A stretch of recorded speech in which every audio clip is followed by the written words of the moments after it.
Okay, there we go. Heyo, heyo. Yeah, I'm gonna be playing Pokemon for a while. I am gonna be playing Pokemon for a while.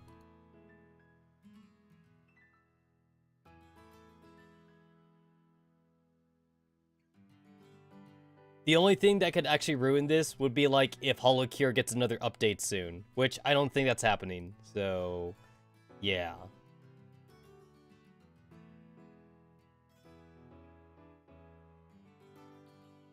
To be fair, the amount of glitches I've suffered haven't been too bad. I mean, my game's only crashed like 5 times? That's not too bad. Maybe I'm too used to crashes though, because like every game I play crashes. So maybe I'm too used to them. So 5 crashes is relatively a low amount for me. Possibly. I mean, in a perfect world, games don't crash. But this is not a perfect world. Games do crash. But they happen to others more than often, and they happen to me a lot. They definitely happen to me a lot. There's a Pokemon outbreak. What are my outbreaks? What are my outbreaks? What are they? There's a Magikarp outbreak? Are you kidding me? Do I care? Do I care about a stupid Magikarp outbreak? Yo, like fucking, what was it, Johto? Johto fucking ruined shiny Gyarados for me, because everybody gets a red Gyarados. So like, a red Gyarados isn't even, that's not even a thing anymore. Yeah, that fucking ruined it for me. The fact that they gave you a free shiny. Like, a golden Magikarp is way more rare than a red Gyarados. What other outbreaks are there? There's a Magnemite? There's a Magnemite outbreak. Right next to the city. Right next to the city. Magnemite. There is a Bravery outbreak. And... oh, there's a Penguin! There's a Penguin outbreak. Oh, that's cool. And then there's a Fishy Dude outbreak. Cool. Actually... okay, so Nemona's waiting for me at the stupid gym, the stupid light league or whatever. But I actually want to kill some of these. I want to kill some of these Magnemites for their juicy items. For their juicy items, I want to kill them. Howdy, howdy, howdy, howdy, howdy. Yo, I got myself like a very easy to close candy jar. And it may be the worst decision I've ever made. I got this recently. It's actually got like a little like plastic seal on the inside, so like it's like airtight. And right now I have caramels in here, and I have like chocolate raisins. And when I say I should say raisins. I believe it's like a German chocolate. And this is the worst purchase I've ever made, because now I can't stop eating candy. I have this easy access right next to my computer desk.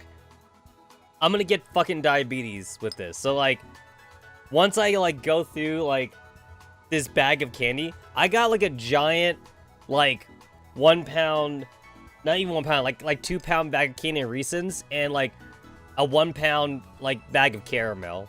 So once I go through this bag, I should not fill up this jar again. I should not. It's so bad. It's so fucking bad. It's like, why did I buy this? I was craving it too. I was seriously craving candy, but like I bought too much. I definitely bought too much candy. I am trying to be responsible, and like instead I bought something super terrible. That's what I ended up doing to myself. Wow, you found a massive outbreak of wild Magnemite. Where? Where they at? Where they at? Where are they? Where they at? Those are bramble. Well, what? Where are they? Is it on the high ground? It's on the high ground. Can I jump up there? Yes, I can. Yes, I can. Yes, I can. There. No. Wait, no. Get up there. There we go. Okay. That's a lot of Magnemites. That is a lot of Magnemites. Are you guys aggressive? No? You just gonna stare at me? You just gonna stare at me? Alright.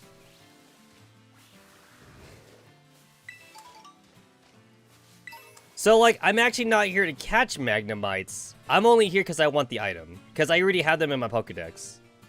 If I could lock onto them. There it is. Yeah, so I'm just here to kill them, actually.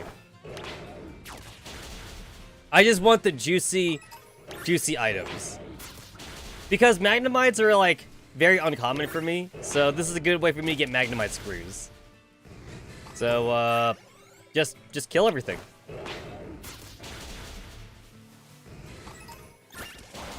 Honestly, like, this is actually what outbreaks are good for. Like, in Legends Arceus, outbreaks were only there for you to catch Pokemon. But here, this is a good, like, murder spree, like, farm. Like, anytime there's an outbreak, you should just go there and just murder everything. It's such a great way to get items. Just kill everything. I mean, like, I guess I could kind of stop right now. Because I think I have enough Magnemite screws. I should stop, but I don't want to stop.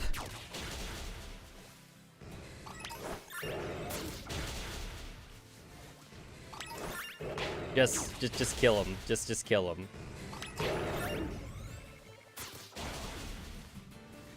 That's just deerly. These deers are everywhere. They're literally fucking everywhere. It's like the most common Pokemon in the region. I know Lechonk is supposed to be like the Rattata of the region, but I feel like the deer things are everywhere, though. Just kill him. Just kill him. What are you waiting for? Just kill him. Just kill him. I don't even know what causes an outbreak, lore-wise. Like, is it because, like, they breeded too much, and now there's too many of them or something? I mean, how did Magnemites even fuck? How do you get more Magnemites? They're not even animals. They're kind of like robots or something. They're robots, right? So how did they make more of themselves? They're genderless too. They are considered genderless. So how do they fuck?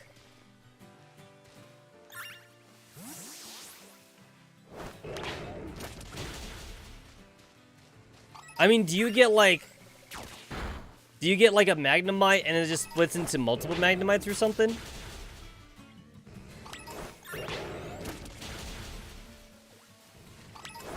I think I got enough. I think I got enough screws. I got enough screws, I think. Wait, what's going on? Huh? What's going on?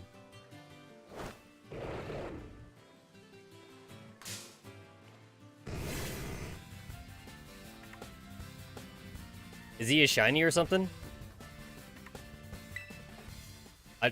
He looks normal to me. Is he a shiny? I don't know what a fucking shiny Magnemite looks like.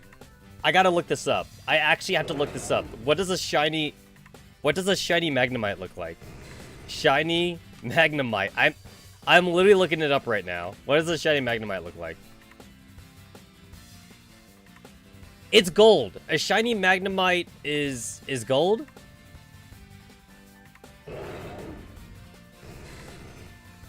I think that's what a shiny Magnemite looks like. That means that's not shiny. That's what I'm seeing. A shiny Magnemite's like gold colored. So this is not a shiny. This is not a shiny. Alright.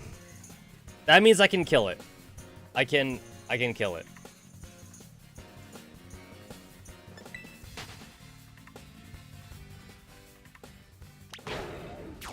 There we go. All right.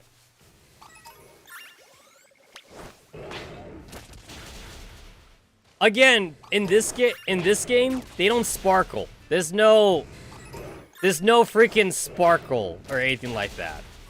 So if a Pokemon's shiny, you gotta know. You just have to know.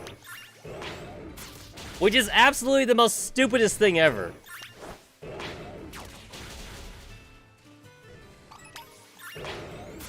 You think somebody knows, like, the shiny forms of, like, all, like, 900 Pokemon? I don't even know all 900 non-shiny Pokemon. What makes you think I know what the shiny forms look like?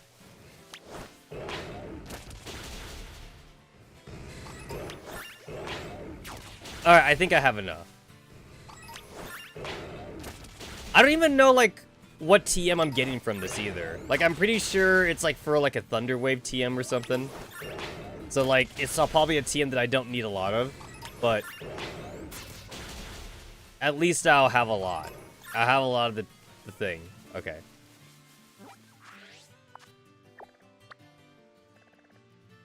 Okay. I wanted to go somewhere. Before I go, Nemona's just gonna have to wait next to the Pokemon League for me because I'm busy doing other shit. Where the fuck is Medali? I'm looking for Medali City. That's Casfera. That's Medali. Okay, that's Medali. So, there is a Pokemon I need to complete the Pokédex, and apparently I need 999 coins for it, which is kind of ass. There's supposed to be a dude here that gives me free money. So I'm looking for a janitor that gives me free money. Because as if janitors don't make a lot of money, so I'm going to take his money or something. So he's supposed to be here or something. I'm looking for a janitor. I'm gonna take his money. He's supposed to be somewhere around here, I think.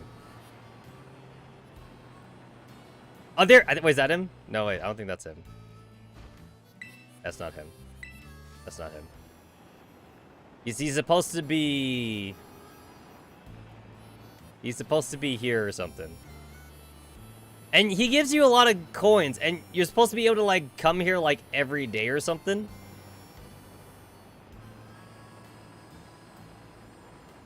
God, these frame rates. Wait. Was it this city? Hey, this is where I got my Ditto. Casfera, Medali, Porta Marinda, Afornida. I'm pretty sure that's where I'm supposed to go. Yeah, I'm pretty sure that's where I'm supposed to go. So where's the dude that gives me money? Well,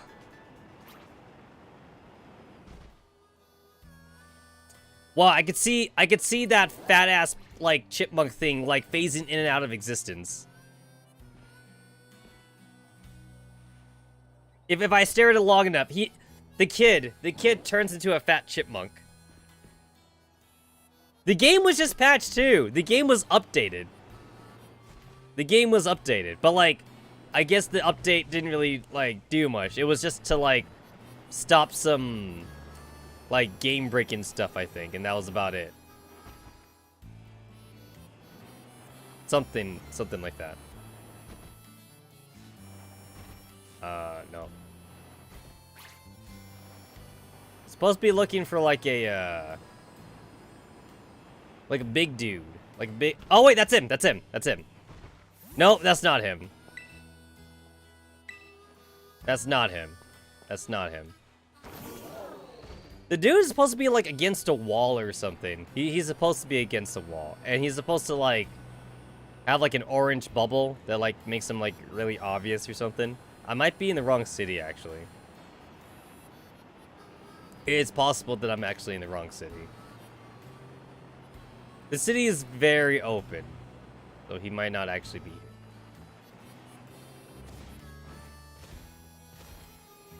But I need 900. I need 999 coins. I basically need a lot of coins. I need a shit ton of I need a shit ton of money. But like, it's not Poké Dollars though.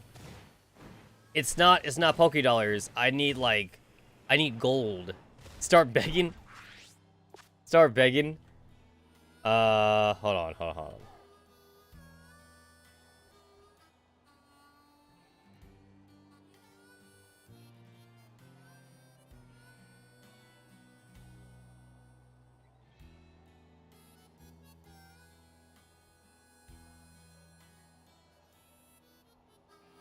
Let's see. Find the janitor. The janitor... Oh, Medali! Wait, I am in Medali. Wait, what? Fly to the Pokemon Center, run across the amphitheater, and immediately dog leg to the right. Okay. To the he's next to the amphitheater? Got it. So I'm in the right spot. Give me your money.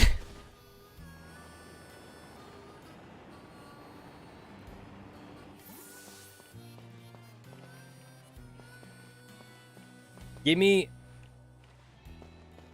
Okay, you guys are just restaurant people. Or cart vendors. You're just cart vendors. Okay, here's... Or wait, where was the amphitheater? There's the amphitheater. Alright.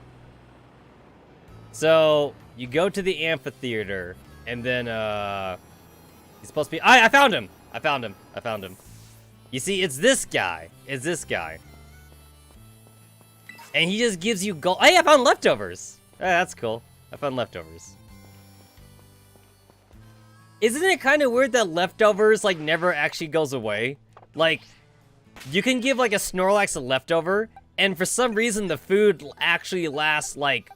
It lasts, like, forever. Like, forever.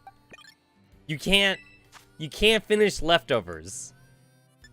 But isn't leftover, like, food that you had, like, that you didn't finish, so it's not a lot of food? So how does food last forever? An item to be held by Pokemon. The holder's HP is slowly but steadily restored throughout the battle. But, like, it's called leftovers, though.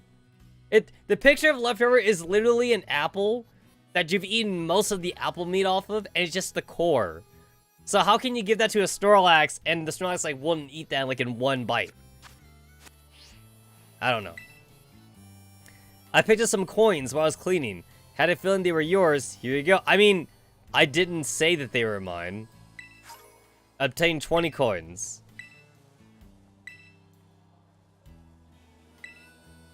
I didn't say that they were mine, but he just gave it to me. Have some fucking coins. He literally just gave it to me. I mean, like, if someone was all like, hey, I found $20, is it yours? I mean, you'd say yes, right? You would say yes. You'd be like, sure, they're mine. He just kind of just offered it to me. So if you go to that dude like every day or something, he's supposed to give you like 20 monies or something. Like every day. And then there's a reason why I came here. Because there's a little auction thing here, and you get some good ass shit from the auction. So the game resets its thing, like there's a lot of events in the game that reset like every midnight or something. Fresh water. Nope. Ultra Ball. Okay, wait. I definitely want that. Clever Feathers. Okay. 18 Ultra Balls for 5,900. Wait. How much does that actually cost me? Hold on. Okay, so he's got 18 for 5,900. Now, to be fair, it is an auction. So, like, other people will be trying to buy it also. And by other people, I mean NPCs. But I need to know, like, at what point do I, like, not do the auction anymore? Because I'd be spending more money. Because I did that on accident one time. Well, like, I actually ended up spending more money. I ended up spending more money, so I should not have, I should have stopped. God damn it. Jump. Oh, I killed a Ditto by accident. Whatever. I killed a Ditto by accident. Alright. So, 18. How much does 18 Ultra Balls cost me?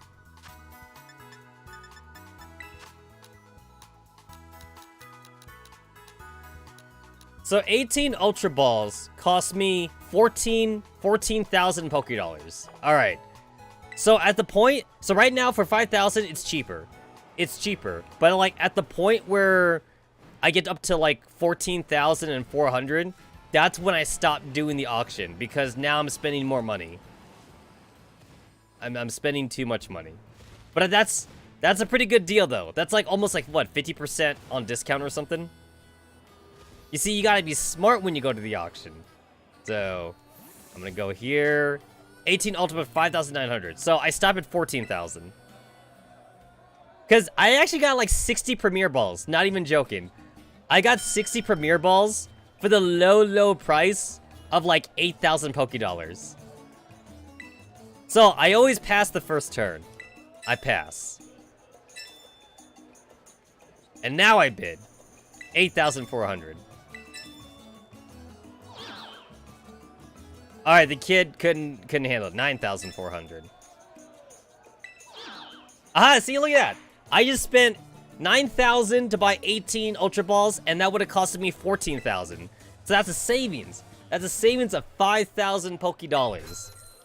You gotta be frugal with your money. Freshwater. That, I don't think I want to buy that, though. Clever Feathers. 43 Clever Feathers for 6,700. Well, that's an item that I can't buy, so, like, it's probably worth it. I just need to see, like, what it actually does for me. I'm pretty sure that gives a stat. The feather slightly increases the base points for Pokemon special defense stat. So that's if I want to create, like, a bulky Pokemon. I mean, like, I don't know if I need to, and I probably won't care, actually. But I'm gonna buy it anyway. So, this is actually technically priceless, because I can't buy these. So, it's technically priceless. Pass. Ah, shit! Oh, no, I didn't mean to do that. I didn't mean to do that. I did not mean to do that. I don't want to spend too much money. Oh my god, you guys are made out of money. Oh no, this is not worth it. Why do you have so much money?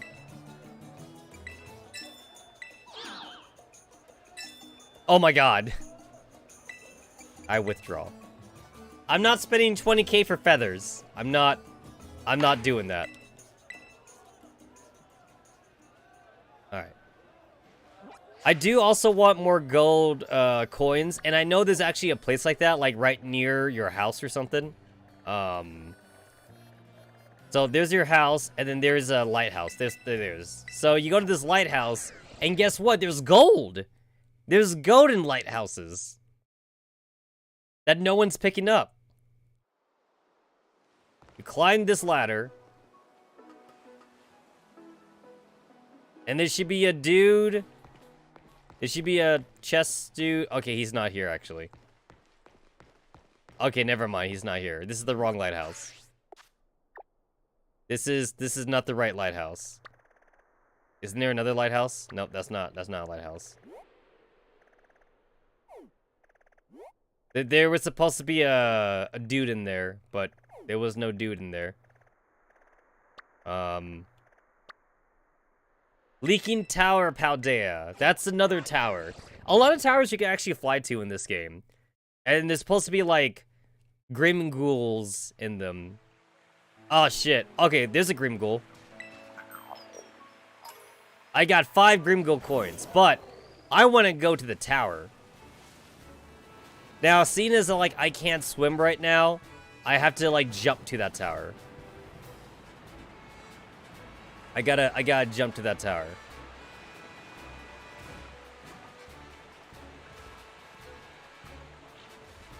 Do I have that? I'm pretty sure I have that. I do have it. I do have it. Okay. You get to live. You get to live. Oh, there's a dude in there. I got 1. I got 1 coin. Wait, can I not climb this? Oh my god, I forgot. I can't climb this. I can't climb it because it's leaning.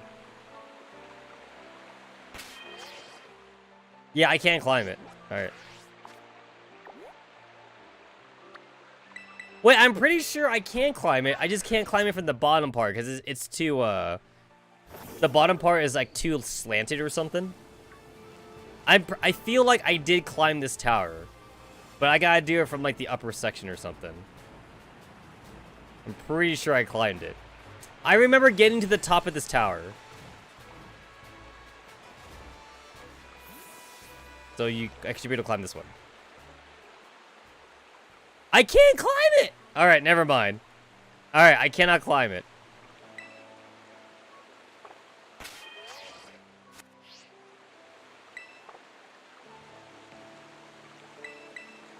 Got it.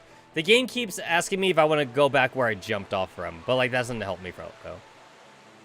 I'm pretty sure there's got to be a dude up there, but I can't get up there right now. Is there another tower thingy where I can go? That's a lighthouse, but I've already been there, I think. Glacido's Grasp. I think that's also a lighthouse because, like, that's, like, by itself, and there's, like, it's not the Pokemon Center thing. I do kind of miss the whole, oh, there you go. I do kind of miss the whole, like, use HM thing to, like, make your Pokemon, like, do shit. Because I kind of seemed like you were actually adventuring. To me, it seems like real adventuring if you have your Pokemon do stuff on the field. To me, it does. This is a Fire Pichu. Wait, I don't think I have a Pichu. I don't have a Pichu. I do not have a Pichu.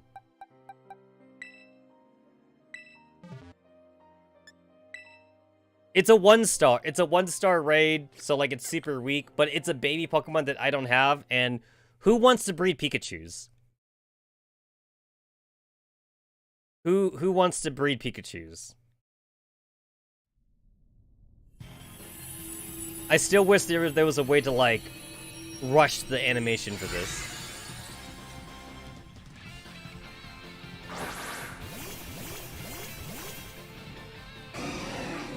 I also still wish there was an official Nintendo game that had like every gimmick in it. Like every gimmick.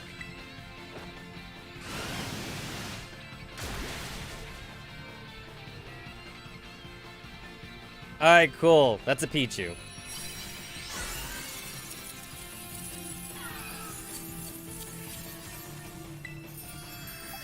You deserve a regular ass Pokeball. Because I already have a Pikachu, so I have no reason to ever evolve this guy into anything else. You get to live inside the computer forever. Oh, that reminds me of, like, the dude in Valhalla. There's a dude in the Valhalla visual novel where, like, he said he, like, did the operation to upload his brain into a robot or something. And then, like, Jill was all like, was it worth it? And the dude was all like, yeah, I think it was pretty cool. And he's, like, technically immortal now or whatever. Like, he doesn't have a body anymore, but he can still, like, drink. He can still drink shit or whatever. Despite this Pokemon's cute appearance, those who want to live with one should prepare to be on the receiving end of its electric jolts. Honestly, when you think about it, Ash should be dead.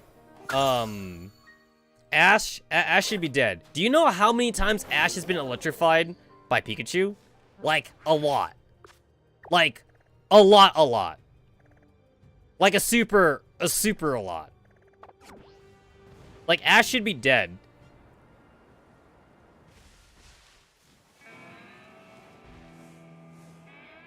He did get stoned. He got stoned in the movie. But the power of Pikachu's tears and the Pokemon's tears brought him back to life. Or something. So, yeah. Honestly, I think Ash died, like, a couple times, actually, in the movies. The movies is always killing Ash, I'm pretty sure. He's definitely died, like, a few times. Like, definitely a few times. He's totally died a few times.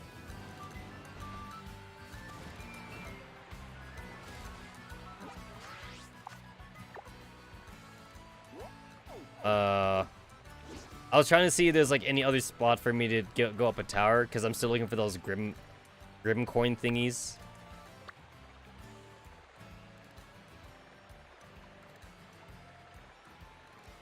Leaking Tower, Paladin. Okay, so this is where I started. Alright, this is where I started. I went to that lighthouse. That's a watchtower. Secluded beach. Okay. I haven't flown to this watchtower yet. There must be a... There must be a Grim Goal box in here. Basically, if you kill them, you get money. You indeed get money. What's that? Be a shiny. Oh, never mind. There was no shiny. I was about to jump off a cliff for no reason.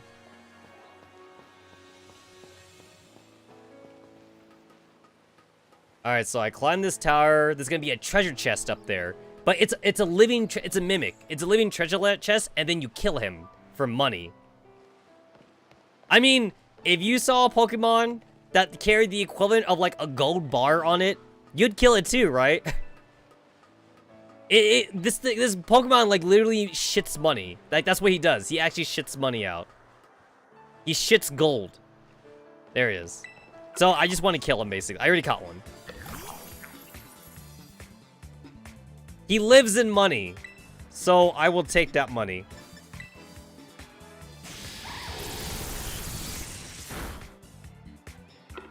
The Wild Grimghoul fainted. I got 50. See that? I got 50. I got 50 from that. That's free money, yo. That's free money.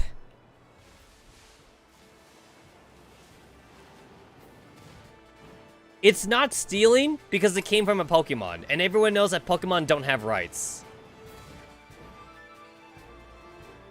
If you're a Gardevoir, you definitely don't have rights.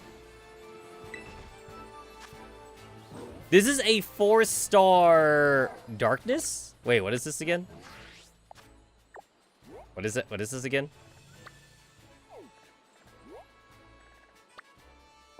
This is a 4-star Darkness.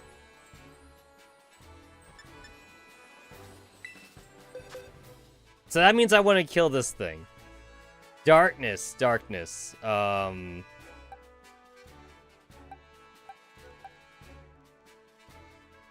Fuck, I actually... So I know that Darkness is weak to fighting, but like, what else is it weak to? Like, I actually literally, like, forget. Dark typing. Alright, let's see. What was it weak again? Darkness is weak to...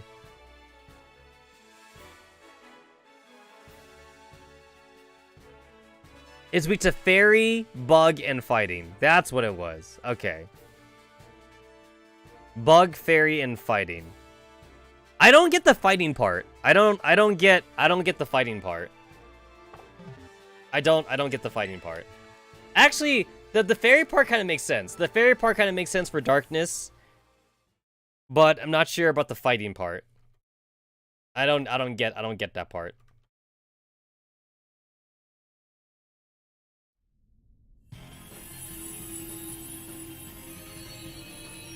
The bug part, I also kind of don't get it. I kind of don't get the bug part either. But fairy though, fairy.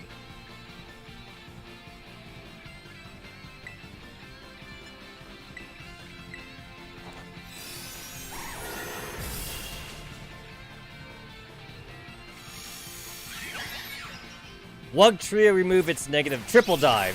No! Stop touching my Gardevoir. No, he's penetrating her multiple times. That's 3 times. That's 3 times. He hit my Gardevoir 3 times. That's not very kosher. Ow!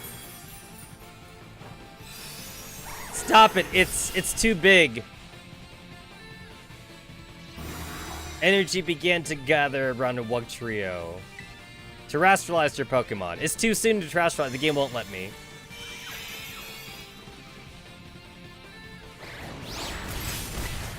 Yeah, the game won't let me terrestrialize. Yeah, go team! They're doing shit. Oh my god, I might actually die. I might actually die. There you go, now I can terrestrialize. Alright. Wait, he's got rain dance? I forgot. What tree is a water type? Remember guys, it's not a Diglett. It just looks like a Diglett.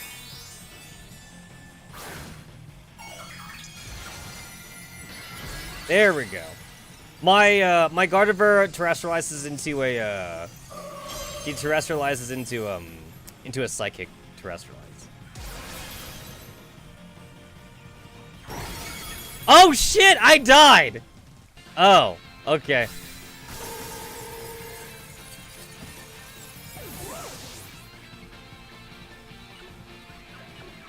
Okay, I gotta wait till I revive. Okay. Alright, cool, I'm back. And I can't terrestrialize again. You can only terrestrialize one time. Got him, alright.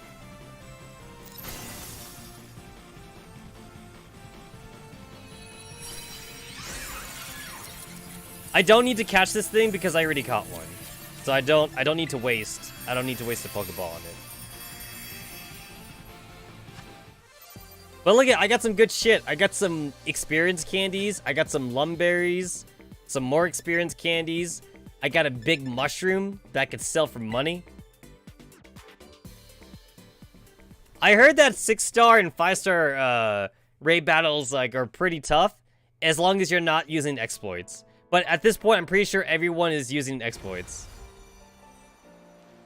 Or, I wouldn't say exploits. I would just say everyone is using OP strategies. Like, if you use an OP strategy, it's not really an exploit, right? That's just you knowing how to play the game. And by knowing how to play the game, I mean everyone is just Googling strategy. Everyone just goes to, like, everyone just Googles it, right? It's like, how do I kill 6-star Charizard, you know, like, right away or whatever. Everyone just Googles that shit. I mean, sure, if you wanna... I guess if you wanna, like, try it the first time and get your ass kicked just for the experience, you can. And then, like, afterwards, you know, when, like, after you get your ass kicked, then you're like, okay, cool, I don't want to get my ass kicked no more. I do not want to get my ass kicked anymore. That is the Poco. Okay, so I've been there. And there's a watchtower here. Alright, I'm going to get these coins from the stupid mimic monster. And then after that, I probably should go to the Pokemon League because Nemona's waiting for me. But I could just make her wait, like the bitch that she is.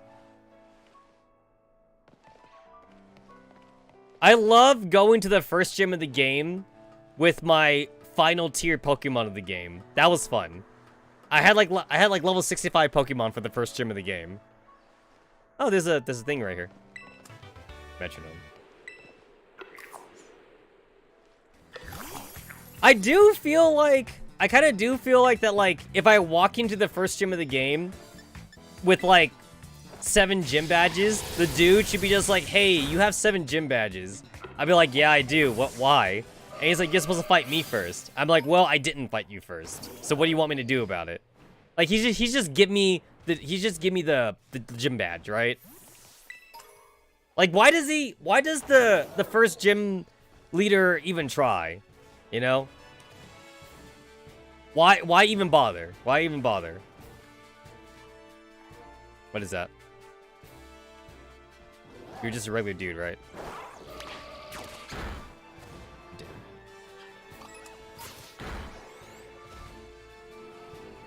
I just wanted this item. Okay. It's a crab!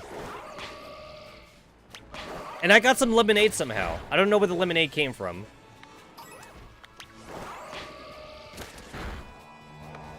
God, I could go for some crab right now. Crab claws would be nice. The only thing I have in my freezer right now is frozen chicken and shrimp.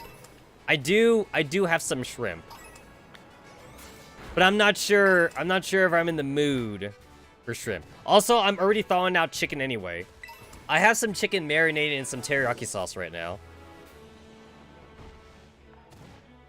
I actually do have octopus. I do have octopus in my freezer, actually. I'm not sure if I'm in the mood for that right now. But I do indeed. I can make takoyaki right now. Yeah, I've tried takoyaki with crab inside. It's a different kind of texture. It's a different kind of texture. Also, like, I don't think it actually works out too well for me. Because, like, I don't think the breading works well with the crab. It's not for me. It's not for me. I mean, with takoyaki, you could put anything as a filling. But yeah, I tried crab before. It wasn't the best. That's a Dunsparce, that's a Growlithe. Actually, I haven't killed that many Growlithes, so I should kill these things. Well, like, the thing is that, like, takoyaki is, like, super easy to make. So, like, you really could just put anything as a filling.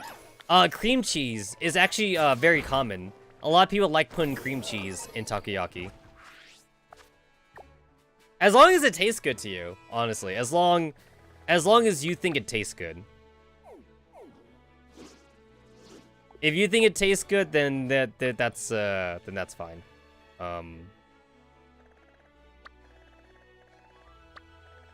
So I've been to this one. Have I been to that one?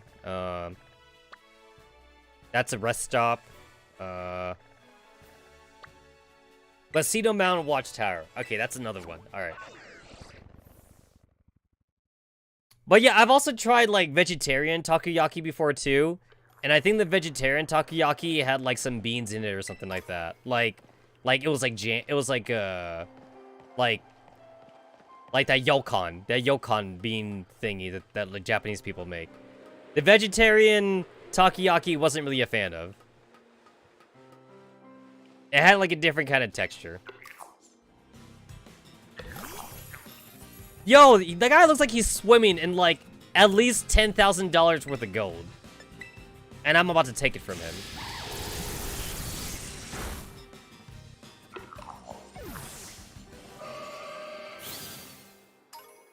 I got 10. That cheap-ass motherfucker only gave me 10 coins for my troubles. Oh, I don't think I have you. I don't think I have you. Do I have you? I don't have you. This is my last quick ball.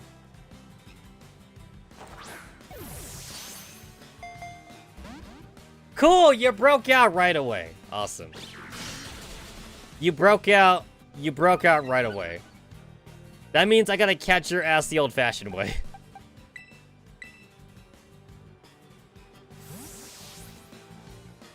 I feel like they nerfed quick balls in this game because, like, I've actually thrown a lot of quick balls at, like, Pokemon that I first, like, run into, and for some reason they don't seem to work as much. It feels like they nerfed them. They feel nerfed.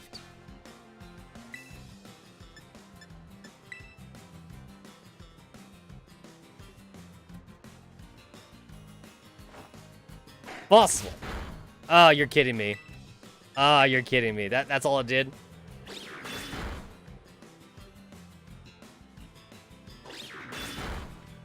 Just 2 times. Just 2 times, please. I taught my Scyther, Swords Dance, so now, like, my Scyther's a really good baton passer. So agility and Swords Dance is, like, the ultimate baton passer, right? And then, like, I guess Substitute would also make it a good baton passer, but, like, I don't think I need Substitute for single-player content. Substitute is great for PvP, but, like, not so necessary in, like, single player.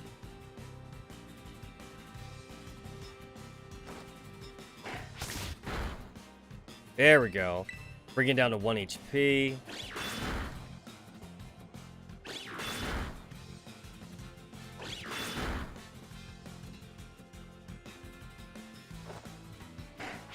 And then after this, then I guess I have to go fight Nemona now, because Nemona's still waiting for me.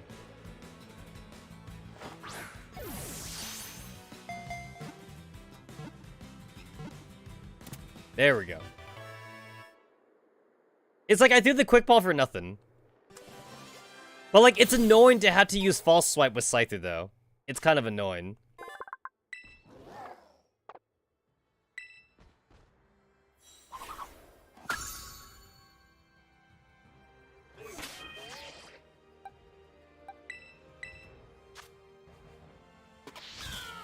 Night Slash, Play Rough, Grassy Terrain, Moonblast, Hypnosis. Do I have anything better than Hypnosis? Future Side, Dream Eater, Calm Mind. Oh yeah, Calm Mind is if I want to like sweep with Gardevoir, I guess. Mystical Fire, Misty Terrain. Halves damage from Dragon type moves for 5 turns. That's kind of cool.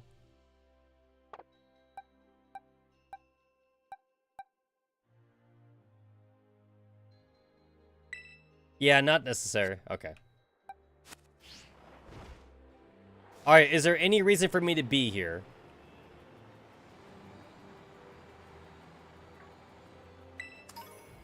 I found one ass Pokeball in a mountain. I see some deers. I see Halachu, whatever his name is. I see a single Bravery. I see some Ursareins and Teddy Ursas. I'm pretty sure I have those guys already, so I don't need them.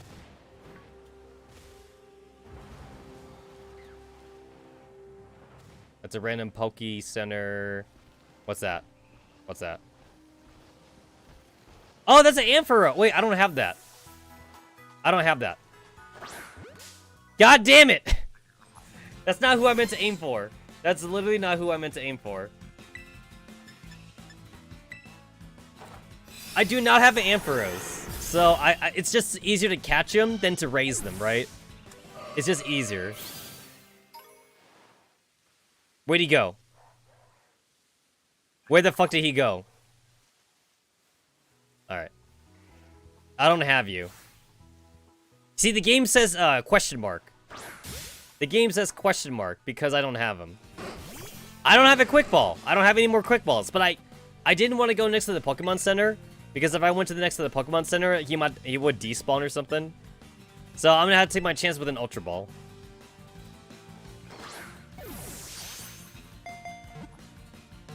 Holy shit. Holy shit, that it worked! That actually worked! I didn't even have to weaken him. Alright. I noticed that this game actually has a lot of, like, fully evolved Pokemon that I could just catch in the wild, so I don't actually have to raise Pokemon.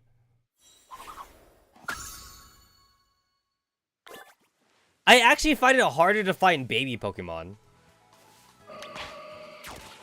Like, I feel like for the baby Pokemon, I'm probably just gonna have to actually, like, breed. I might have to breed the baby Pokemon.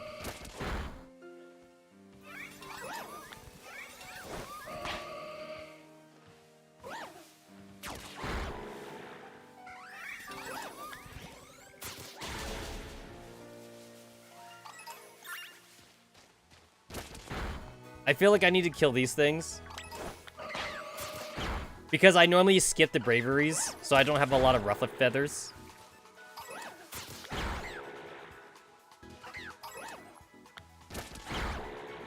Alright, that's good. Alright, we're good. I saw the coin dude here.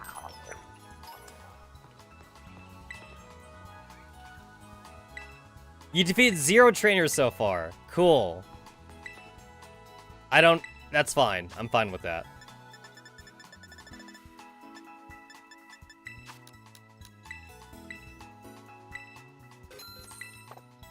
Alright, I had to spend 20,000 Pokédollars to buy 20 Quick Balls.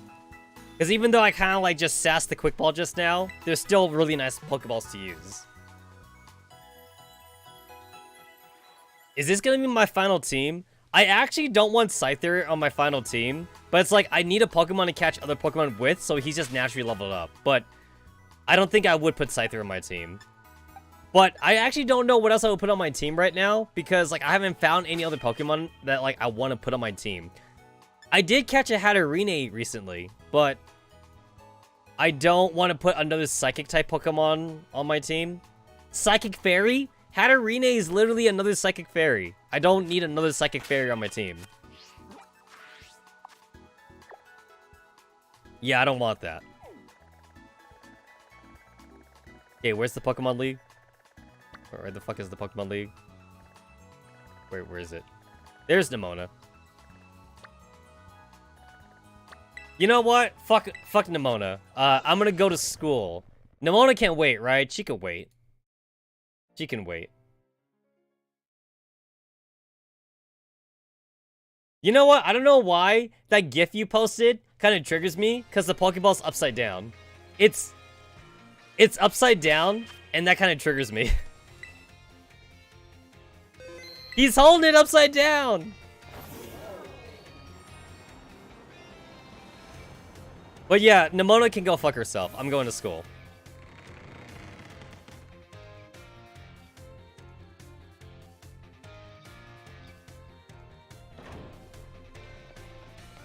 Honestly, the only bad thing about the Scarlet and Violet Pokemon anime is that Ash is going to go in the proper route. So he's going to go to the bug gym first, definitely, you know? Basically, the anime is going to show us the way we're supposed to play. That's what the anime is going to do. The anime is going to show the proper route.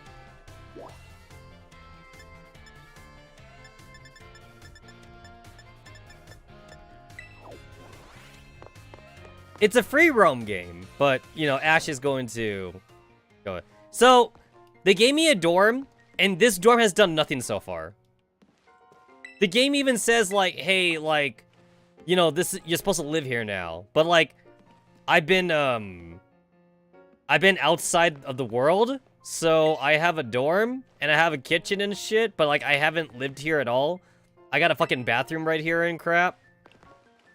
This is actually pretty nice. Yo, can I say this dorm is actually, like, legit nicer than, like, some apartments I've lived in? So there's the front door, you walk in, there's a bathroom, and then, like, you go straight to the kitchen area. It's pretty nice. There'd be a wall right here normally. Normally there'd be a wall right here, and then you got your bedroom.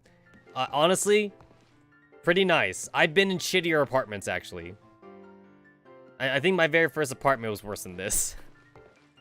So, yeah.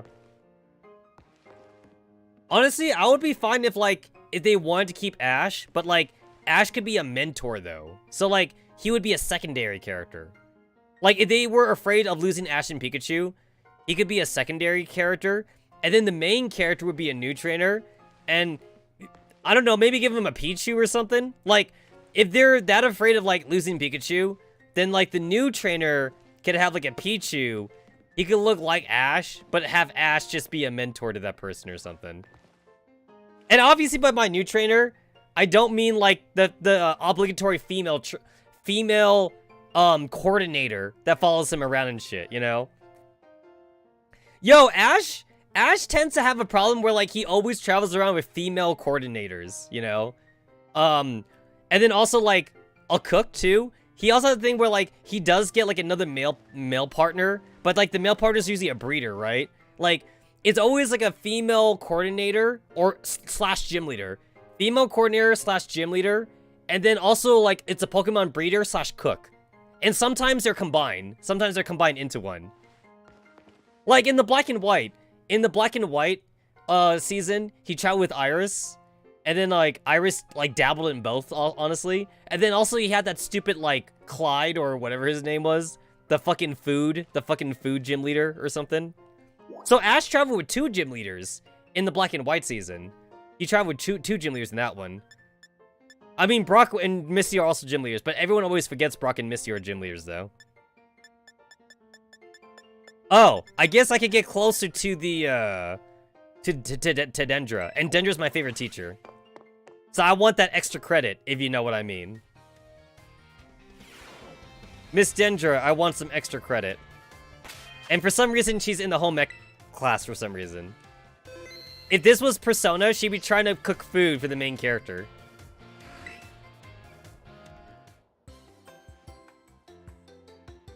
Actually, no, legit though. Like, okay, not to not be perverted, but you know what I did actually notice about this game compared to Sword and Shield? Compared to Sword and Shield, And even compared to like Sun and Moon, I did notice that like a lot of the female characters, they actually have very defined breasts. Like in Sun and Moon, for example, like even most of the adult women had like were mostly flat, honestly. But like, and Sword and Shield also didn't have much in like the booba department. I noticed that in this game, there's actually a decent amount of booba. And honestly, I think I actually noticed it really more on Nimona. Like, Nimona seems pretty stacked for her age. But the teachers, though. Yo, the teachers in this game are pretty hot, actually. And some of the teachers definitely be rocking some double Ds. But, like, if you look in, like, the previous games, though, especially if you look at the sprite work for also the, for, like, the 2D games, a lot of them were, like, really flat. This game actually has some booba.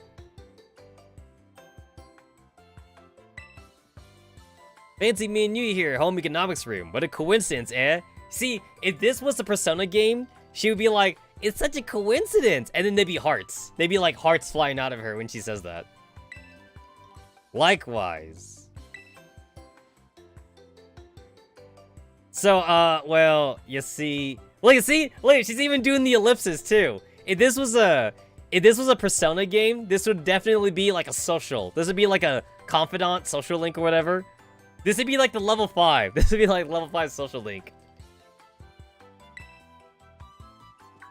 Miss Dendra tells me she is here for intensive training in sandwich making. Dude, look how built like Sagara is, though. Dude is top heavy, though. I noticed that his legs are a little bit on the scrawny side, but his top, though, he's definitely top heavy. He's like twice as thick compared to Dendra. What a coincidence, overused here due to Nimona. We end the journey with trust issues. Ah, well, no use hiding it now. Oh, DM, tell me sorry. Were you keeping this a secret? Well, I mean, not really, but it doesn't look very cool to openly admit I'm here for intensive training, you know? Understood. I'll be more careful in the future. Well, new kid, now that you know what I'm up to, I guess you just have to help me out with my training here. Guys, we gotta help her out with her training. And we had to give her some intensive training in the home ec room. Try this sandwich. It's a result of my training so far. Is that a euphemism? Miss Dendra's sandwich was soggy and hard to eat. And once again, the taste left much to be desired. Is that a euphemism? Her sandwich was soggy and hard to eat. That's a euphemism, right? That was my meat lovers pescato, bacon, and chorizo sandwich. How was it? Wait. Yo, that sounds pretty good. Wait, am I actually the weirdo here? That actually sounds pretty good. Prosciutto, bacon, and chorizo. That's like all pork, right? That's like basically all pork. That sounds actually pretty good. So the main character has no taste. That legit sounds really good. It's like a meat lover sandwich. So it was a little meat heavy. It could have used some more veggies. No, yo, I love meat heavy sandwiches. You're crazy. The main character is crazy. Yo, I would chow down on that sandwich. Yo, I should make that. Hey, wait. I should do a series where like I make a sandwich of all the sandwiches that's in Pokemon Scarlet and Violet. Basically, every Pokemon stream, I should eat a sandwich from one of their recipes.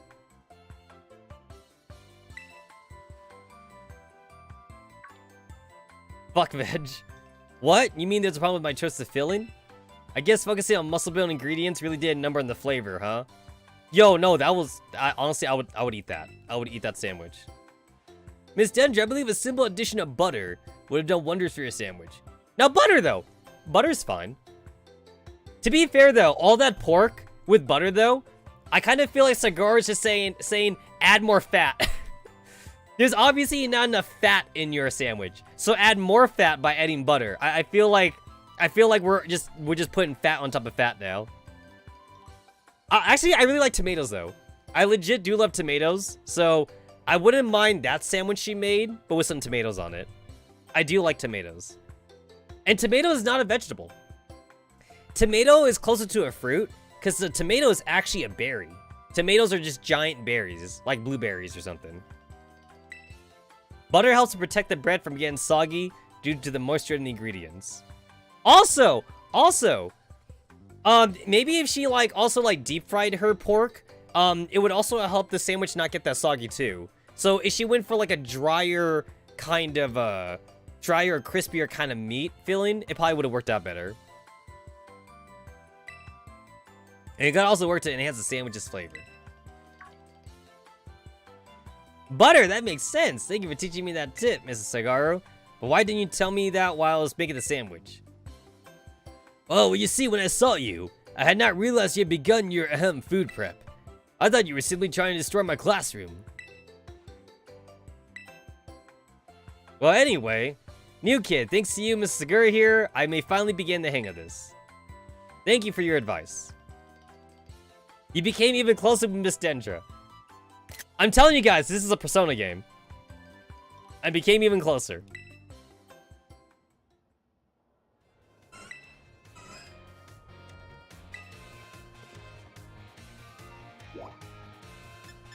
Let's go to the art room.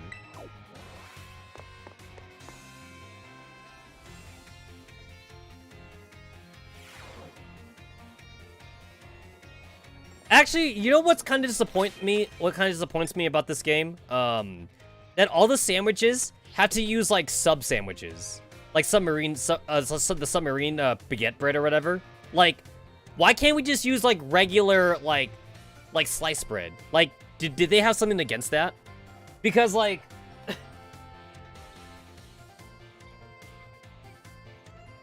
what's wrong with this bread?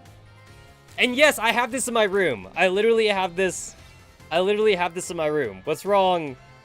What's wrong with this? What's wrong with this bread? The slice. This is what I think when I think of a sandwich. I don't think of like the long foot long. I don't think of like a foot long like Subway sandwich. I think of like a sliced bread sandwich, you know? This is what I think of. Also, the kind I'm having here is 100% whole wheat. This is a whole wheat sandwich, whole wheat bread right here. I'm not a fan of white bread that much, so like I eat any other bread that's like not white bread. But that's just me. That's just me.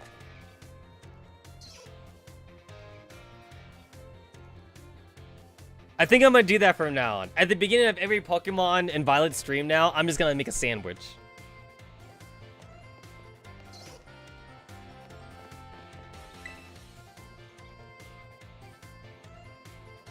Eat bread with poppy seeds? But I have a drug test tomorrow. The poppy seeds will make me test positive for the drug test. But if it isn't Tetsamaru, I have a question for you. Do you find my class difficult? Just right for me. You guys ever... When you guys were in school, both college and high school, either or, did you guys... Were you guys in such a bad class one time that you made the teacher walk out?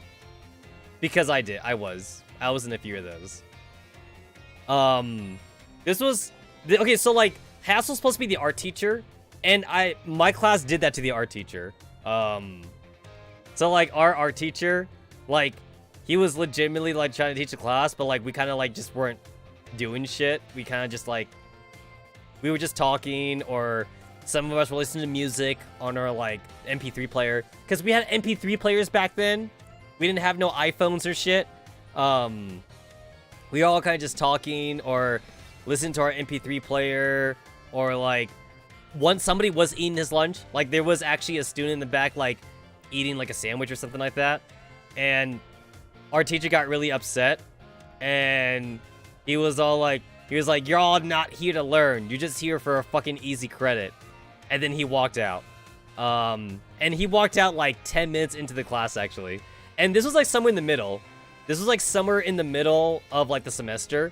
Because he was really trying to teach us for like at least like most of the semester. But then like, I guess he kind of just had it. So, like, he just said like, you guys are just here for an easy credit because it's art class or whatever fuck like that, you know, because art's subjective. So he kind of has to give everybody like an A or something. Basically, when you think about classes like art and PE, is like participation, right? Like, as long as you participate, then like you're getting a grade. That's why it's considered an easy credit. If the class was to start, the teacher stopped teaching over here. The thing is that, like, here's the thing. My class in particular, we never disrupted the teacher. It's just that we just didn't pay attention to him, though. We just, like, legit just didn't listen to him. But we didn't disrupt him, though. Like, he could, like, go to, like, the front of the class and just, like, he could, like, lecture, or he could, like, draw on the board. But the thing is that we wouldn't listen, though. We would just, like, just not even look at him. Like, we wouldn't look at him or anything like that. We would just, like, talk to each other or something like that. And like, I guess eventually he just held it in, but he kind of, like, blown off eventually, though. So, like I said, like, in the middle of the semester, that's when he blew up. And he's like, y'all just here for easy credit or whatever like that. Y'all don't want to learn nothing. And then he left. And then, like, he left at the, like, 10 minutes in the class, so we still had, like, an entire hour left, essentially. So then me and my friends were kind of just okay, whatever. Like, we didn't care. We didn't give a shit. So we just kind of just kept on doing whatever. And he never came back, actually. He actually legitimately never came back. Like, we went to class the next day, and then, like... And the thing is, he didn't tell anybody. That's a crazy thing, too. He didn't even tell anybody. So, like, we went to class the next day.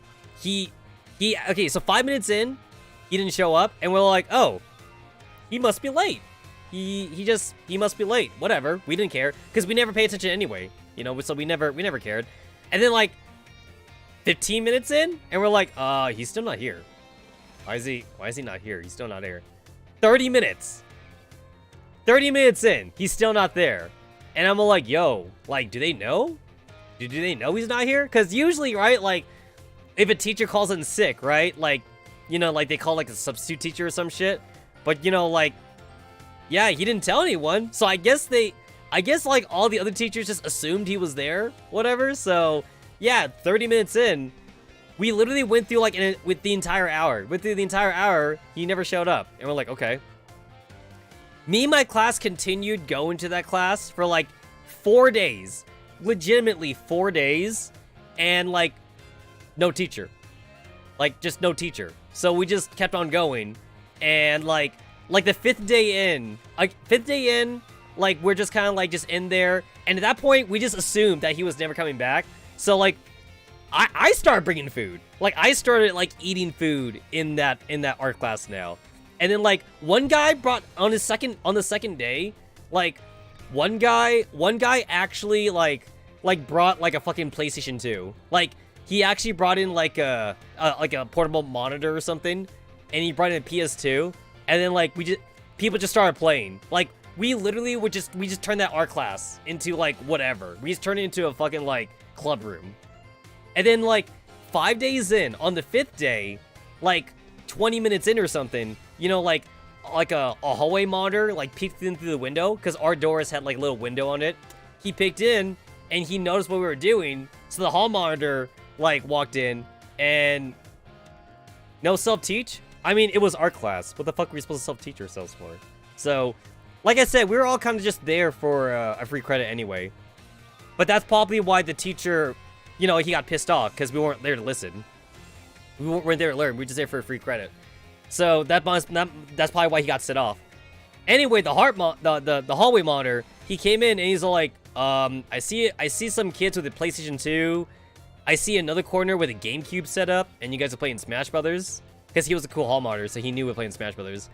I see, like, a group, like, eating lunch or whatever. And it smells really good. Like, where's the teacher? And we're all like, oh, you mean Mr. Letterstetter or whatever? Yeah, no, he stopped showing up, like, 5 days ago. And the hallway monitor's like, what? And we're like, yeah, he stopped showing up 5 days ago. He yelled at us for, like, only wanting a free credit, and then he left in the middle of class, and then, like, he never came back, and we assumed he was, and then we kind of just kept on coming. We thought you guys knew, and he's like, no?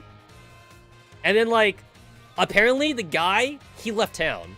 Like, I don't know if it was my class that, like, really set him off, or maybe he was boiling, because maybe it was multiple classes. Because, like I said, it's art class, so everyone goes there for a free credit. So it might have been like, it might have been a multiplier of all the classes that he taught, and nobody paid attention to him. It wasn't just my class, maybe, but everyone definitely goes there for the free credit. Like, it was definitely no secret. So we all treated the art teachers like shit. And he was right at the end of his row, basic probably.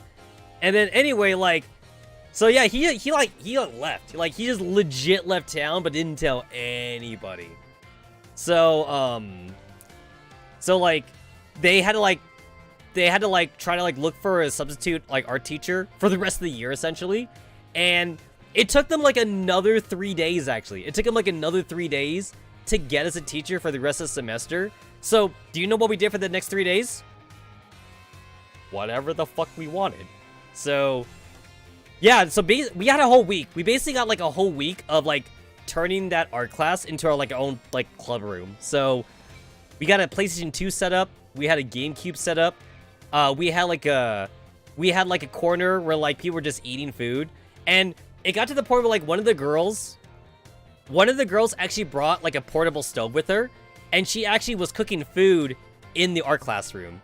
And then like her and her friends actually like all brought like ingredients, so they kind of had like a little like cooking area over there, and they would share their food with the rest of class too. And like they were like, if you guys also want to bring food for us to cook, just bring it. I remember I brought like sausages one time. I brought sausages and like you know, they were cooking. And then I remember me and my friends, we were legit reading like hentai mags like in the corner too and whatever like that. And then one guy was like, hentai? Like, this was a dude who didn't like watch anime. He's like, hentai, that's interesting. I brought just regular porno mags. So like we kind of had like a degenerate corner where like it was full of hentai mags and like porno mags or whatever like that. Like a dude brought like Playboy and another dude brought like something else or whatever, like just regular porno mags or whatever that his dad had or whatever. And like we had that for like a whole week. And then eventually like, you know, like they had like brought in like an art teacher or like okay, so it wasn't even like a full-fledged art teacher. It was actually a student teacher. But the thing is that, like I said, art teachers get treated like shit because everyone knows it's a free credit. So they couldn't even get a real teacher. They got like a student teacher, and they're like, hey, student teacher, do you want to like teach a class for like half a semester and we'll pay you for it?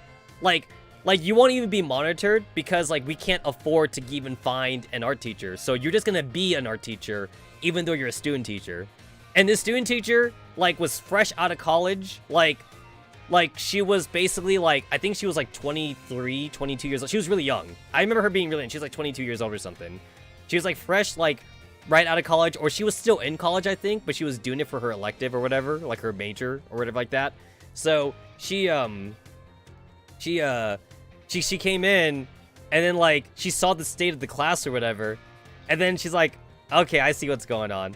And then like for the very first day, she just wanted to ask what happened. So we're like, well, we'll tell you what happened. And like we were all honest. We leveled with her. We're like, we didn't pay attention, but we didn't disrupt the teacher, to be fair. He talked to no one essentially though. Like he would go up to the front of the classroom and he would lecture and he would draw on the board, but like nobody would pay attention. But like we didn't disrupt him, to be fair. We just kind of just did our own thing. And he just got set off eventually. And then she was like, do the other classes do that? And we're like, we're actually not sure, but they probably treat him the same way that we treated him though. And she's like, oh, okay. And then she's like, well, raise of hands. Is anyone here actually like legitimately like want to learn like art at all or something like that? And like two people like raised their hand. And she's like, what about the rest of you? And we're like, we're just here for free credit. And like I said, she's a student teacher. So she's like, well, I'm also here for just the paycheck. And so I could get my credit because like she was still getting her art college credit or whatever like that. So basically she was like, okay, for the two students that actually want to learn, then like she would just like privately teach them during class. And then the rest of us can just fuck off. And then like, as long as like we said she was a good teacher, then she would say that we were good students. And then we would get our credit and she would get her credit. So like, it was kind of a win-win. And then she was like, you know, like, just don't be disruptive to like the other classes around us. Like, don't play loud music or something. And it was like, yeah, sounds good to me. So for the rest of the year, like, we had the PlayStation 2 corner, we had the GameCube corner, we had the cooking corner, we had like the fucking porno degenerate corner, and then we had those 2 students who actually want to learn art, and they just got private tutoring from her, and then like when it came to like the quote unquote final exam, she just gave us the answers, like, because the final exam, like, basically for our art class, the final exam was like asking art questions, like, oh, like, what do you call it when you shadow from a certain degree or something, or it's like name all 3-dimensional shapes or something like. So like, you know, like instead of saying square, be a cube, instead of circle, be a sphere, like questions like that or whatever like that. Instead of like a triangle, be a pyramid or whatever. So like she just gave us the answers, and she's like, all right guys, like boost my GPA up by boosting your GPA up. So like we all got like 100, and then like because she was a student teacher, there was actually like her supervisor, like, is not even a teacher, it's more like her supervisor came in like at the end of the year, and the supervisor was like, all right, so you guys technically had a student teacher teach you for half a semester. How did she do? And then like I said, like we were all under agreement. So like when her supervisor asked, we were like, oh yeah, no, she was top. Like she taught really well. She made it fun. She made it very easy to understand. Like she definitely should be like a full-time teacher. Like basically we hammed it up. We were like, oh yo, she amazing. She's like so good and whatever like that. You know, she cool and crap, you know. And then like one guy in the class, was like in the back. He was like, yo, she pretty hot, so she was nice to look at too, or whatever like that. So the supervisor was like, okay, cool. Didn't need to know that part, but I guess it sounds like she's a good student teacher. Awesome. So yeah, we kind of just laid it on thick for her. So as far as I was aware, she passed her class, and then we passed our class, and then we were all Gucci. We were all Gucci. So that is that's what happened with one of my art classes. Yeah. I also had this literature teacher too, back in college. He was relatively young for his age. Okay, I'll say this as a guy without being gay, but I'll say that, like, you know, he was pretty good looking, but like all the fucking female students though, like they kept on gushing over like how hot he was. Like they're like, oh my god, that literature teacher over there, like he's so hot. I wish I was in his class. And then like for the girls that we did have like in our class, like they're like, oh my god, he's so hot. I could listen to him like all day or whatever. And as far as I was aware, he was not married, but he did have a girlfriend though. He did have a girlfriend, but he was not married. But he was relatively young for his age though, for like being a college professor. And like I remember some of the girls legit trying to like NTR his girlfriend or something. Like they were trying to like find dirt like on his girlfriend, or like some of the students were like even trying to like even go on a date with him, but like not as a date, but as a quote unquote like extra credit tutor or something, or like private tutoring. Like they'd be like, oh teacher, I don't understand this passage here in the book or something. Can you explain it to me after class? And like he'd be like, oh, I'm so glad everybody wants to learn more. But then like I don't know if he was being like a fucking harem protagonist or something, but like I don't know if he understood that like only the girl students were like actually asking them for like shit and not the guy students.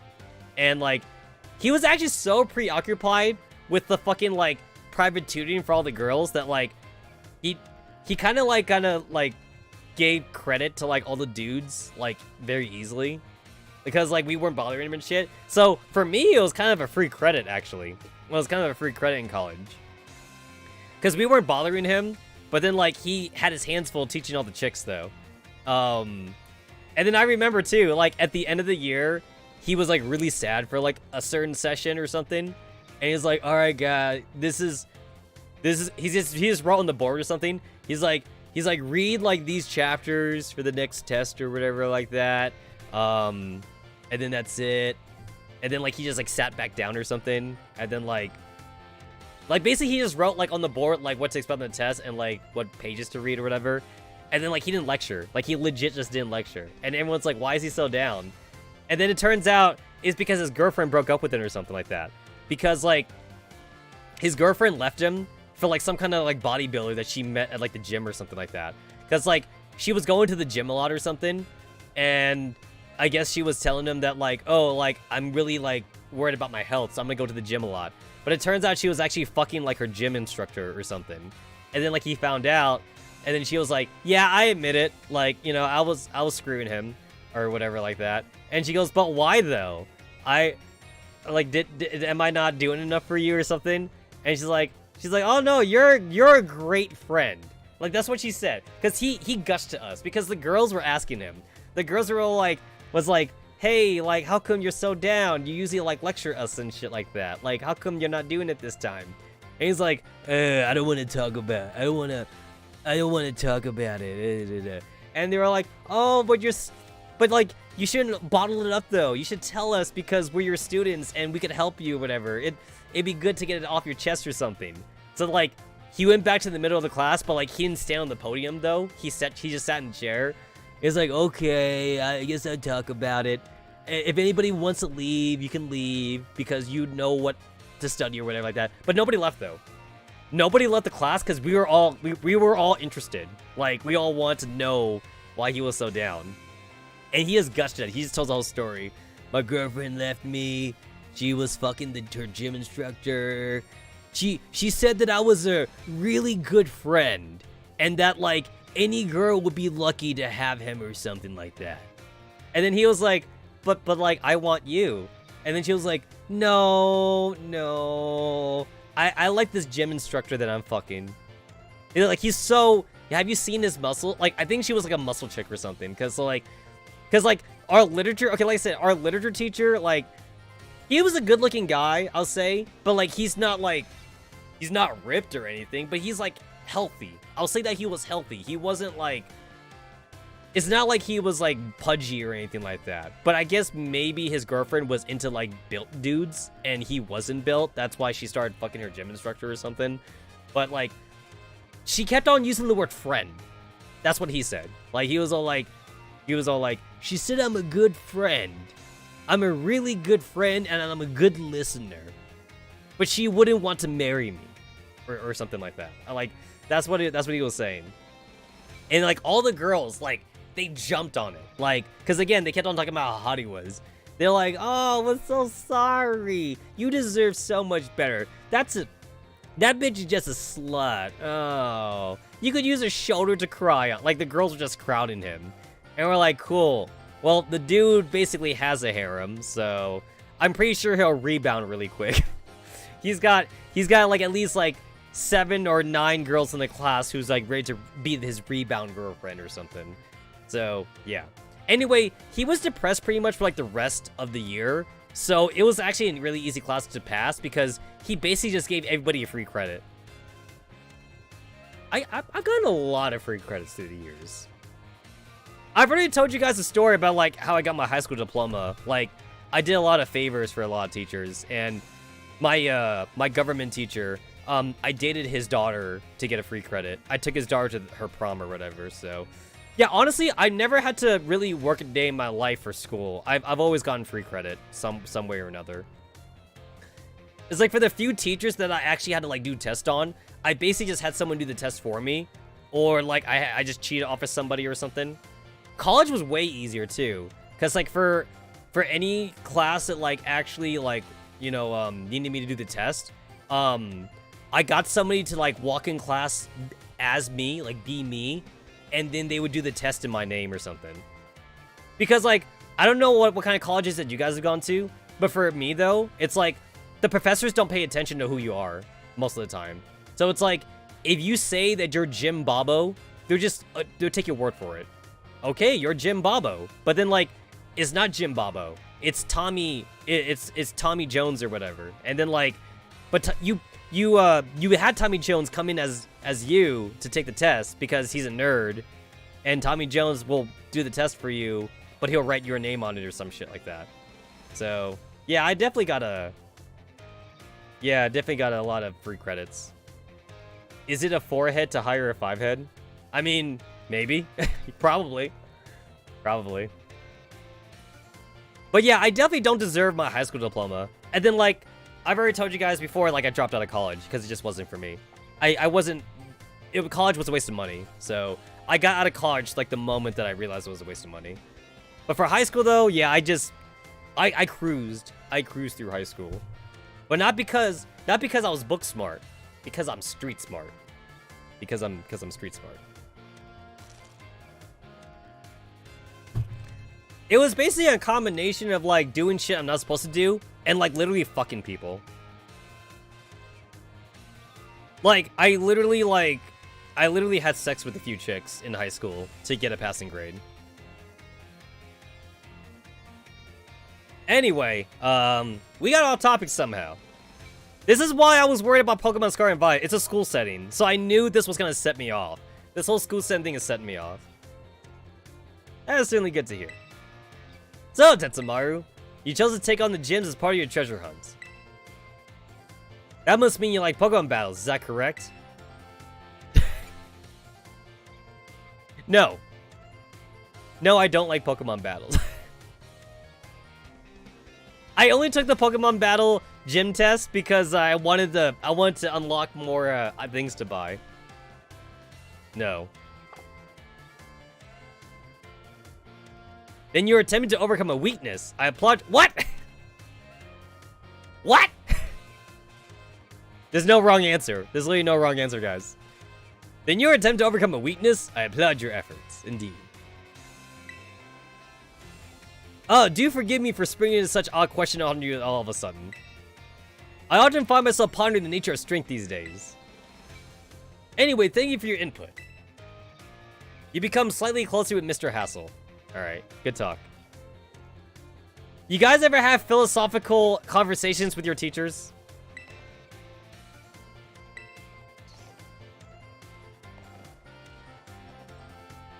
So, to be art. To be art.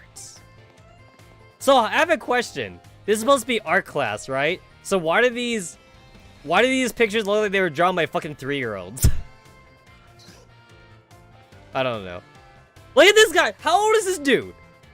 This guy looks fucking middle-aged! Wait, is he my classmate? So, like, the character is like, what, 9 years old, 10 years old? How old is this asshole? He looks like he's like 35, 40. I feel a kind of softness from the statue. Almost as if it was truly alive. One mystifying piece. I mean, shit. Can you guys imagine being in a classroom with like a 30-year age difference with you and like another classmate?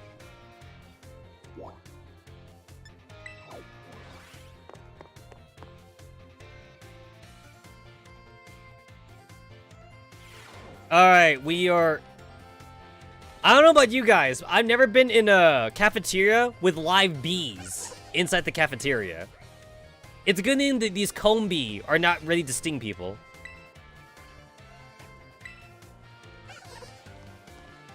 Also, wait! Look at these fucking kids! How old are they? So, if we look at how tall I am compared to this kid, it's like... Okay, so the main character is usually like 10 years old. So, is this a fucking preschooler? He looked like fucking 5 or 6 years old. Shit. Everything's spared again. Did you know they're great in sandwiches too? Fruit makes delicious in sandwiches. I'm not a fan of fruit sandwiches. I know that they're a big thing in Japan though. In Japan, like, people love fruit sandwiches because they're really girly. Like, strawberries, bananas, and whipped cream in sandwiches. I'm not a fan.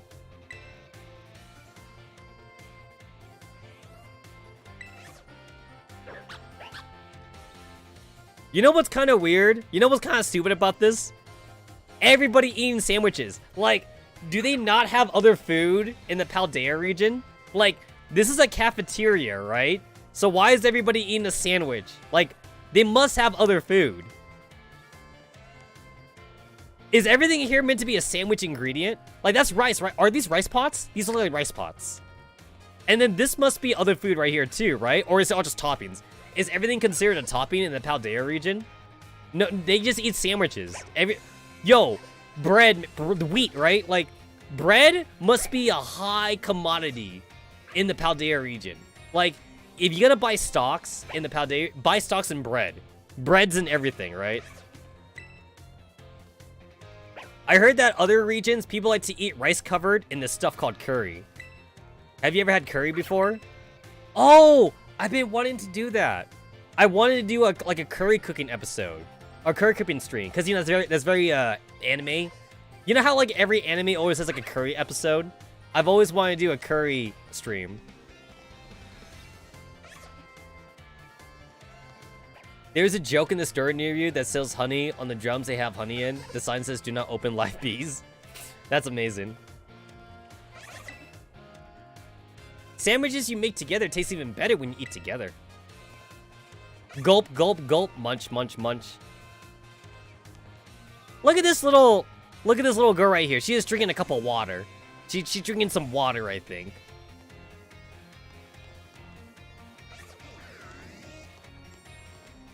This is fruit, right? Is this a fruit? I've been told that there are Pokemon that camouflage themselves as fruit. She's probably talking about apple, the Applin Pokemon. So I see an apple in there, I see a pear, and I see oranges. What do you get when you mix Rotom with a microwave? When Rotom hits a microwave, it turns to a heat Rotom. It already even changes types. Also, I noticed this too. The Paldea region doesn't seem like they have gas stoves. It looks like they either got like electric stoves or they have like induction stoves. I haven't seen any gas stoves in the Paldea region. But you know what? There's gas stoves in the Galarian region. Did you guys notice that? Like, the Galar has like fire. They use fire. But here in the Paldea region, everyone be using either electric or induction.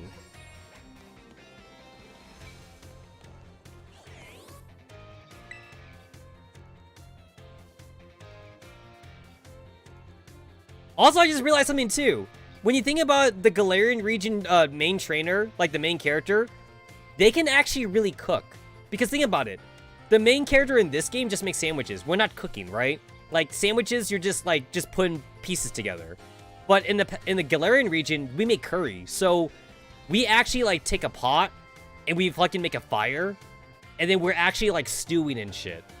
So we're a better cook in the Galarian region than in this region. Hope your stars are going okay. What do you have today? 5-alarm sandwich, peanut butter sandwich. The thick sweetness lingers in the mouth, a treat for taste buds. Pickle sandwich, potato salad sandwich, egg sandwich. Pickles are the only filling in the single-minded sandwich. It's an exceedingly simple meal.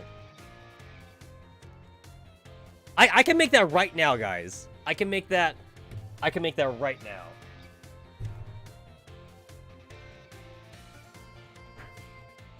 I have pickles right here. And I have bread. I have bread right here. See? I got bread and I have pickles. I can make a pickle sandwich. I can make a pickle sandwich right now. Right now, right now.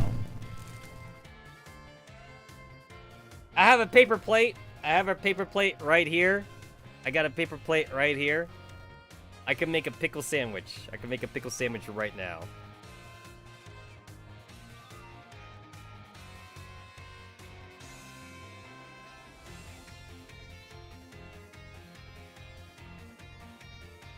I can make a pickle sandwich.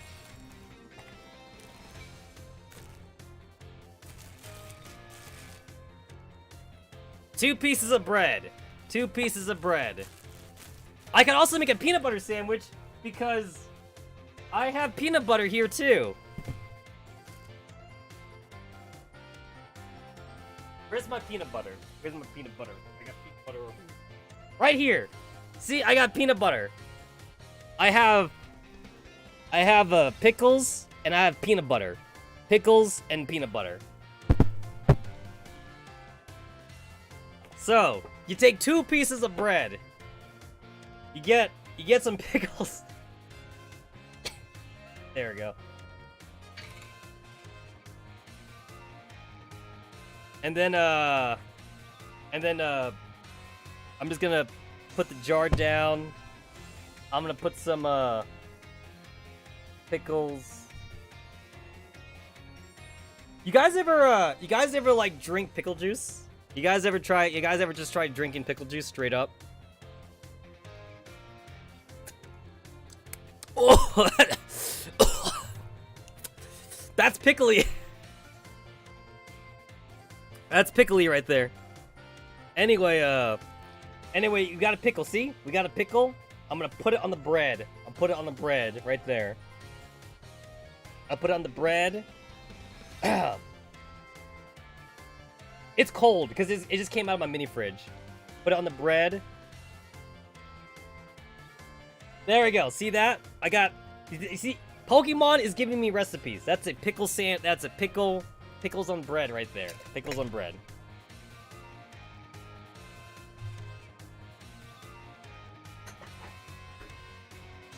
But wait, there's more. There's more. What about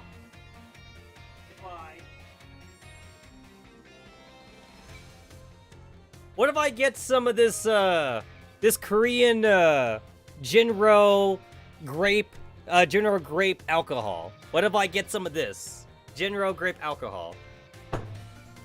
But wait, there's more. I also still have some cans of Mike's Harder Lemonade right here. It's okay for me to mix these two together, right?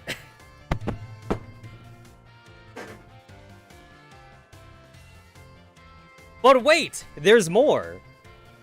So I also have some cutlery, plastic cutlery. I got a knife. I got a plastic knife right here. Why?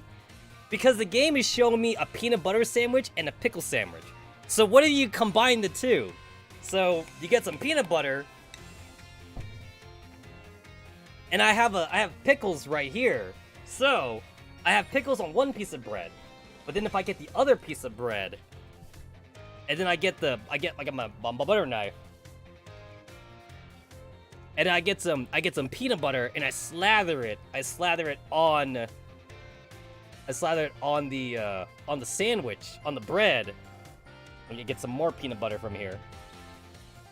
Get some peanut butter, smother it on there. One more scoop. Get some more.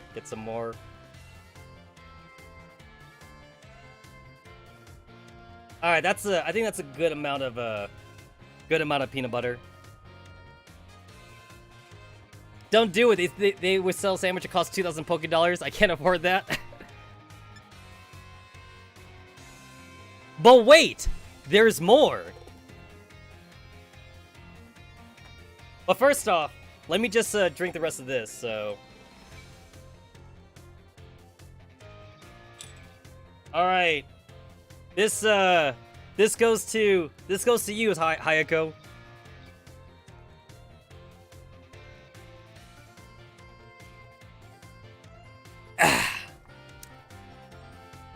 There wasn't that much in there. I just drink the rest of it.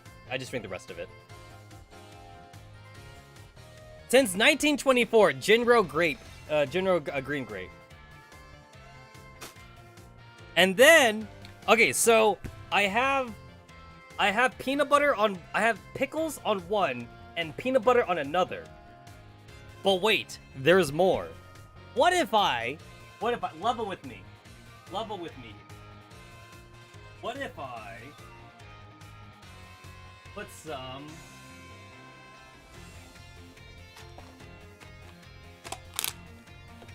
I have some mini chocolate chips here. So what if I put some chocolate chips on the peanut butter bread? Just pour some chocolate chips on here. Because the chocolate chip, it will stick to the peanut butter, right? So I pour some chocolate chips on it. Yeah, there we go. Now I got chocolate chips on the peanut butter, because everyone knows peanut butter goes with chocolate. Alrighty.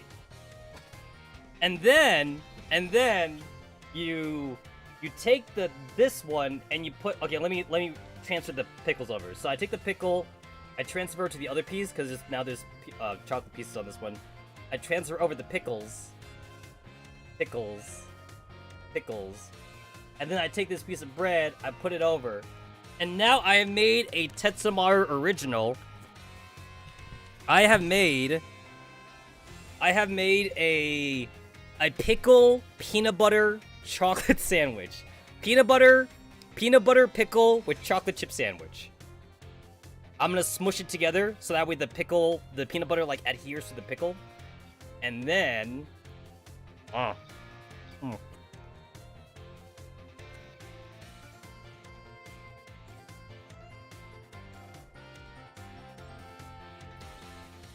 it's not bad actually.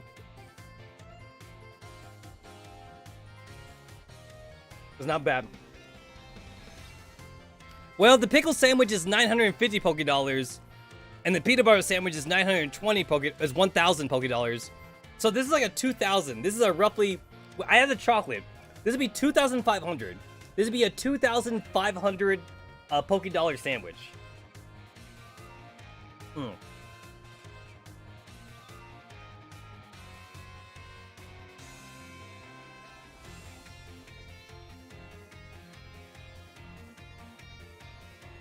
And just you wait till the next stream where I make another Pokemon sandwich.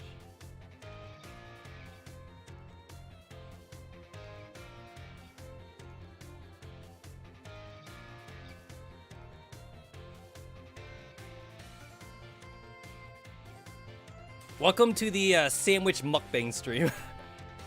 Sandwich mukbang stream. This is cranberry. This is cranberry flavor, just in case you were wondering. And for the alcohol content, for those that forget, this is 8%. That is 8% alcohol by volume.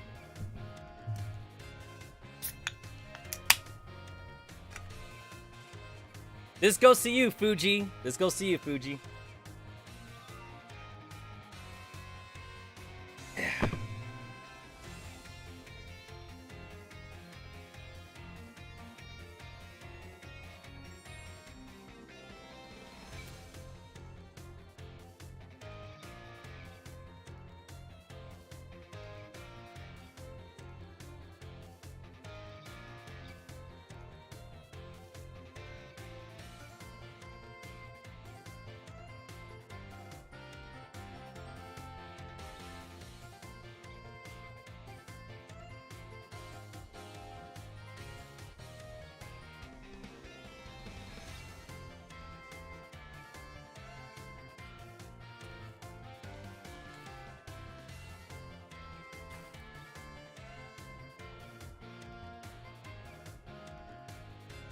Sandwich and beer. Sandwich and beer.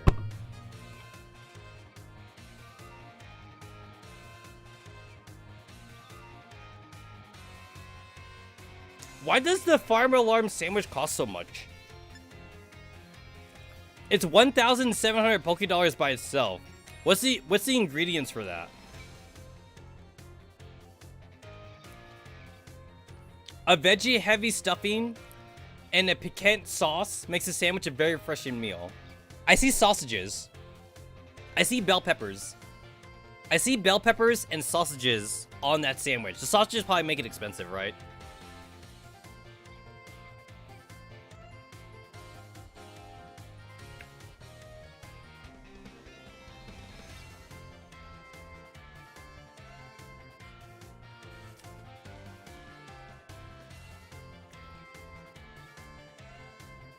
I still got like a whole stack of bread here, so I can keep making sandwiches for every Pokemon stream.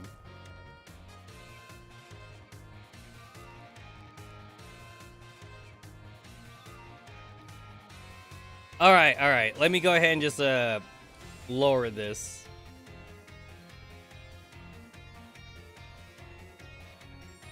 Okay, there we go. Okay.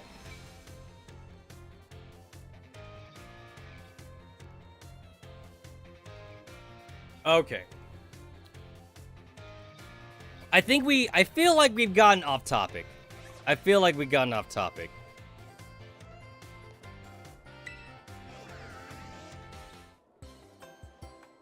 Hello, Master Tetsamaru of Class 1A. It has been quite some time since we last met.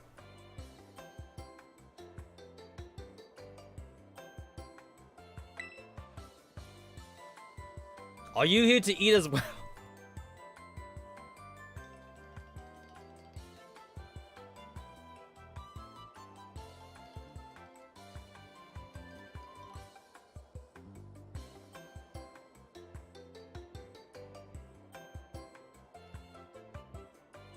You know what? We gotta make a meat sandwich tomorrow.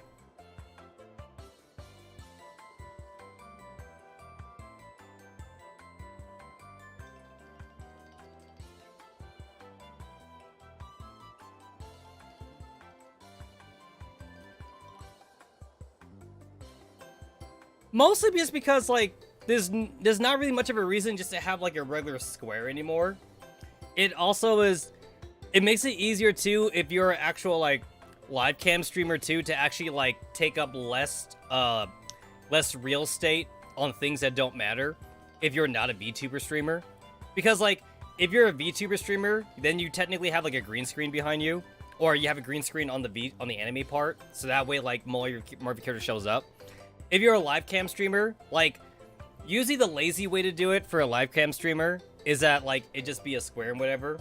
And then, like, you usually actually need, like, really good lighting also if you're gonna have, like, a green screen in the back. So that way, like, the green screen you could, like, crop it out or, you know, like, do the filter thing.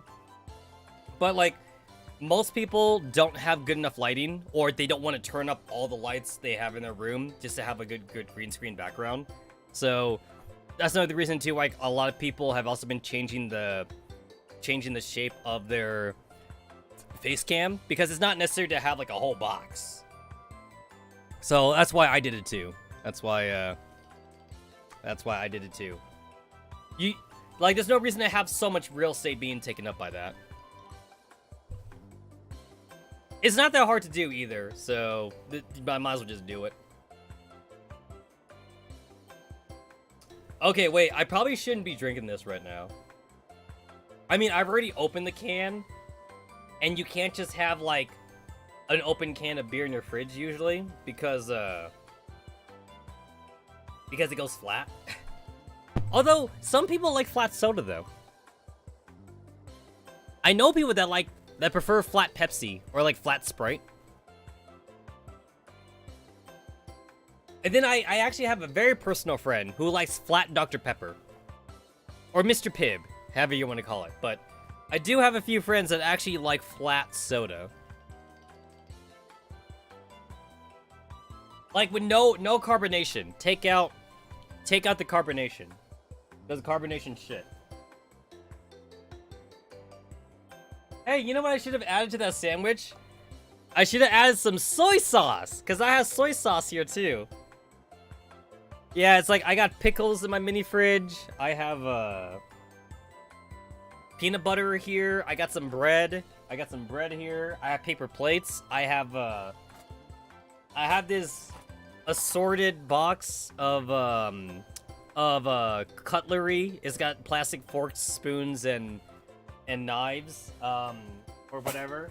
Yeah, no, I have food here in my mini fridge. I have food. I keep food in my room. I mean, like, of course, like, I have, like, my real food in, like, the kitchen fridge, like chicken and, like, actual stuff. Hey, are you a gravy? You guys into gravy? I'm not much of a gravy person. I didn't really grow up on gravy. But, like, I made gravy last night, and I was like, it's good, but I don't know if I'll eat it all the time. Because, like, I had, like, extra flour left over from, like, when I was, like, cooking some chicken. So I was like, oh, you know what? I'll use it to, like, thicken up some gravy. So I made gravy for once. I use chicken stock. I add some salt, some pepper, and MSG, because I'm Asian, and everyone knows that Asians love MSG. And then I use the flour left over from my chicken to like thicken up a little bit. And then I reduced it. And then I added the gravy on top of my chicken and my rice. The gravy was actually really good on my rice. But I feel like it wasn't that good on the chicken. Man, maybe it's because I'm just not much of a gravy person. I don't really know. Oh! You know what I also have in my fridge? I also have a box of chocolate macarons that I made. I have a box of chocolate macarons that I made.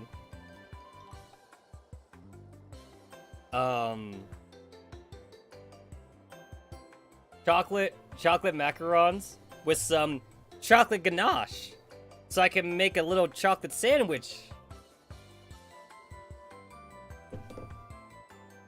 The only reason why they look like crap right now is because I dropped the entire container, so like they kind of broke a little bit, but they still taste good. It still tastes good.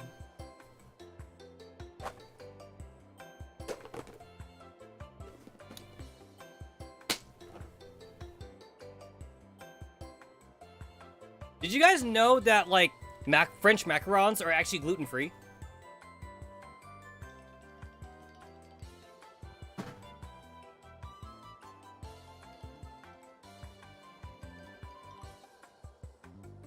French macarons are gluten-free because there's no flour. There's no flour in it. You see, French macarons is made out of egg whites, powdered sugar, and white sugar, and almond flour. And almond flour is not wheat flour. Almond flour is just almonds. It's called flour, but it's not really flour. It's just almonds, and you crushed it. You crushed it in a blender, and you made like a fine powder out of almonds. Basically, French macaroons is just made out of like almonds mostly, almonds and sugar. That's all macarons are made out of.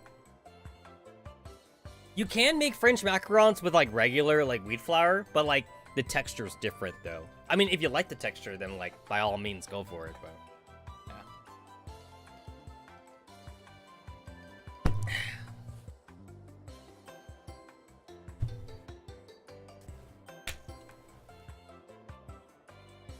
I feel like I've gone really off topic here.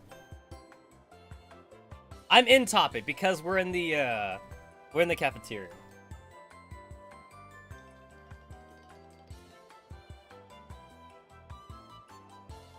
I was about to grab like a bag of candy, but I probably should stop eating candy. I'm done with candy for the rest of the day. No more candy. It's night. It's nighttime now. No more candy. No more candy. Oh, you know what I also have? You know what I also have? I also have... Yo, when's the last time y'all bitches ate cotton candy? Cotton... I got this at the 99-cent store. This was at the 99-cent store. Cotton candy. And it was like, yo, I haven't had cotton candy in like 8 years. 8 years? I haven't had cotton candy in like 5 years. In like 5 years.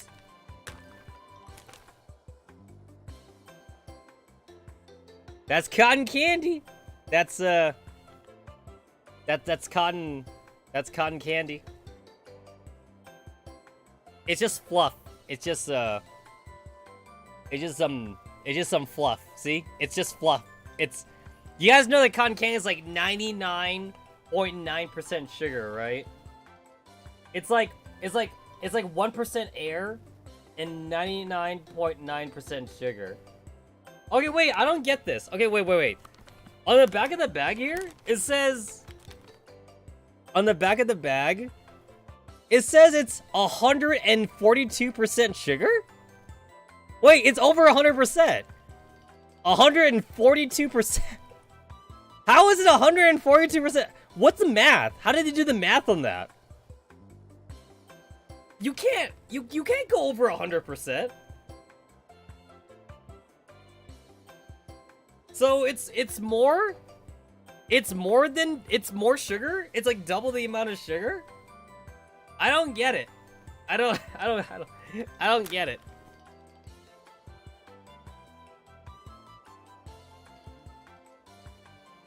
It just dissolves.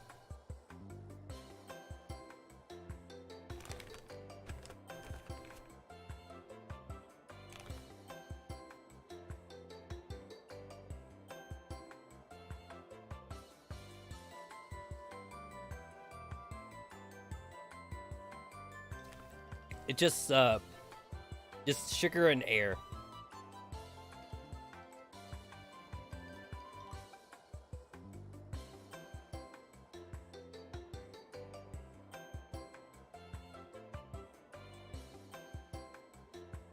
I remember seeing that GIF a long time ago. I remember reading about it. It's like raccoons clean their food or something.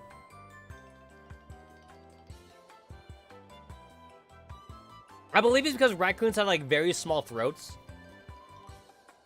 So they need to like water down their food. So yeah.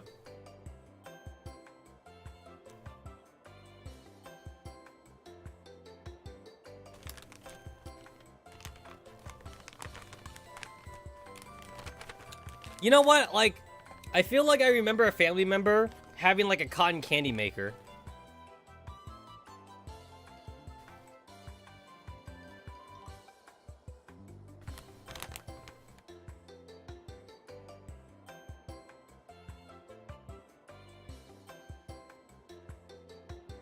Okay, I don't know how true this is. It says, in 1893, World's Fair in Chicago introduced America to a sweet new sensation, cotton candy. It was an immediate success. Today, you can enjoy the taste of fresh, just-made cotton candy any time of the year, thanks to the Fluffy Stuff moisture-proof bag. Fluffy Stuff delivers a taste and texture of traditional cotton candy and makes you feel like you never left the carnival.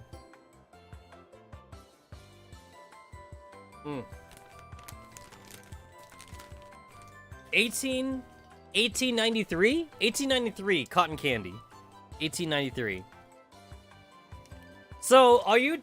Basically, you're telling me that somebody had to have just wanted to spin sugar, right? Isn't that how you make cotton candy? You have, like, a spinning. You got, like, a spinning thing. And then, like, you pour sugar into it. And then the sugar becomes, like, a thread. It becomes, like, a thread, and you put, like, a stick in there. And it catches the thread. And then your sugar, like... just turns into cotton. Somebody had to do that deliberately or by accident. By accident. You know what I also have here? I also got like a random bag of like famous Amos cookies, chocolate chip. I also got like this container of cereal. It's Fruity Pebbles. I have like a it's almost gone because like it's like this big, and this is how much I have left. I also have like Fruity Pebble cereal here in my room. I have a like dedicated bookshelf. I have like a bookshelf with like manga and anime and games on it, but like one shelf of that bookshelf is food. It's like food I keep in my room. That's why I keep like plates and bowls. I keep like plates and bowls and cutlery in my room. Yeah. Okay, my fingers are like sticky right now. I have like hand sanitizer in my room.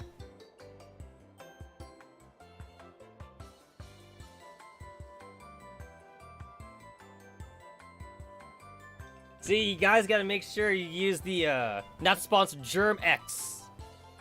Germ X Aloe Vera hand sanitizer. Germ X. So, you gotta make sure you kill that COVID-19, right? Gotta make sure that kill that COVID-19. Does this kill COVID-19? This kills most germs, it says. This kills 99.99% of germs. It's moisturized with vitamin E, it says.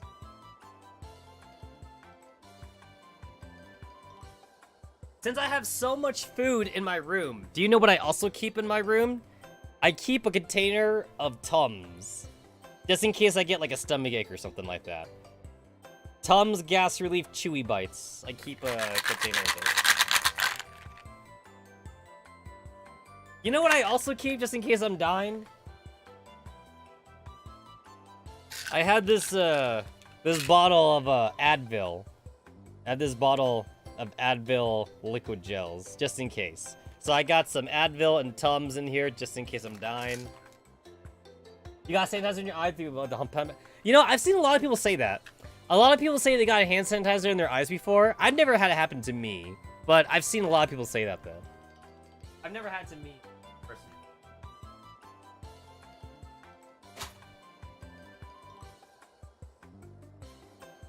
Oh, you know what I also have in my bedroom? I have in my freezer, I have a bag of shrimp. I have a bag of shrimp in my mini fridge. And then I also have a portable stovetop. I got a portable stovetop, so I can actually cook right here in the comfort of my own computer desk. I can cook right here. I just plug in the portable stovetop.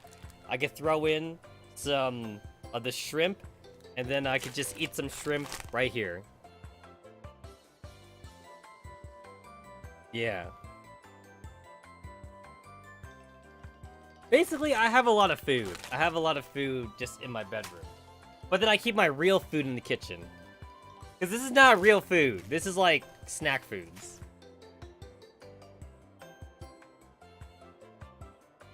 I also have... You guys have ice cream bowls? Like an actual... This is an ice cream bowl. You guys know that ice cream bowls are called ice cream bowls because they're insulated? So ice cream bowls keep your ice cream... They keep your ice cream colder longer. So I have an ice cream bowl in my mini fridge. So the bowl is cold, and I put ice cream in here, and then I eat it.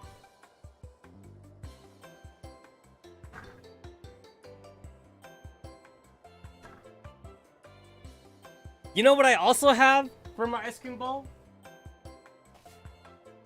I have this big old thing of sprinkles.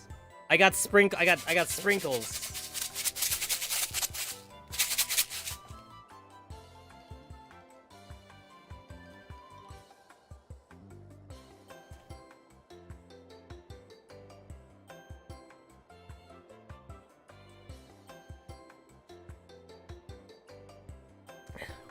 This next couple sprigs goes to you, Hina. This goes to you, Hina.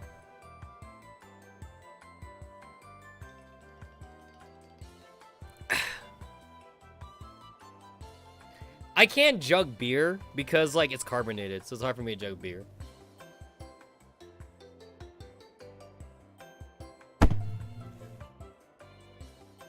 It's cranberry flavored, but, like, I'm not a fan of the cranberry, so I'm not gonna get it no more.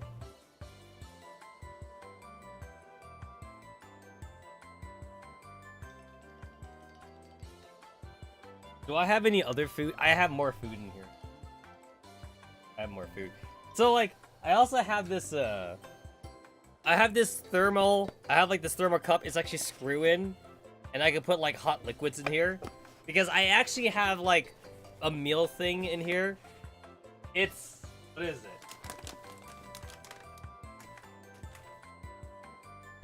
It is, tomato... It is tomato and herb. Tomato, hot and savory rice and quinoa. Quinoa, tomato and herb. Basically, like, all I gotta do is pour this in the cup. I just pour this in the cup. I add some hot water. And then I just drink it. So rice and quinoa, tomato and herb. It's made out of, like... It's made out of, like, a lot of, like, good shit, too. It's got vitamin D, vitamin C, it has vitamin B, it's got calcium, it has magnesium. It has, the ingredients, it's got, like, pea protein, it's got rice in it, it's got dried vegetables, it's got brown rice, it's got quinoa. Yeah, it's got...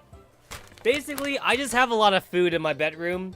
Just because, like, sometimes I'm too lazy to go to the kitchen. You guys ever feel like you're so lazy to go to the kitchen? So, like, you just want to eat with what you have in your bedroom? So, I have a food shelf in my bedroom, and then I have my mini fridge. So, my mini fridge keeps me... it keeps me, what's the word? Not hydrated. It keeps me fed. It keeps me fed.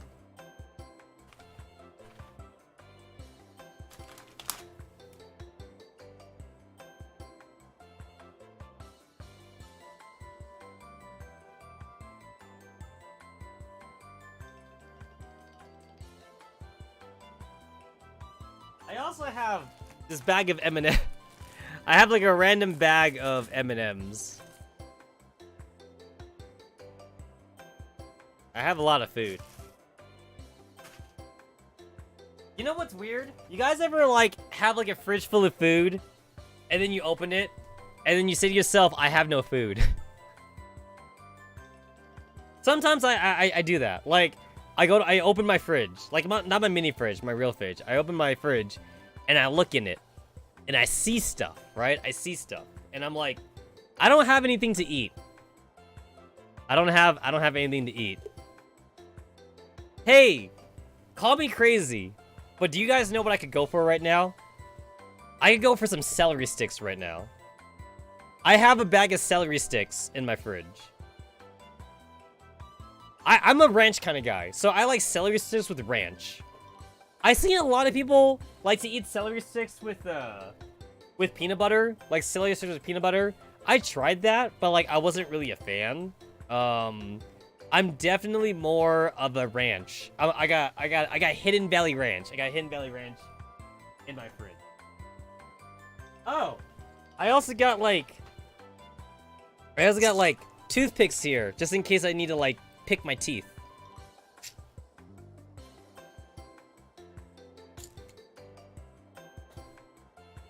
For me, sometimes also it'd be like I have stuff in the freezer and like I'm either gonna have to like thaw it out or like I need to like to be fair, you can cook frozen stuff right away, but usually like the texture's different or like yeah, you can only cook it in a few certain ways or something.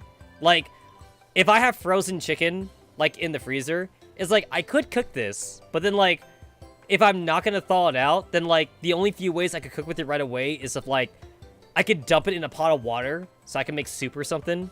With noodles or whatever like that, or like I could put it in like my Instant Pot and I could like I could pressure cook the chicken or something, you know, like I could put it in the air fryer. I could put my chicken in the air fryer and then like it can thaw and cook at the same time or something, you know.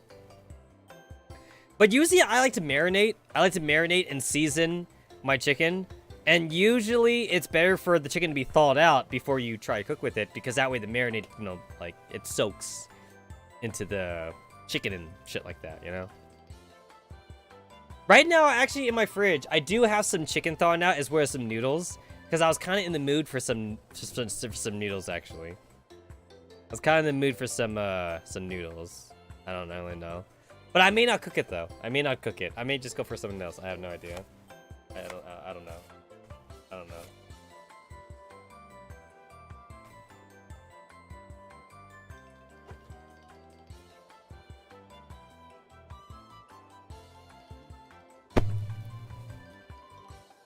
Am I drinking too much? I feel like this wasn't supposed to be a drinking stream. Alright, let me go ahead and reduce the size of this again. Okay. Anyway, I'm supposed to be talking to the teacher, the home ec teacher. You see, a guy this swole is in the home ec class, actually. He's not the PE teacher. Dendra, the waifu, is a PE teacher. This guy is actually the cooking teacher. That's why he's so swole.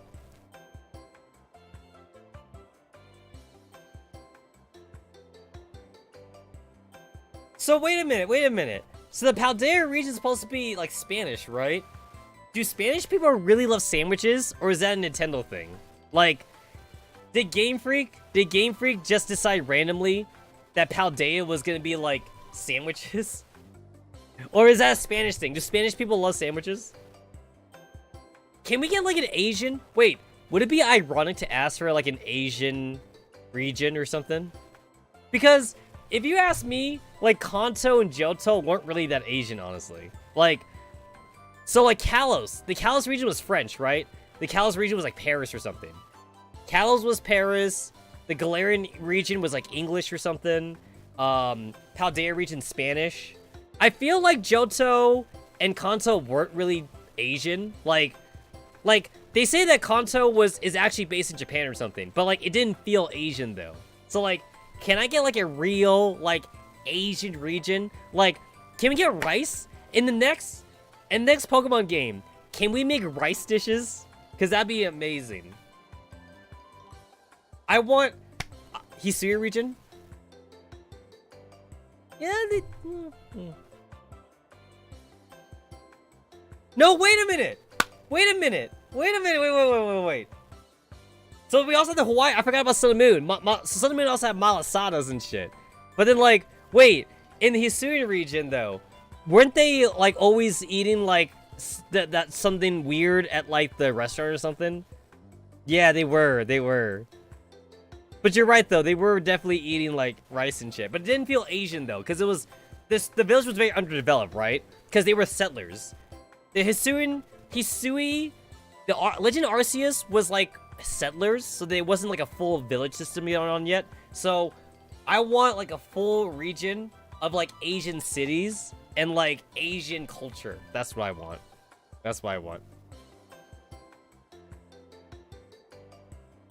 Yeah. Honestly, if you ask me, like the Johto region, the Hoenn region, and the Kanto region, they feel white. They feel white. They don't even feel Japanese. They honestly don't. I think that was before when Game Freak wasn't really trying to do a theme or something. Like, now, Game Freak, they're doing themes. Every region is based on a theme. But I feel like Kanto and Johto and Hoenn, like the first 3 generations, they weren't really based on anything. They were just kind of like, eh. It's a game where you catch mystical creatures. But now the games clearly have themes, the regional themes, though. So, like, Kalos was French, Galarian was English, Sun and Moon was Hawaiian, Paldea Spanish, so I definitely feel like I do want, like, an Asian region. Something like that. Malasada.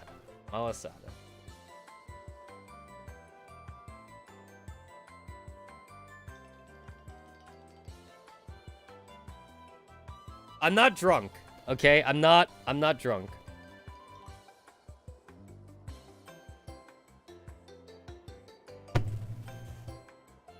Fuji, when you think about it, Pokemon World runs on Pokemon. So when you think about it, wouldn't pets be let in because Pokemon's like already in the restaurant? Think about it. Think about like how many restaurants they must have that have Pokemon make the food for you, right? Do you think the Pokemon washes their hands or something? Like, there's so many restaurants in the anime, for example. They use like fire Pokemon to cook, right? Like, a barbecue place would use like a Charmander to cook the food or something. Like, when you think about it, pets would be allowed because Pokemon are everywhere. Hisui was more Meiji Japan before urbanization. Basically, yeah. Did the Pokemon wash their mouths? You know what? You make a good point, though. A lot of Pokemon, they shoot fire and water through their mouth, right? They do it through their mouth. Yeah. I didn't even think about that.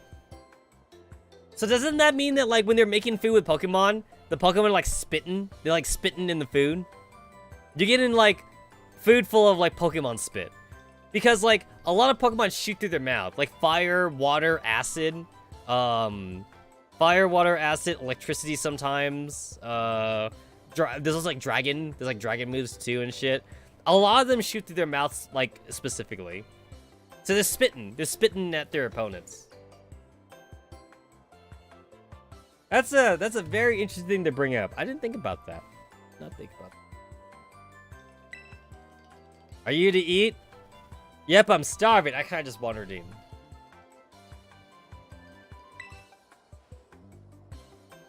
Drawn in by the Urubus aromas, I imagine.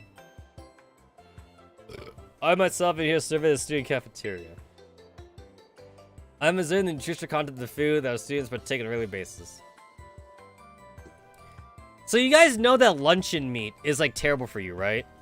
Like a bologna sandwich or something. Like luncheon meat that you eat cold is like really bad for you. It's like 90% salt. It's so salt. It's like high in sodium and shit. So if you guys want to make yourself a healthy sandwich, like it's better to use like real ingredients. So like it's better to have like chicken breast or like turkey meat or like bacon or something and like use that from your fridge and like cook with it and put it on your sandwich rather than like use luncheon meat. Luncheon meat is just terrible for you. Even if you go for like low sodium luncheon meat, it's still like 90% sodium. But the thing is that like a lot of people use luncheon meat because like it's very convenient, right? Like you don't have to cook it. You don't have to cook it and you don't have to slice it because luncheon meat's already like cut for you for like the perfect sandwich or something. So a lot of people use it, but honestly, you should not eat luncheon meat every day. So like for me, for example, I never buy bologna. I don't buy bologna. I don't buy like the sliced ham or something like that. I always buy real meat and then like I cook it and then I put it in a sandwich if I want a sandwich. Although to be fair, I'm not much of a sandwich guy anyway. So like I just make rice dishes usually. Like I'll have rice and then like I'll have like protein with it or something. And then maybe I'll sprinkle in some soy sauce or whatever, but that'd be like a simple meal for me. Although like sometimes I do try to like watch like the Food Network or something for like inspiration on what to eat. I'm the type of person that doesn't like to eat the same thing every day. So like I actually do watch the Food Network and I'm subscribed to it to get different ideas for meals. So like even though I do eat a lot of rice, I always try to switch it up a little bit. Anyway, one item on the menu that I'm particularly interested in is a peanut butter sandwich. It is quite sweet and delicious. Yes, perhaps I'll order one right now. Oh look, it's Mr. Gar. He's so fashionable and cool. I guess teachers come to the cafeteria too, huh? Do you think you'll have an egg sandwich? No way, if he gets anything here, it'd definitely be something spicy at the 5-alarm sandwich. He's so cool. He'll definitely get that wild and spicy 5-alarm sandwich. Oh, yo, they're gaslighting him. Wait, are they gaslighting him? So like he wanted to get the peanut butter sandwich, but now they're gaslighting him. Now he kind of has to get the 5-alarm spicy sandwich. Yo, that's not cool. That's so not cool. Could I have the 5-alarm sandwich and do... Yo! Yo, they totally gaslighted him! Sagaro-sensei, you don't have to order the spicy sandwich. Just because everyone expects you the spicy sandwich doesn't mean that you have to get it. But Mrs. Sagaro, what about... No, have a peanut butter sandwich. Oh, yes! You suggested I have a peanut butter sandwich, Mr. Burr. I suppose that you have to try one if you insist. I saved him, guys. I saved him. That was close. I almost forced myself to order something spicy. My least favorite of flavors. You like see that? Guys, he don't even like spicy food. He don't even like spicy food. But you know what though? He's swole, right? He's swole, so people just assumed. The students assumed that he would like spicy food. But just because he's a big guy doesn't mean that he doesn't have kids' taste. I thank you for restraining me, Master Tetsamaru. It seems that students tend to view me as fashionable and cool. Or even, dare I say it, exuding a sort of brooding strength. I have a habit of acting in such a way as not to destroy their image of me. I show my true colors to you just now without thinking. Please keep this a secret between us. You became even closer to Mrs. Sagaro. Yo, if this is a Persona game, then like, I can see that being a level 10 social link. Like, if this is a Persona game, then like, level 1 through 9 would be him doing what other students want him to do. And then level 10, he would come out. He'd be like, you know what? I'm gonna do what I want from now on. I'm not gonna do what other people think I should do. That's what that's what level 10 social link would be. Yo, there's a Combi outbreak. There is a Combi outbreak. We got a Ghastly outbreak. We have a mischievous outbreak. We have a wait, are you kidding me? We have a mischievous and a mismagus outbreak? That's kind of stupid. What other outbreaks do we have? Is that it? Is that it? Yo, I got two of the same Pokemon, essentially. Because Mismagus is the evolved version of Mischievous.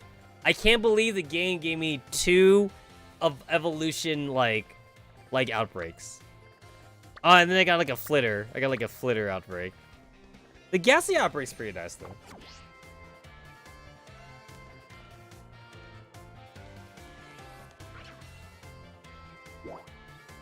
Entrance Hall. There's a teacher here. There's a teacher here in the entrance hall. So I was supposed to go fight Nimona, but I still haven't done that yet. Nimona can just fuck herself.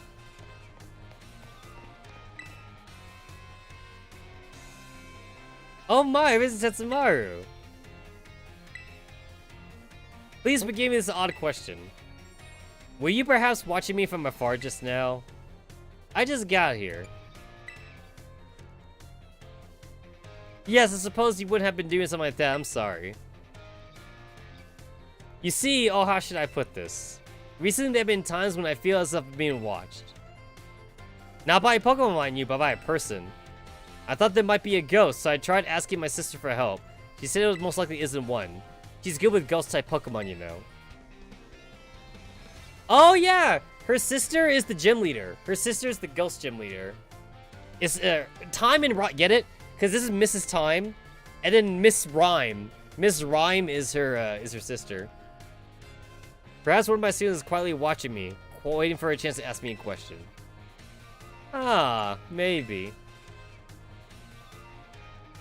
Goodness, if it wasn't that intense gaze I felt, if you know someone with a sort of fire in their eyes, come tell me, won't you? If they're too shy to come ask me themselves, then I go to them. You became even closer to Miss Time. Good talk.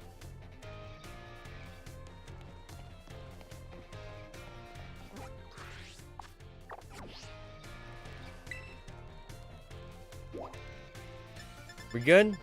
We're good. Alright, I should go to class because I'm a good student.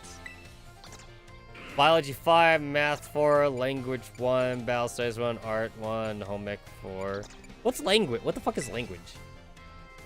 Mr. Salvatore. Are there languages in this game? Do they actually teach Spanish or something? How is this related to Pokemon? I know how to count from 1 to 10 in Spanish. I know how to say hola. I know hello in Spanish. And I know how to say Buenos dias. I know hola, Buenos dias. I know oh shit, what else do I know? Hola, Buenos dias. Que paso? Que paso? I think that's one too, right? Que paso? I don't know what that means actually, but I see a lot of Mexican people say it. Que paso, amigo, or something. My dear students, how are you today? Feeling good, I hope.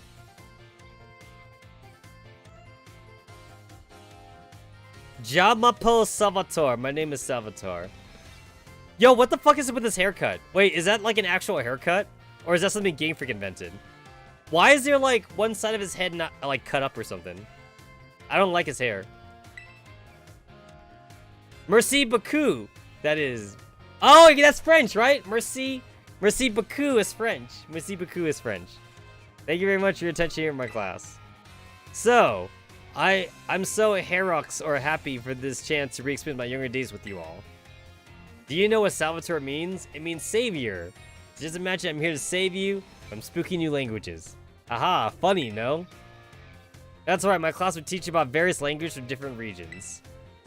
You may say good morning or hello as a greeting. But if you're from elsewhere, may say bonjour, a salute.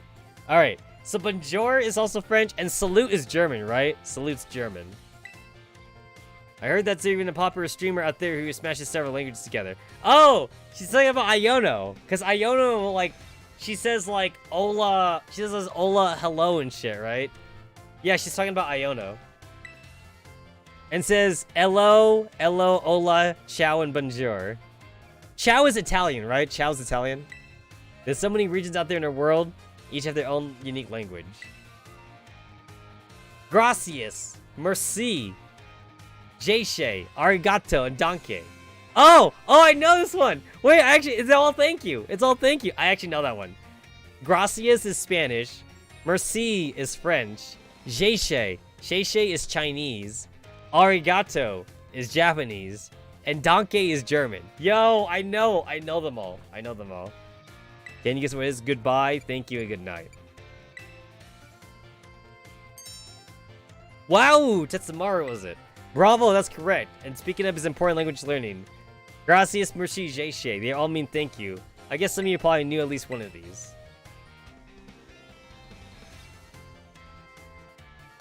Despite meaning the same thing, the links sound different. Isn't that interesting?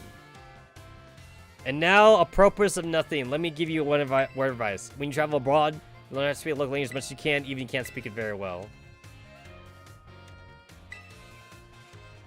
Honestly, from my experience, just being able to say hello, delicious, and thank you will get you pretty far. For everything else, just pretend you're Mr. Mime and gesture away. There's a pesky bell. I guess that's all we have time for today. Well, adios! Matane! Okay, that's he's saying bye. Adios is Spanish. Matane is Japanese. A la Proshan. See you later. I don't know that one. A la Proshan? A la Proshan? I don't know. Wait! This is not Pokemon related, is it? Is he actually teaching, like, actual language? I didn't sign up for this. So everything here is supposed to be Pokemon related, but this isn't Pokemon related. So wait, is he actually teaching language? Is this real language class?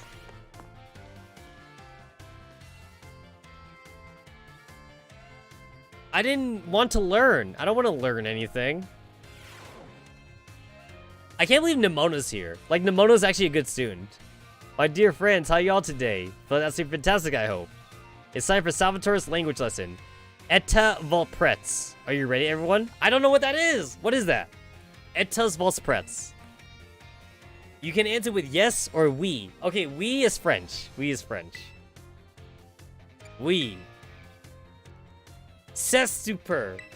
In this class, I believe I taught you how to say thank you. In La Course d'Aujourd'hui, today's class, we were learning about a certain word to make sure people happy when you use it in your travels abroad. What word would you say? Well, you have to guess. Delicieux, Hauchi, Bueno. Oh, I know Breno. Can't you tell me what these words mean? Delicious, sorry, help. Okay, so I guess delicious. Correct, c'est super. I know I can count you to Tetsamaru. Delicious, Hauchi. I don't know what how is that Korean? Bueno, all these words mean delicious. Using the logo for delicious at markets, a restaurant is sure to be a big sourire, a smile. Who are you talking to? It'll make communication smoothly, I guarantee it. People love it when someone says the cuisine of their homeland is delicious. Who wouldn't be Herix happy to receive such a compliment? And now, a purpose of nothing. Let me give you one order of advice. The first step of smooth communication is to compliment the person you're talking to. After all, it's not very likely that a compliment will put someone in a bad mood. This doesn't only apply to other people in other regions either. It's the same for all of you too. You can put this tip with your classmates. How y'all try complimenting each other after class? I bet it will make for an ambience plus sympathetic, a more friendly atmosphere. See you all, prochaine cours next lesson. Adios, matane. Man, I wish real language class was that easy.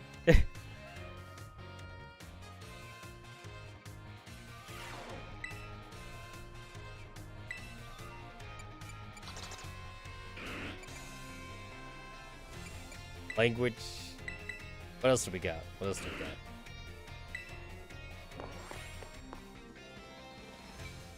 I can't believe I'm actually learning. I'm actually learning. I want to learn, what's up? What was that language called again? I forget what it was called. But I know it's a dead language. I forget what's it called. My dear friends, how are you all today? You certainly look fantastic.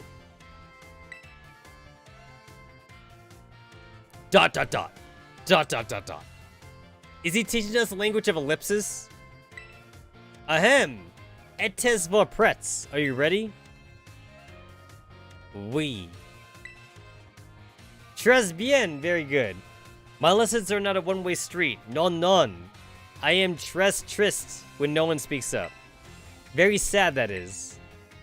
You know, last I taught you how to say delicious, right? In Les Cours d'Argent or Huites class, we were learning about special phrase you can produce when time is just right.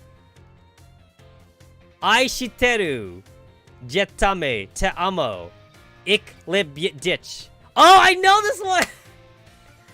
I know this one from anime. No, I literally know it from anime. So, I know Aishiteru is Japanese. Te amo Spanish. I know ik lib dish is German. I know this one. I know this is from anime. Actually, I learned ik lib dish from a doujin. I learned that one from a doujin. Is it from Konko? I think I learned that one from a Konko doujin. You read it from an Asia Lane hentai doujin? I learned it from Konko. I'm pretty sure I learned it from Konko. No! Not Konko. I learned it from Idolmaster. I think I got it from Idolmaster. Yeah. Jetame te amo ik lech dish. These are phrases you stole, I think. Because they're all quite famous ways to say I love you. Have I embarrassed you all, my friends? What timidest little grokcons et fillets, shy boys and girls that is.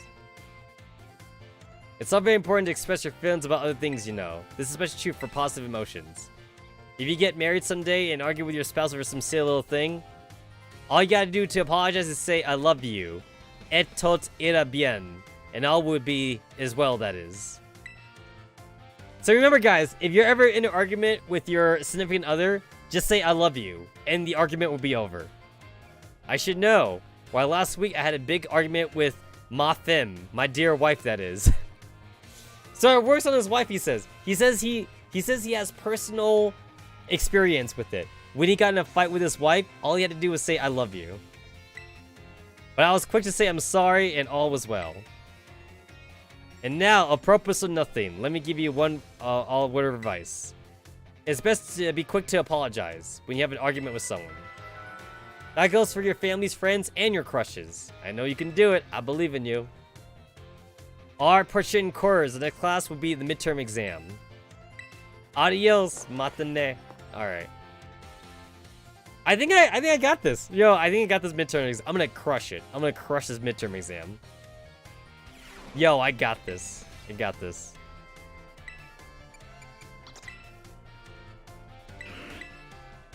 Okay, I have to get 100%. I have to get 100%. Because I already knew this shit. I knew this shit before I did the test. Before I came to class. There's no way I get anything wrong, right?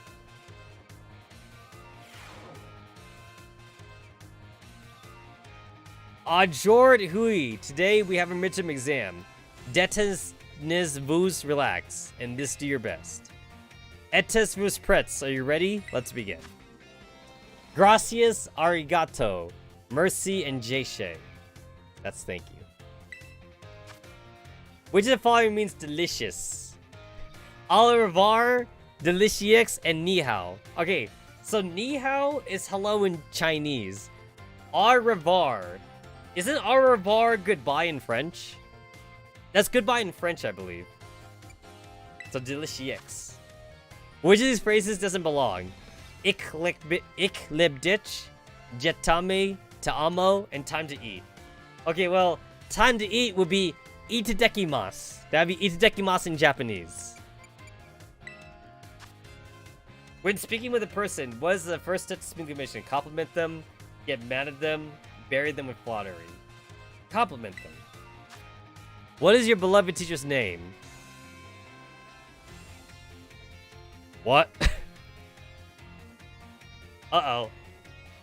Salvatore. It's Salvatore. Why is that on the fucking test? Wait, why the fuck is that on the test? Yo, I almost got that wrong. I legit almost got that wrong. I hope that was easy enough, especially a generic question, last question. Yo, that last question was bullshit. That had nothing to do with language. That had nothing to do with language. You must get 3.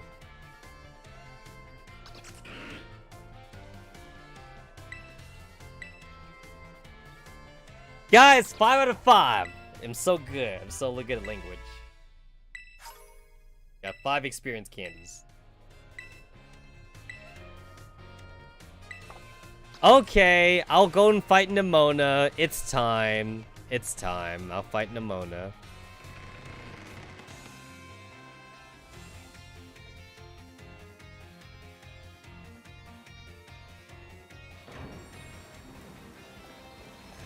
It's fucking raining, man. It's raining. I like how your character actually tries to cover himself. Because it's raining. I like that he's actually doing that.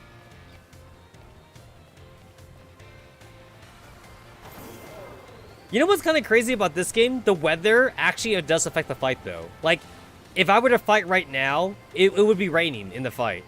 So that's kind of cool. That, like, the battles are affected by that. This guy's selling balloons. I found an ether, like in the corner of the stupid school or something. We got some swabloos there. Yo, these are some very dedicated food vendors. I don't know about you guys, but if it was raining out, I would not be out here trying to sell ice cream. It's crepes, ice cream, barbecue, like while it's fucking raining. Here's somebody trying to sell some sushi or something. Here's someone trying to sell some ice cream. Yeah, fuck that shit. It's raining. This one's ice cream. Look at this guy. Or look at this chick. This chick is literally selling ice cream. And look at that tiny umbrella. And the rain's going this way, actually. So she's getting wet. She's actually getting wet. Oh, it's okay. It's not raining no more.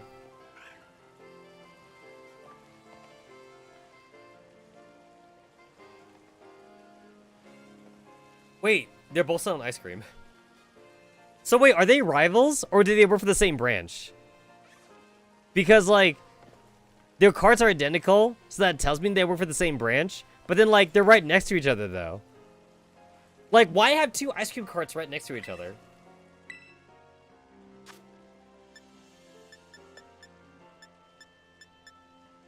So the only ice cream on here that like I would even want to try is a strawberry ice cream. Because I'm not a fan of mint chocolate chip.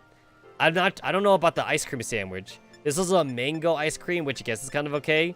Then there's a teriyaki. There's a fucking teriyaki ice cream. And then there's a salt ice cream. Not sure about that one. Yeah, I don't know. I don't know how I feel about that one.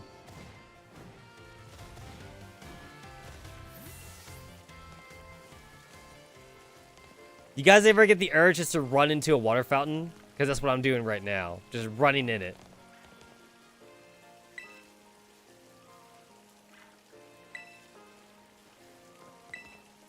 Rain in Paldea isn't that cold, and it stops really quickly, so nobody here uses an umbrella.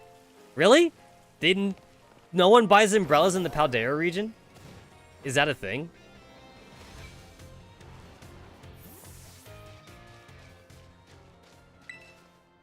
Once I catch my own Pokemon, I'm going to become a champion ranked trainer. Dream big, kid. Dream big. I'd love to see a battle. Could use a thrill. So wait, these people are like just sitting around the battle arena just waiting for someone to fight. They want like 2 school kids just come over and decide to have a Pokemon battle. Get your tasty ice cream. Yo, that's capitalism. Because everybody got a fucking cart. Everyone has a food cart. That's some real capitalism right there. Every 10 feet, there's always somebody selling shit. Like, there's stores everywhere in this game. When you think about it, that's actually very realistic. Everybody's an entrepreneur, essentially.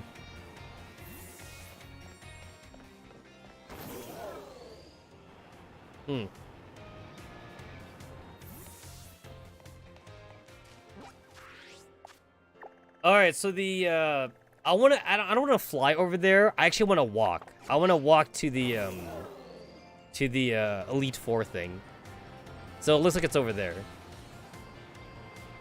I say walk, but I'm just gonna like ride my Miradon like up there.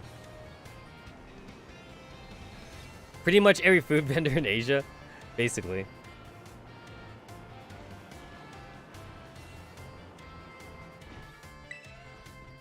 I just had my interview at the Pokemon League.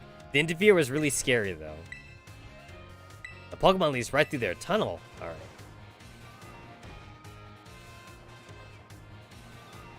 I'm still angry that this game took out the one feature I liked in every game. And that was going through the trash. Like, in every old game, you could go through the trash, and the trash would have potions and shit in them. I can't trash dig no more. There's no more trash digging. That upsets me. That upsets me like you guys wouldn't believe. I want to be a trash digger. If I make an RPG game, I'm totally trash digging.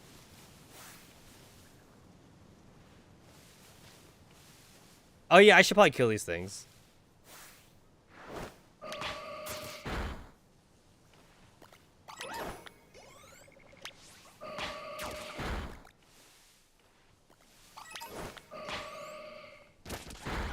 This is the couple Pokemon. It's a Pokemon that counts as two. Because like it's a husband and wife. It's like a husband and wife Pokemon. You're a random trainer?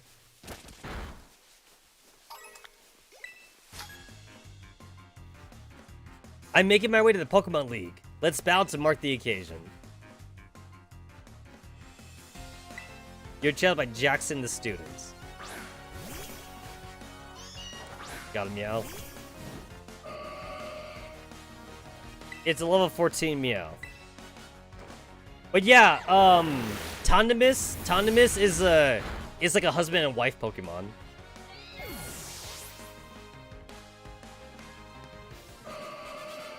And you know what's the best part about them though? So like the best part about them is that they have an evolution, and their evolution is that they have kids. So like it goes from being like a 2 Pokemon to like a quadruple, because they have 2 kids actually.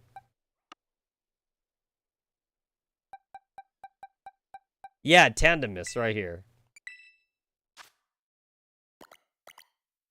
So when they evolve, they have babies, and then you're sending 4 Pokemon out at the same time.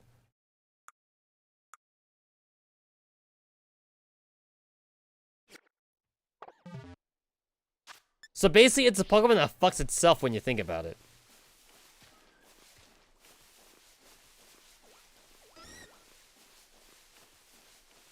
Nimona, she's waiting for me. Running up here.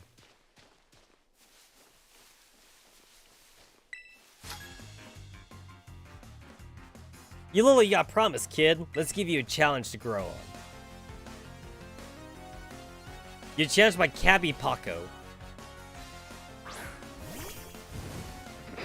Well, I haven't touched the Team Star battles yet, so like I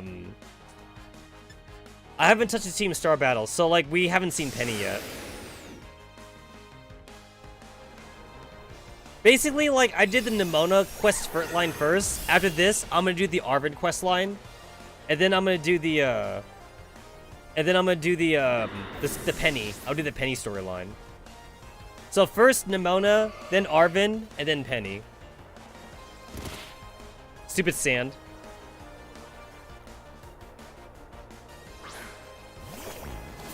Oh, cool! This guy's got the he's got the new armored Pokemon thing. It's humanoid. I'm actually kind of annoyed it's humanoid because people are gonna loot it. People are gonna loot the fuck out of this Pokemon. It's humanoid.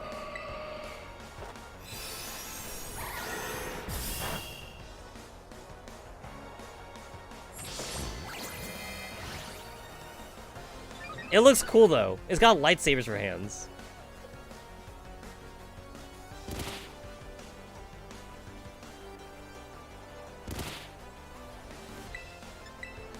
So you're a fighting type? Oh, you're not a fighting type. Okay.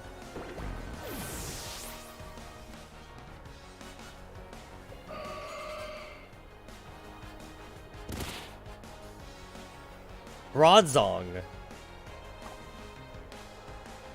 But what about Gallade, though?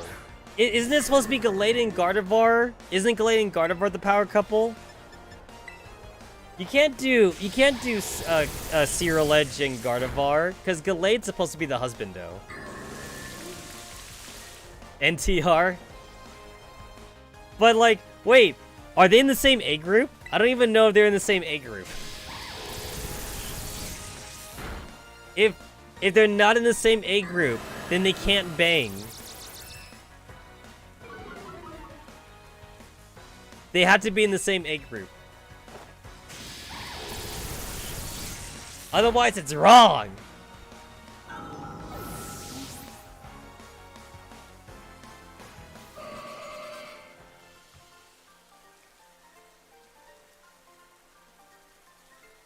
Did you get some growth out of that? I got 17,000 prize money from that. I'll tell you what I got.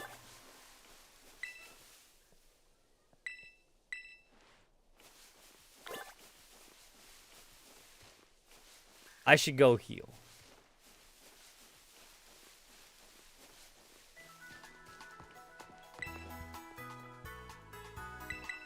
Actually, that guy was pretty strong. He had like level 55 Pokemon. So he was actually a pretty strong trainer. And you know what's kind of stupid? That you can actually go fight this guy as soon as you start your adventure. That means like you could come to this guy right away and he would kick your ass. Because you would have like level 5 Pokemon.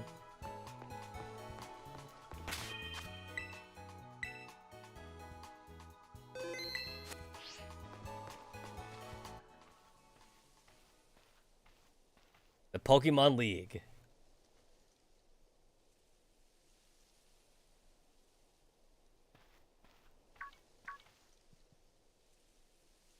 Hello, Tetsamaru. So this is it. You decided to face the Pokemon League. The final test you must pass to become a champion is held here in this building.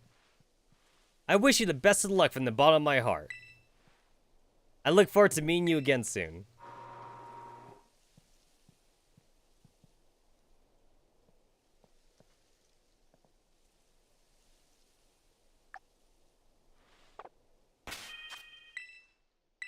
Yo, we got some dark-skinned waifus in this game. You guys notice that? We got a lot of dark-skinned waifus.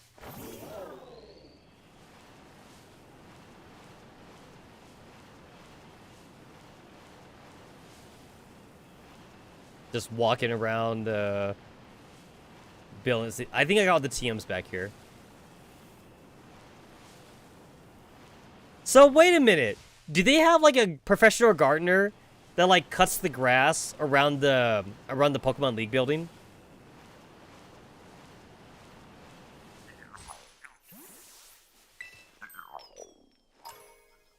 There's the exit. There's the exit door back here. Can you guys imagine having to cut the grass like all around the building? You Scyther.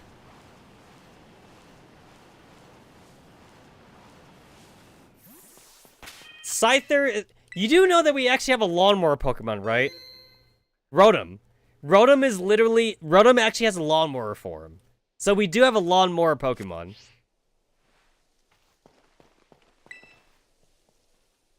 I believe it's grass type. The lawnmower form is grass type.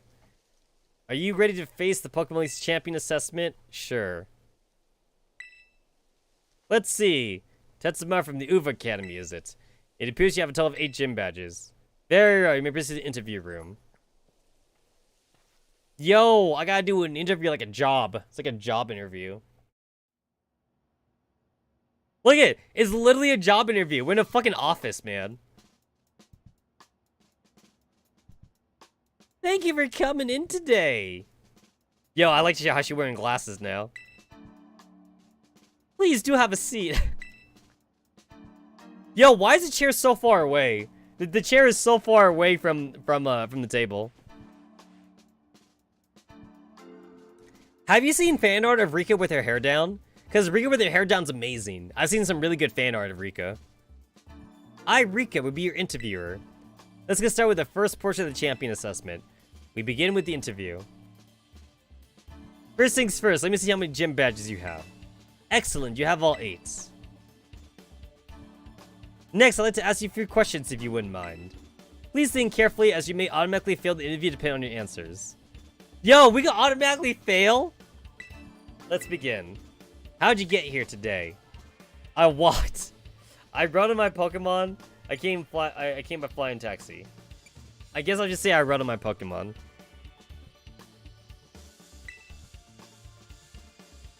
Very good, very good. Please tell me the name of the school you are enrolled in. The Naranja Academy. The Manzana Academy. The Uva Academy. Ah, that's right. So, what brings you to the Pokemon League today? I came to catch Pokemon. I came to become a champion. Just for fun, I guess.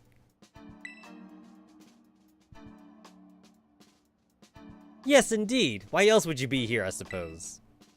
Now, what do you intend to do if and when you become a champion? I want to become even stronger. I want to battle Nemona. I want to find treasure.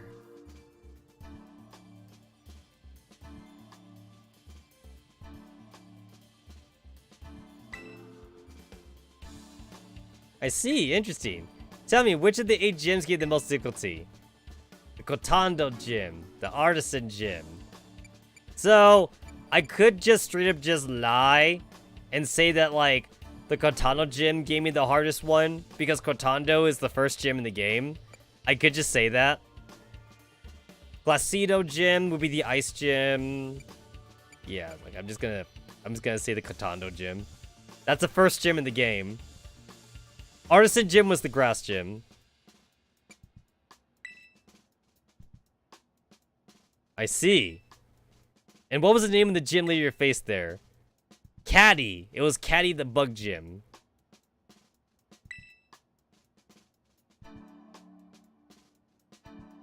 I'm glad you seem to remember. Could you imagine they tried to do this red? He would have been all like, Team Rocket and just beat everyone up till they let him by. But do you remember which type of Pokemon Caddy used? Bug type.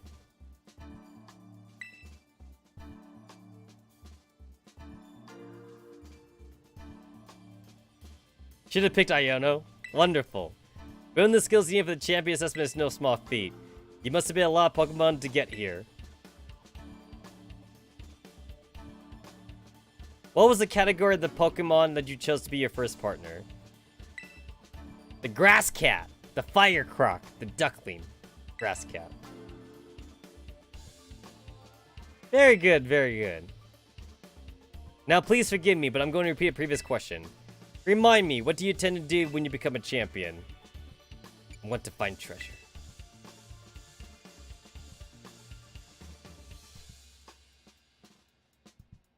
I said that, right? Ah, yes, that's right. Yo, you recording this? Wait a minute. Rika, look at the monitor. Is she recording this? Now's the final question for the interview. Do you like Pokemon? No. No, I don't like Pokemon. I don't like Pokemon. Yes, I like Pokemon.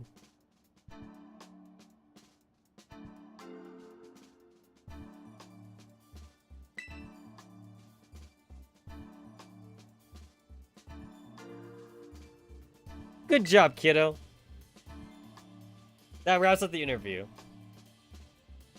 Let me be the first to congratulate you. You just passed the first part of the champion assessment. I like Digimon. It's like, what's your favorite Pokemon? Angelomon and Renamon. Angelomon, Renamon, and Lilith. I like Lilithmon. On your first try too, no less. Don't think anyone's done that since Nemona. But anyway, next switch skills, get ready for the next segment. The segment's gonna be called the Elite Test. And you face the Elite Four Pokemon in battles. I guess it's pretty obvious in me in the test, huh?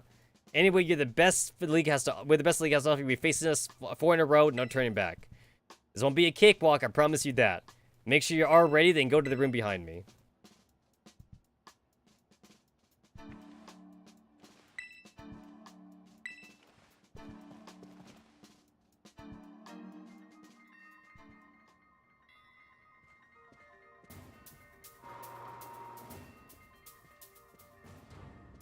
Bum bum bum bum bum bum.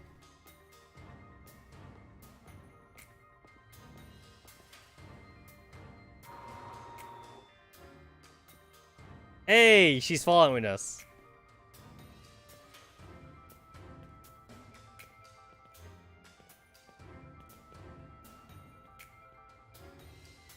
Now then, let's get started. Let good old Rika be the first Elite Four to take you on. I'd say I'd go easy on you, but I'd be lying. Think fast.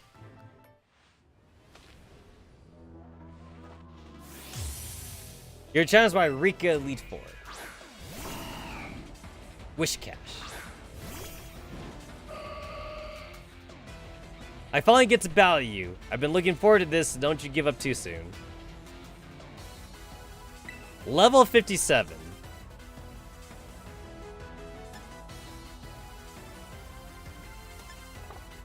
So, I feel like I could just, Okay,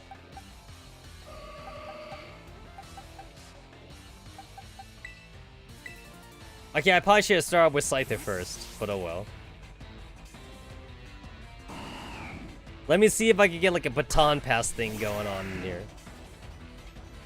Earth power. Aha! Wiggle's flying type, bitch. Wiggle is flying type. So, Sword Stance.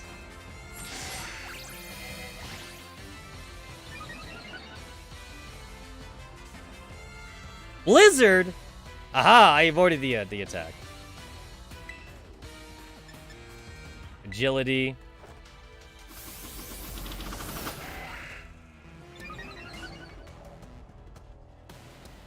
Blizzard. Oh, that didn't even do that much. That didn't do shit. That didn't do shit. Sword Stance. This seems kind of overkill for what I'm doing. This seems kind of like overkill. Baton Pass. I'm pretty sure this strategy is like very unnecessary, what I'm doing right here. And then I'm going to Salad. Good old Salad.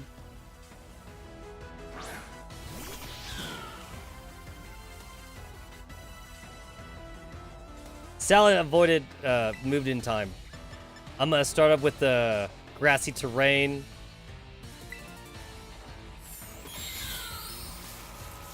So grassy terrain ups all my grass moves. And I also heal every turn too.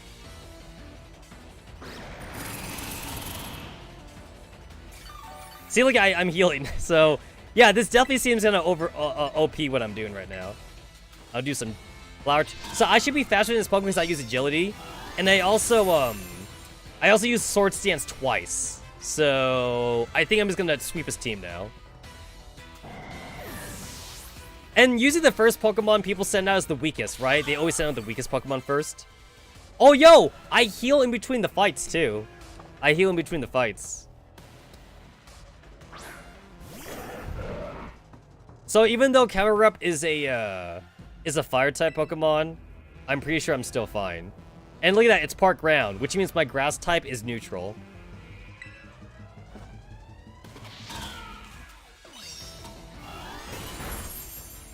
Yo! Get shit on. Get shit on. Yeah, I'm pretty sure I'm just gonna sweep his team. Or her team. Donphan. Like, it doesn't matter that, like, Rika's gonna use, like, a very, like, balanced team of different, Oh! Well, did you know that Flower Trick is infinite crits, by the way? This attack never misses. It never misses, and it always lands a critical hit. So, yeah. Yeah, it's... So the base power 70 is a lie.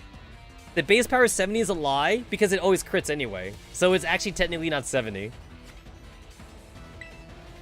Yeah. Honestly, the fact that it never misses, right? The fact that it never misses is also really good. Oh shit, this thing got sturdy? Oh, this thing got sturdy, I think. Yeah, it has fucking sturdy.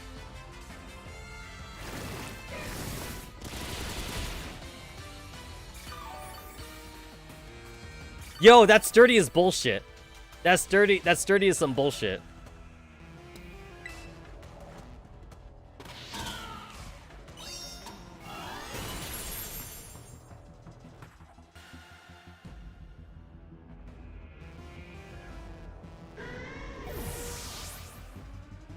That sturdy actually made me waste a turn. It legit made me waste a turn.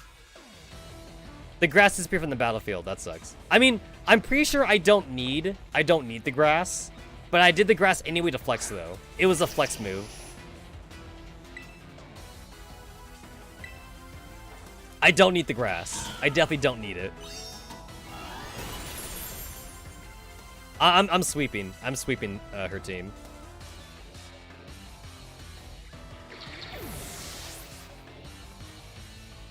And the thing is that, like, I do have good type coverage on Mascar. I do have type coverage. Impressive. You really are something else, kiddo. Because I also have dark typing and fairy typing on Salad, so I'm pretty good. Let's finish this. Go, Clodsire. Shake things up a bit.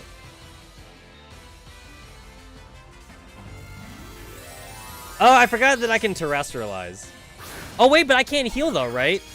I can't recover my terrestrialize orb. So I guess it's better. I guess it's better that I don't terrestrialize. Protect? Oh, you bitch. Oh, you little bitch. Stupid protect. So, his Clodsire used ground type terrestrialize. Which is A-okay for me. Yep, and I sweeped. I sweeped.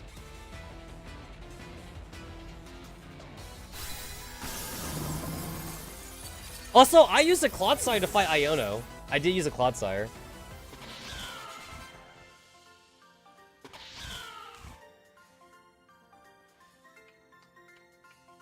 Not bad, kiddo. Oh, look at that. She's being like a Cinderay. She's like not happy or whatever. I got 24,000 monies.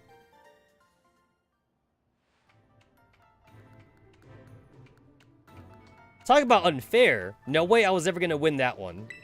Still though, what a great battle. Felt good even though to lose. Not a whole lot of trainers have the skill to make it past the elite test. But who knows? I'm beginning to think you might be one of the few that do. Better stay on your toes, though. The second Elite Four is stronger than me. You're next up, Squirt. Come on out. Oh no! It's the lolly! It's the lolly! Coming. Oh wow, did you lose, Rika? Yeah, I did. He's no pushover, let me tell you. I'll be waiting from the side. Avenge me if you can. You bet I will. Alright, let me heal. Can I make picnic? Alright. Let me heal. Let me heal.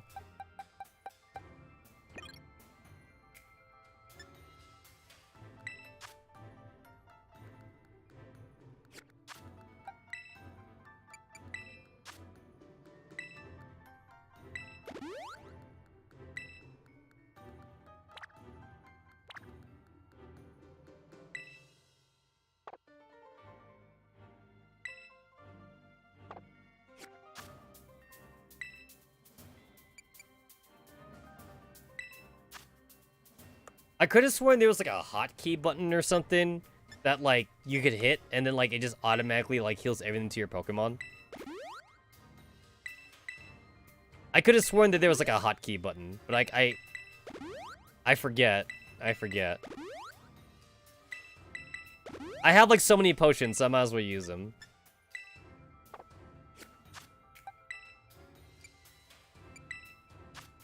How many PP do I have? I have like 3 PP left on Flower Trick.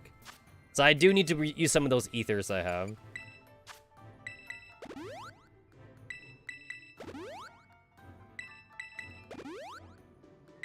I have so many potions. Can you guys imagine just like what it would look like in real life? I'd be like spamming potions on the Pokemon.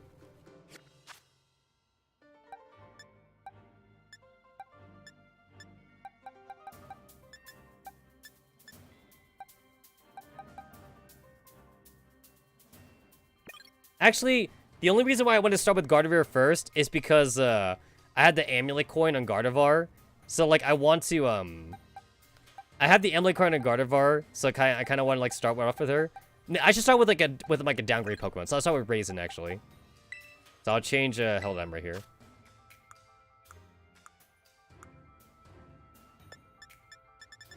I have a thingy for God of War. Wise Glasses, here it is.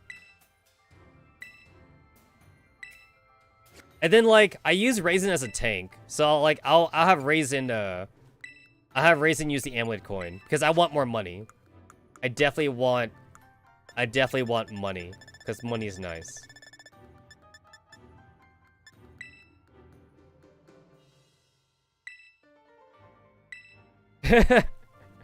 I know, right? I know.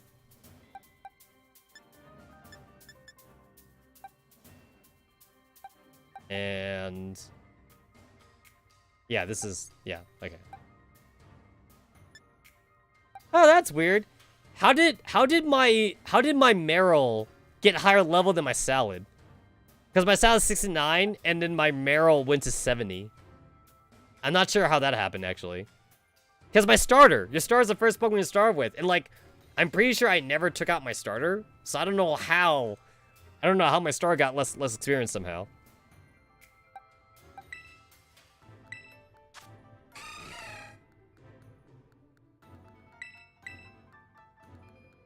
Superpower, Double Edge, Rain Dance, Aqua Ring.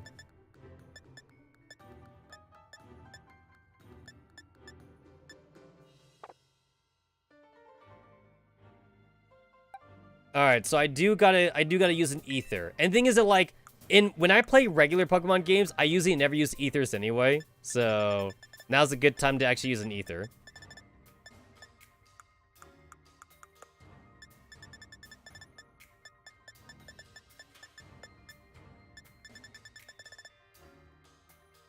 Wait, what the? Oh, here it is. I have 43 ethers. There we go. So I got a shit ton of ethers. Are you ready to face Poppy? No. And then I back up. Yep. I'll be watching to see how far you make it, kiddo. There's no turning back now. No, let me out! Let me out. Let me out. I don't want to face the lolly. I don't want to face the lolly. I guess I have to face her.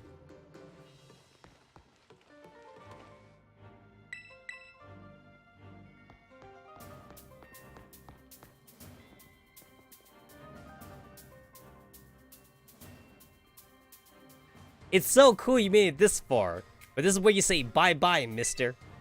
All my Pokemon are super tough. Your weak attacks won't work on them all, at all. They're bounced right off, you see. I can't wait for you to meet my friends, so here they come. Bounce right off. Are you a Steel-type trainer? You're challenged by Poppy Elite Four. Copperjaw. Oh, you are Steel-type. You are Steel. I kind of guessed. She said bounce off, so I kind of just guessed Steel. Go on, Rajesh. Smush him. Smush him. So I'm just gonna charm then.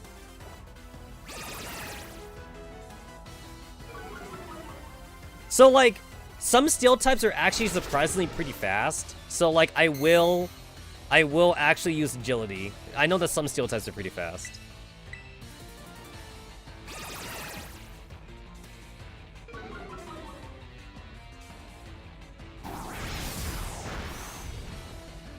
Nice damage, bitch.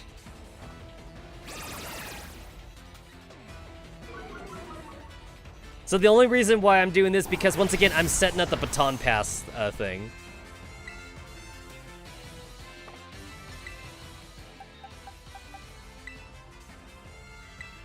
Wiggle is a flying type, so like Wiggle's not gonna take any stealth rock damage, I believe. If you're flying type, you don't take stealth rock damage. Oh, I do take! Oh shit, I do take stealth rock damage. That took a lot of damage. Holy shit, that took a lot.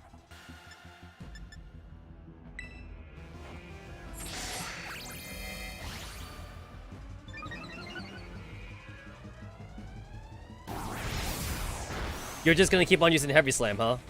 You're just gonna keep on using Heavy Slam.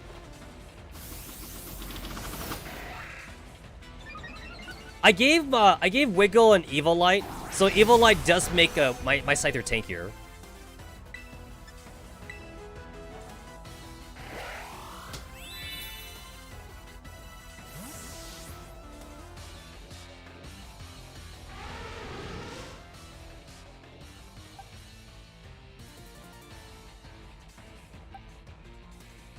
So even though she said the word bounce, I feel like she's probably just not going to use all pure steel types. So I'll still switch to Salad. And also, to be fair, like, I use Sword Dance, and Sword Dance is physical attacking. So Salad is my physical attacker.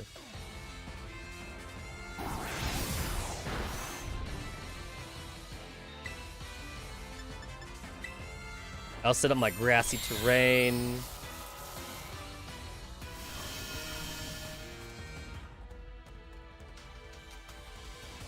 I also kind of wanted to actually, like, turn my Scyther into a pincer, or not into a scissor, so I could learn Iron Head, or Iron Defense, so I can also boost my defense stat, but that's not necessary, though.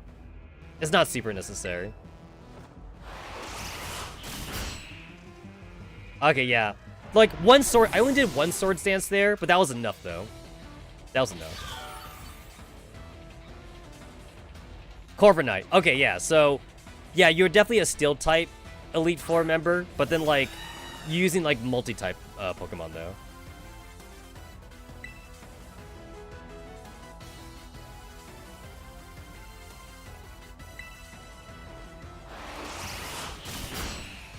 Holy shit, you didn't die. Oh, that's not good. Oh, shit. All right. Well, there goes the baton pass. The baton pass strat didn't work here. All right.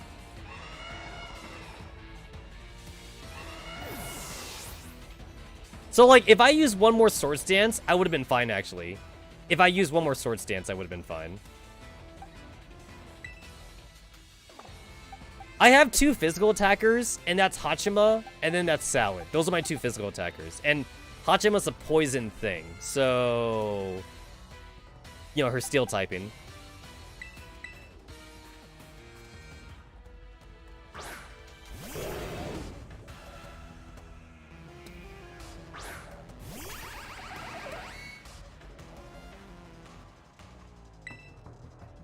You know what? She kind of is using, like, the opposite thing for me. Because, like, I'm grass. My main Pokemon's grass, so... Steel type resist grass. Fucking sturdy, though. Fucking sturdy. Yeah, at least I'm getting back to HP.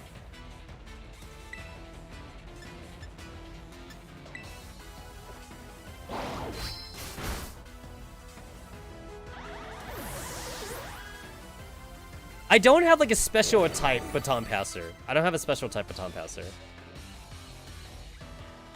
I know that there are special type Baton Passers, but I didn't make one, though.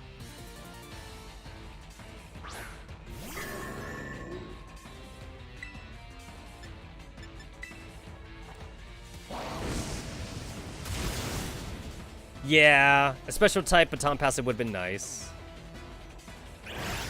Earthquake. Ouch. That's gonna kill me. Oh, that didn't kill me. Oh, no stab. No stab bonus for Bronzong. Bronzong's not a ground typing.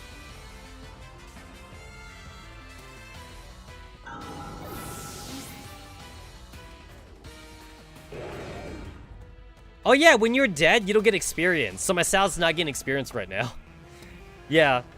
I'm not scared. My last Pokemon would turn things around.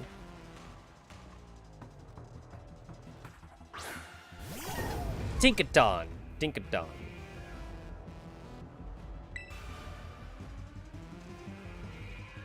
If I Terrestrialize, it actually doesn't do shit for me.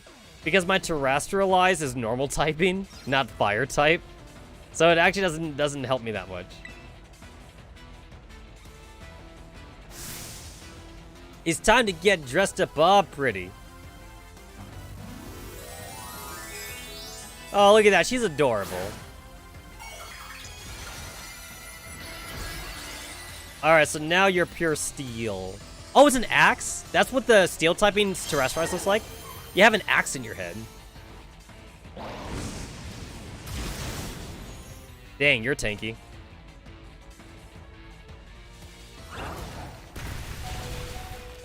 I survived. Bolton's in a pinch and might cry.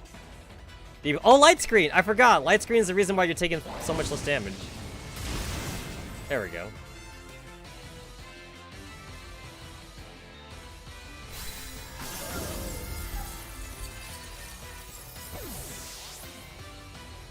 Hey, it's a good thing I'm not running a nuzlocke. If I was running a nuzlocke, then Sally would be dead permanently. Oh, I made her sad. Oh, oh, am I a monster?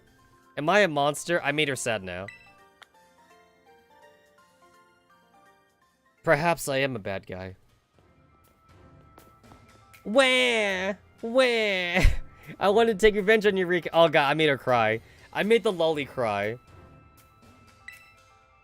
Pretty sure you mean take revenge for me, Squirt. Don't think I did anything wrong by you. Don't think by you. Hate to say it, but you lost, Poppy. Better call the next guy. Oh, that's right. I haven't had to do this in a long time. It's your turn, Mr. Larry. Yo, that's bullshit. So you're telling me Larry is both a regular gym leader and Elite Four member? Guy's pulling double duty. That's some bullshit right there. Hello there, it's me, Larry.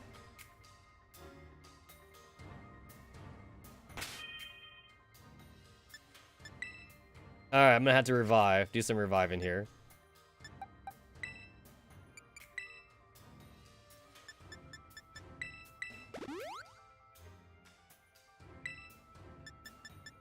And he was like the normal type gym leader too.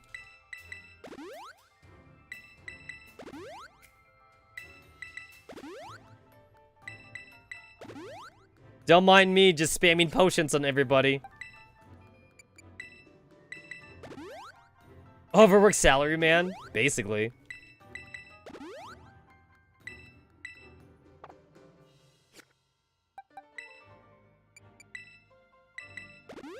I could have sworn that there was a button for like a one button heal kind of thing. I could have sworn that that was a thing.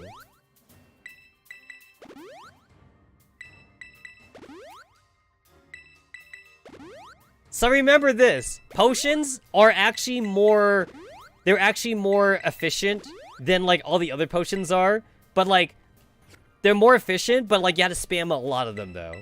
But it's not, they're worth like so much more or less compared to like a super potion or a hyper potion. So if you guys want to save money, only use potions. Only use potions. And to be fair, you do get a shit ton just by playing the game. Yo, when you think about it, my Pokemon are wet right now. They're so wet. They're sopping wet.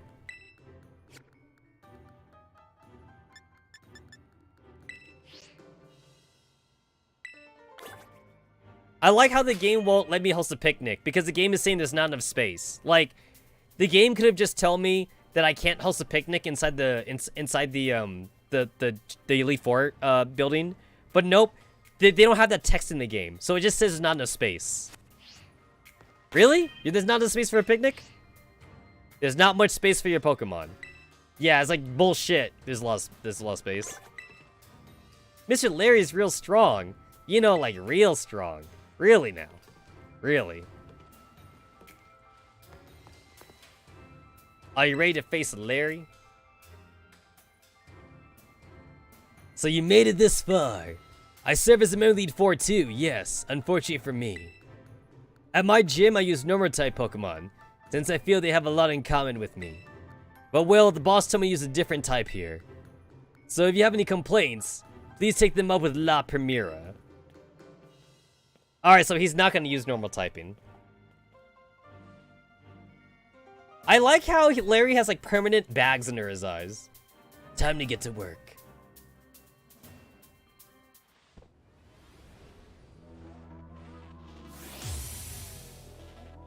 You're challenged by Elite Four Larry. Tropius.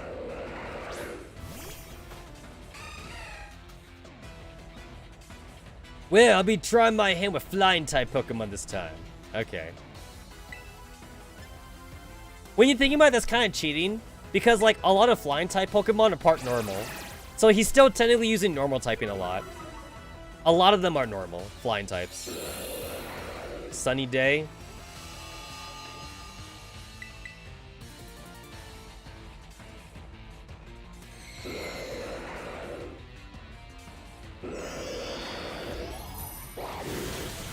Holy shit! Holy shit, alright.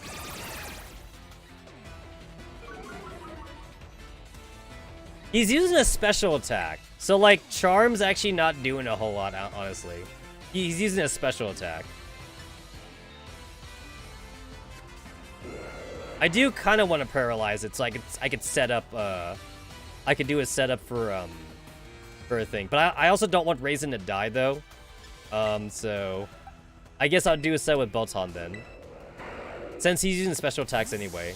And to be fair, Solar Beam only has like 5 PP.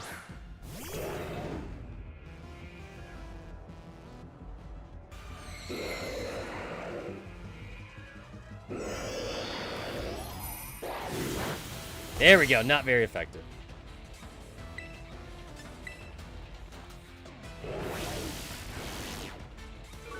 Also, wait, Flying type my ass. He's using fucking Grass type attacks right now. Okay, that's a flying move.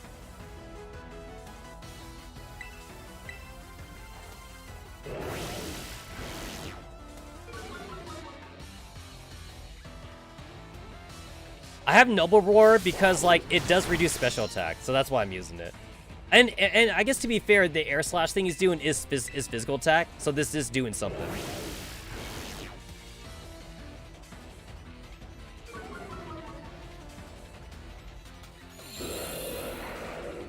He's using Sunny Day again. Oh, that's fine.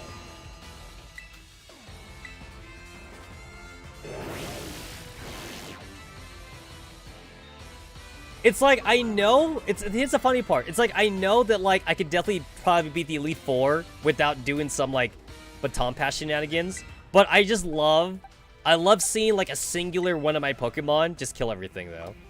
I love seeing that. And also, just to really, like, try hard, I'm bringing in Hachama to lay down the Poison Spikes. I'm laying down Poison Spikes so all his Pokemon will be poisoned when they come in. So that's how much I'm going to try hard. So I'm laying down the Toxic Spikes.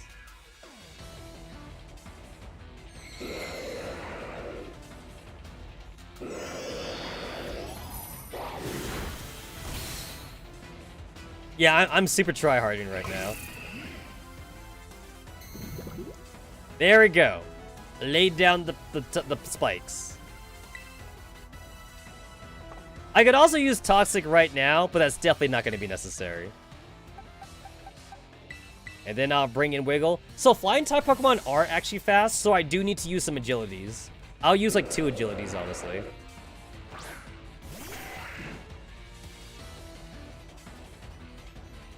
So Scyther is Flying Bug. So I have like quadruple like resistance to like Grass type moves. It did 4 damage. It did fucking 4 damage.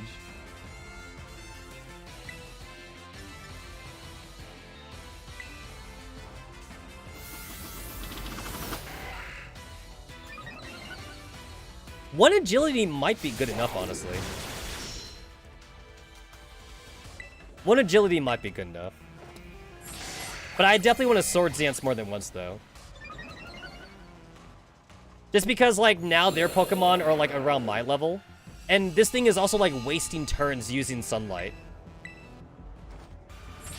I mean, there's no way he's going to keep Solar Beaming me. Because, like, he's going to run out of PP for that eventually. Yeah. So, like, he keeps casting Sunny Day for no reason, then. Because I'm pretty sure he's out of PP for Solar Beam. Alright, that's 3 casts of Swords Dance. So I'm pretty good on that. Shell Break into a Vaporeon. Shell Break is pretty nice. Yeah. Shell Break is definitely pretty nice.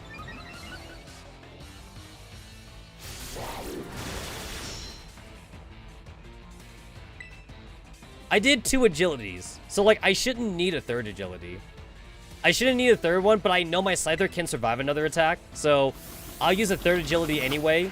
Just so that way, there's no way this guy outspeeds me. Because I feel like he's going to use, like, a Corviknight or something for his last Pokemon. And a Corviknight is going to be, like, a steel flying thing or something. Oh, yo, I almost did something stupid. I almost switched and not used Baton Pass. There we go. I'm about to do something stupid there.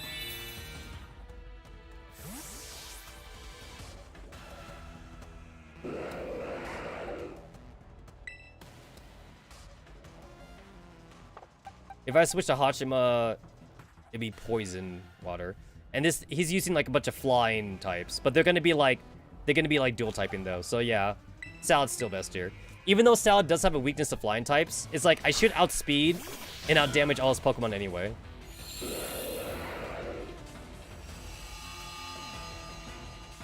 And then I'm gonna still set up the grassy terrain.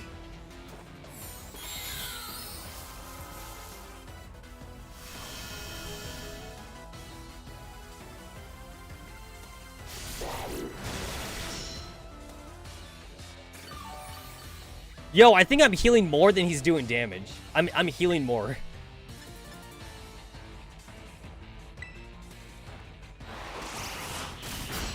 Nice.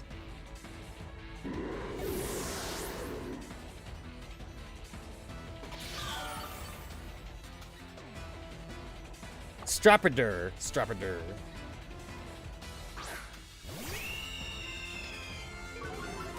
Intimidate? How dare you? So now my attack's not maxed out no more, but like, I should still be fine though.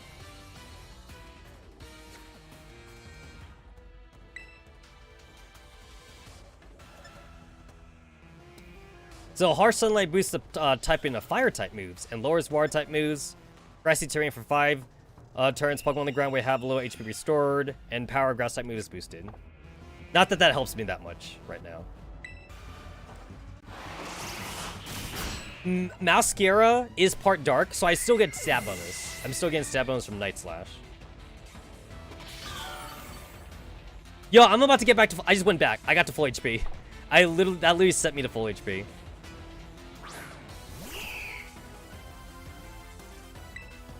Yeah, look at this thing. This motherfucker is part dragon, you know? So I have played rough for that.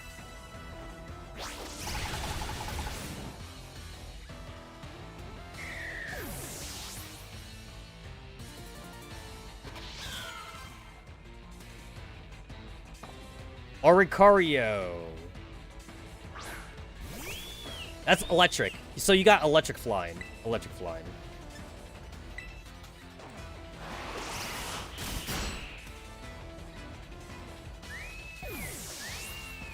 Yeah, I'm pretty sure I definitely overkilled the baton pass.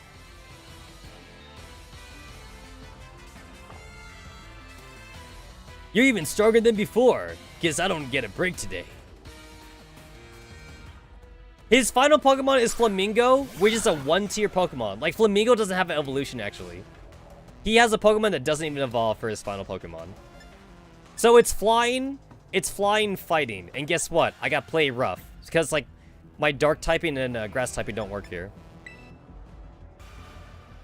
At the risk of messing up my suit a bit, it's time to get some wind at our backs.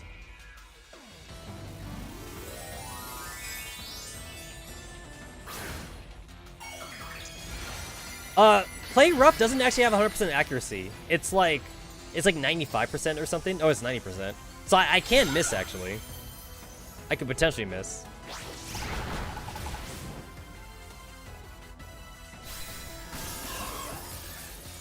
I forgot that he was gonna terrestrialize, so the play rough didn't matter.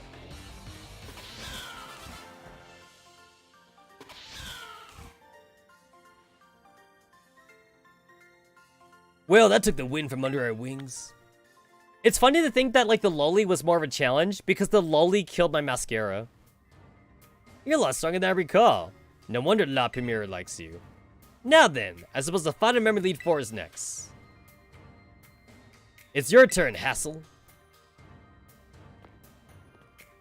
Now, where could he be? I don't think he heard you, Larry. Come on in, Hassel. Larry, you may need to speak up just a little bit more. Hassel? Hassel, you're up next! So wait, was he just standing out the door? Is that what they do? Does the next person just stand right outside the door? Hello there. Nice me to see you here. As for you, Larry, I see you made Rika do the shouting again.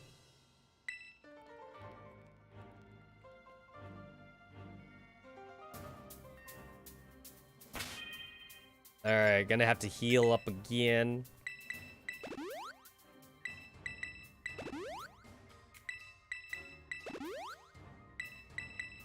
Just spam them potions because I'm not using these things for anything else.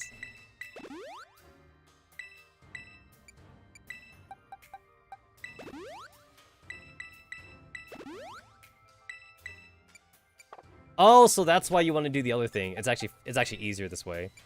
If I use restore health in that menu, it doesn't like make me like it doesn't reset my position on the screen. That makes sense. It's kind of annoying. Kind of annoying.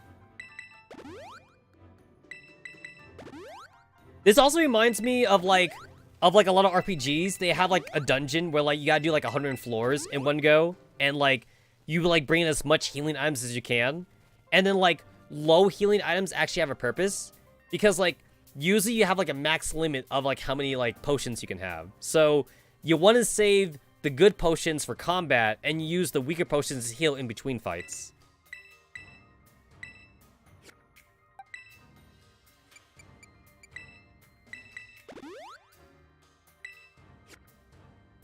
How are we looking for PP? How are we looking for PP? We're looking pretty good on PP.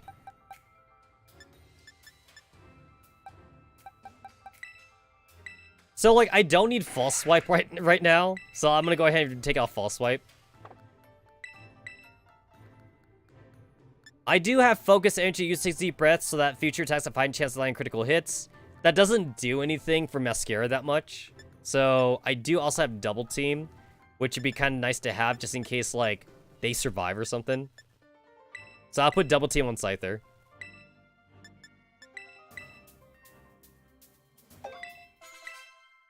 And then I can still learn false swipe, right? Yeah, it's there. Okay.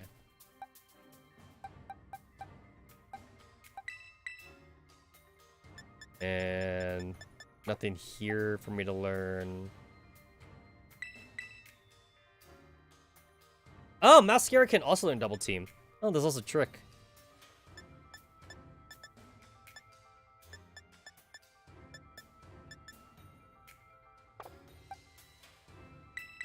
I'm not sure if Bolton ain't anything worth learning. Endeavor? No.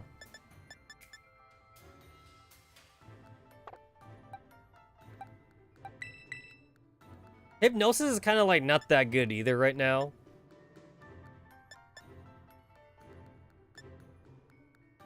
One turn after the move is used, the user of its replacement or its replacement restore HP about to half. So like that's nice for PvP, but like in single player you could use potions, so I don't exactly need that.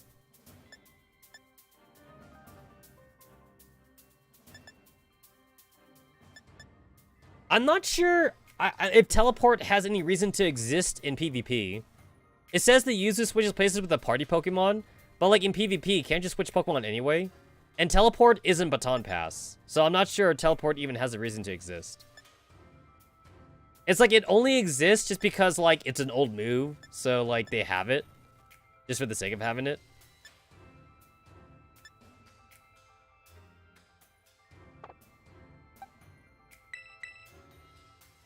Baneful Bunker, Acid Spray, Recover, Wide Guard, nah. Wait, what?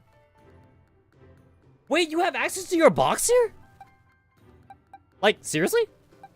Like, can I just change my Pokemon? Would they let me? What? Wait, really? Yo, wait, that's kind of cheating. So, like, if I ran out of, like, healing items or something, I could just switch Pokemon if I, like, trained up a bunch of Pokemon. That actually seems kind of like cheating. Wow. That's kind of crazy.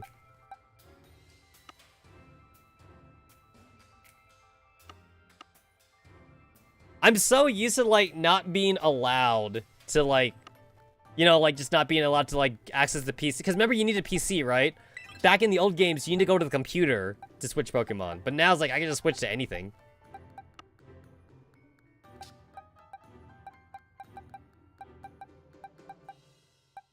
For PP too, you're right. Also for PP. Like, look it, I have like a level 52 Pokemon here also. So like, a lot of these last Pokemon are already high leveled. So, like, I literally could just, like... Because, you know, they expect to be around level 50 to 60 for the Elite Four. So, like, I totally could, like, just keep switching Pokemon. Oh! And then, like, they're also, like, the Elite Four have, like, typings, right? So that means, like, you could actually make a team for each Elite Four member. So it's like, since you know that the Loli is a Steel type, you could put, like, nothing but, like, Fire types in your team. And since you also know that, like, Larry is going to be a Flying type, then you could bring nothing but, like, Electric type Pokemon or Rock type Pokemon on your team. So that means when you think about it, that kind of takes out a little bit of strategy. Because now, you're not going in with the very team. You could treat the Elite Four like a regular gym battle. Because now you could just, like, use different Pokemon, like, for each member. So it is a little bit bullshit. I mean, like, my team is fine as it is, but it's kind of funny, though.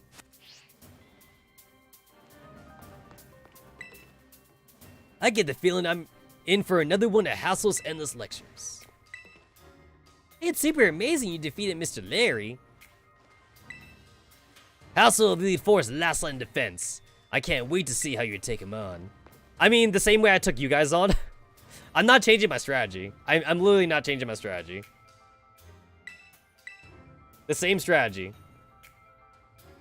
I was, of course, absolutely certain you would make it to me eventually. Young sprouts truly do grow with astounding speed, yes.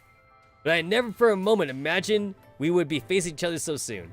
Hey, you know what actually does make this kind of amazing when you think about it lore-wise? About the 10-year-old champions? So think about it. You have these adults that spend real time, like, having a job, going to work, paying bills, and then trying to be a Pokemon trainer at the same time. You have a 10-year-old kid who usually hasn't even hit puberty yet, and, like, they've only been a Pokemon trainer for, like, what, less than a year? So they haven't even trained their Pokemon that much. So it is actually amazing that, like, Red or, like, Silver or, like, any of the other main characters, it's amazing that within less than a year they're able to be champion ranked. Because again, like, it makes sense for someone like Leon in the Galar region to be champion. The dude's an adult. And, like, he spends every waking moment training. But then you're telling me that the main character in the Galar region, who just became a trainer, like, they spent, like, what? 2 months in game time? Maybe 3 months in game time? Or in real time or whatever? To train their Pokemon? And then, like, they got their starter to final evolution already. And then all of a sudden they're fighting Leon. When you think that's kind of bullshit, actually. Imagine if that was your trade, too. Like, imagine that you're a trainer, and, like, you spent the last 30 years of your life training Pokemon. And then all of a sudden some 10-year-old comes in and he beats you. Like, you'd be a little bit salty. Now what teachers do is to guide students and aid their growth. But I think I should forget about my role as a teacher for a moment. And wield all my might for the sole purpose of defeating you. I am Hassel, the dragon guarding the final fortress elite test. Prepare to learn firsthand how the fire breath of ferocious battlefields. So, dragon, and I have, I do have a fairy move on my mascara, so I'm pretty set. I am pretty set, honestly. Show me everything you got. I shall face you in that full strength.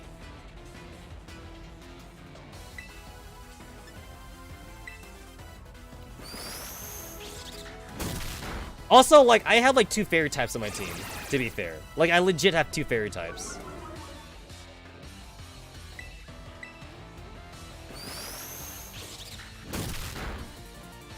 Dragon Weeabo. Hey, listen! It worked for Kaiba in Yu-Gi-Oh!, right? It worked for Kaiba in Yu-Gi-Oh! Kaiba loves his Blue Eyes White Dragon. I'm just saying. He loves his Blue Eyes White Dragon. If you know Yu-Gi-Oh! Lore, Blue Eyes White Dragon literally is Kaiba's waifu. If you know anything about Yu-Gi-Oh! Lore.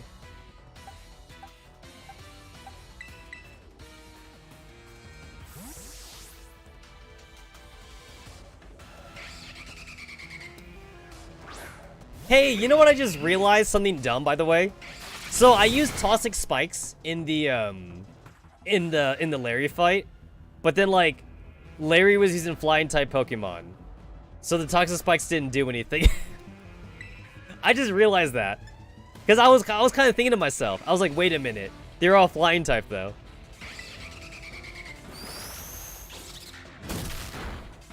Yo, Super Fang is kind of bullshit. Super Fang is like literal bullshit because like it's a percentage move. It does 50% damage to your health.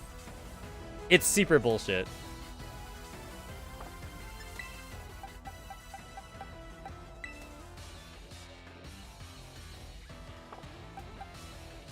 I kind of want to use Waifu just because of the dragon thingy, but I forgot to put Calm Mind on her. It's too late for me to do that now.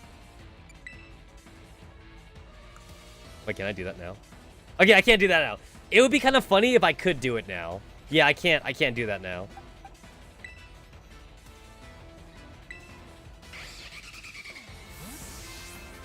Actually, I could still use Gardevoir, actually, because I do have X items. Yeah, I could bring back X items, actually. So I could actually use Gardevoir.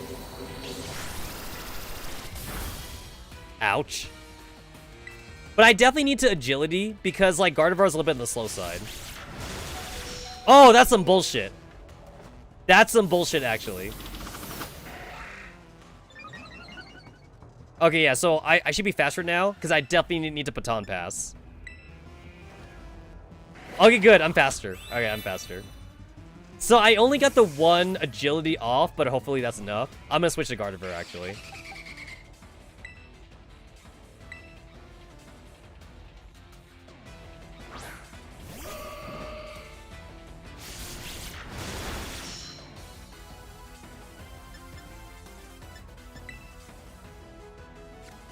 Okay, Hypnosis has like a 60% chance of accuracy.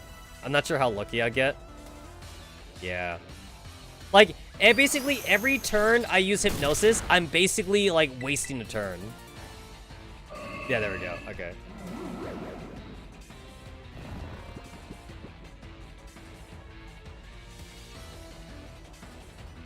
To be fair, like I kind of don't want to use X items because like I've gotten this far without using items like in combat, but like now I'm going to use it though. So I want X special attack.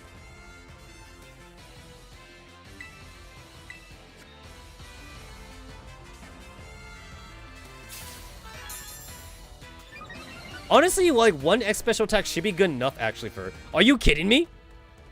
Are you kidding me? That's some bullshit. That's actually some bullshit. He was asleep for one turn. Technically, he was asleep for 2 turns, but it's still kind of bullshit.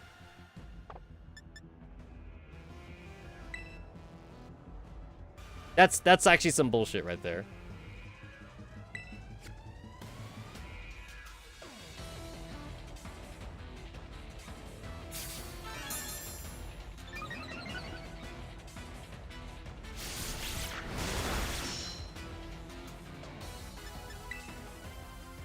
Honestly, when you think about it, they definitely should not let me use X items, but you know, I'm doing it anyway. Sharply boost the critical hit rate. Hell yeah, I'm using Dire Hit.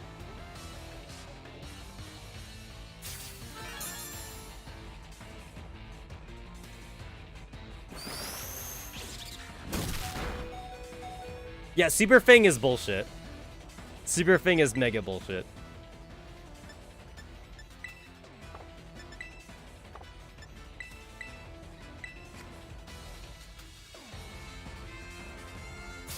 Also, the game really shouldn't let you use revives, like in combat. I think revives definitely is what breaks the game the most, honestly.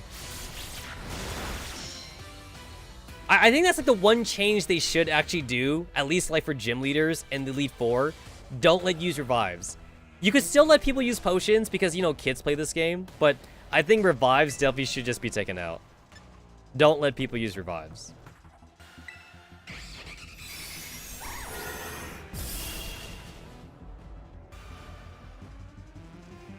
Most dragon types aren't actually that fast, so like one agility off Gardevoir should actually work.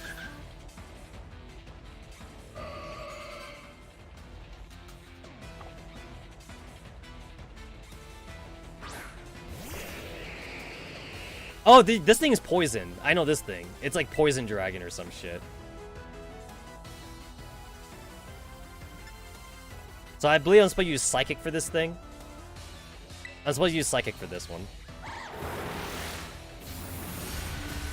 Yep, there we go. I remember. Yeah, it's supposed to be like a weird, like, seahorse Pokemon.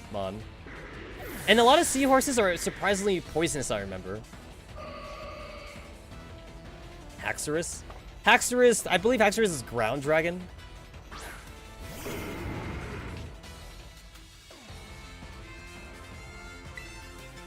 If I remember Mode Breaker, I think Mode Breaker gets rid of, like, statuses that you affected to your Pokemon or something. Or I think Mode Breaker ignores abilities. I think that's what it was. It ignores abilities, I think. I know that Mode Breaker is actually important for PvP, but, like, I'm not a big PvP kind of guy. But I do know some PvP strategies. I can't believe this stupid thing is a dragon Pokemon. It's an apple. It's a fucking worm. It's a worm inside of an apple. And also, how can you use an apple to fly?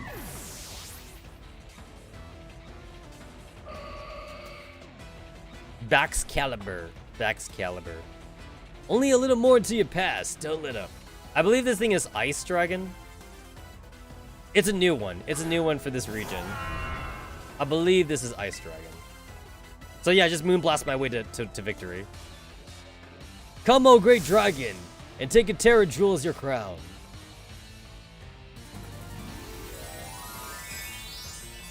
I think it would have been even more funnier if the gym leaders and the Elite Four, if they terrestrialize into like the opposite typing. So like he should be terrestrializing into like a fairy type or some shit, not a dragon type.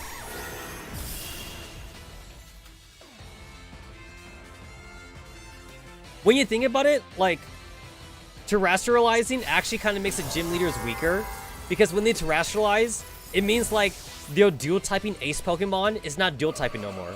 It kind of just makes them like just a single type weakness Pokemon. The mighty dragon has been felled.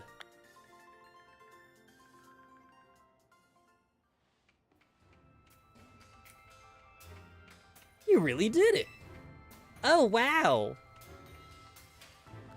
Huh. Wonderful. Wonderful. I'd be so proud. Boo. He's crying. I made a grown man cry. I feel like I am the bad guy. Aw, don't cry, Grandpa Hassel. Dear, want a hug? Look at, I made Poppy cry a little bit, but Hassel's really crying. But he's crying with happiness, though. Sorry about all this, Tetsamaru. The old man can get like that sometimes. So what about you? I'm you're overwhelmed. I guess I gotta do the talking. Anyway, your result for the elite test of the champion assessment is... Can you imagine if you actually failed somehow? No, actually, wait. Can you imagine, like, some kind of, like, special, like, nuzlocke, like, fan-made mod where, like, Rika would fare you if you use items or some shit.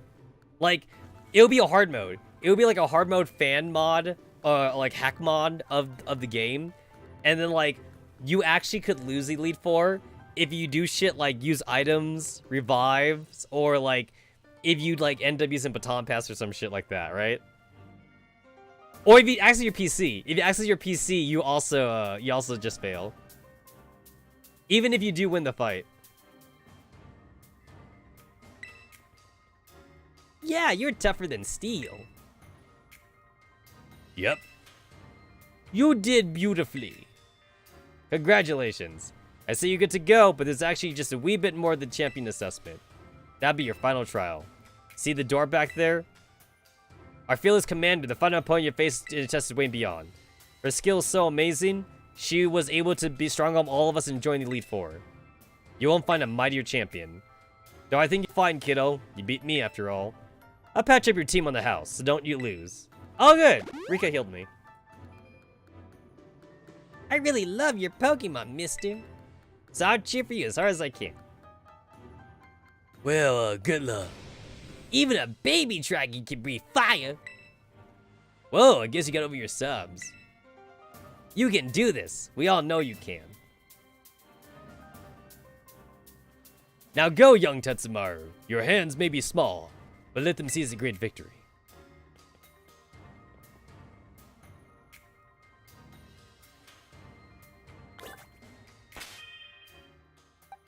Yeah, I guess I'm just gonna stick to this team. And good luck. Good luck on your final test. Alright, Tetsamaru Shell's the fight of the century. Your final opponent is terribly strong, but then so are you. Banish your fear with a calm mind. You will surely see. Okay, so this time, I'm actually going to get rid of hypnosis. Oh, not that one. Alright, I'll get rid of hypnosis because like I can always learn it back if I need to. And then I will put calm mind on my Gardevoir. Because I don't need that. There we go. Are you ready to face the final test of champion assessment? Oh, by the way, I'm not saving the game on purpose. Because, like, if I lose, I deserve to lose. So, if I lose, guess what? I'm being sent back. So, like, I didn't save the game on purpose. Because if I wanted to be safe, I would save between every fight, but I'm not doing that. I haven't saved since before I got here. Welcome, Tetsamaru. It gives me great joy that you managed to make it all the way to the pinnacle of the Pokemon League. The final test is battle against me, the top champion. To pass, all you need to do is win. But before we get started, I should apologize for one thing. You see, I have a trait that some might say is inappropriate for the league chairwoman. I am utterly incapable of holding back when it comes to Pokemon battles. Maybe that's why nobody passed this test recently. It's a bit of a problem, to be honest. But you might manage to something wonderful, like Champion Nimona did. So you ready for your final test? Honestly, I don't like the idea that like every gym leader probably is a good trainer, but they have to hold back. I like that Gita is saying that she can't hold back. I want to see the true measure of your talent.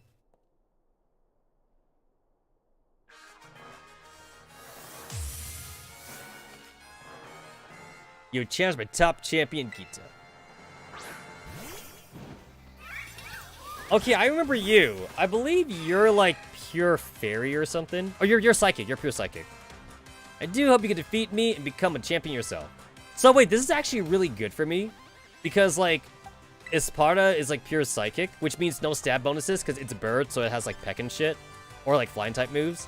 And Salad is dark type, so Salad will actually be immune to the psychic. This is actually really good for me.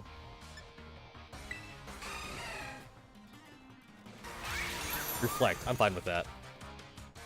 Honestly, like the more turns that Gita wastes, the better for me. Since I'm gonna set up anyway. Yeah, so like that's also good for me too because like she's using physical attacks. Not special attack. So like Esparta is a physical attacker. Yo, I don't know about you guys, but this stupid ass white arena is like flashbanging me. It's honestly flashbanging me. I hate this white arena.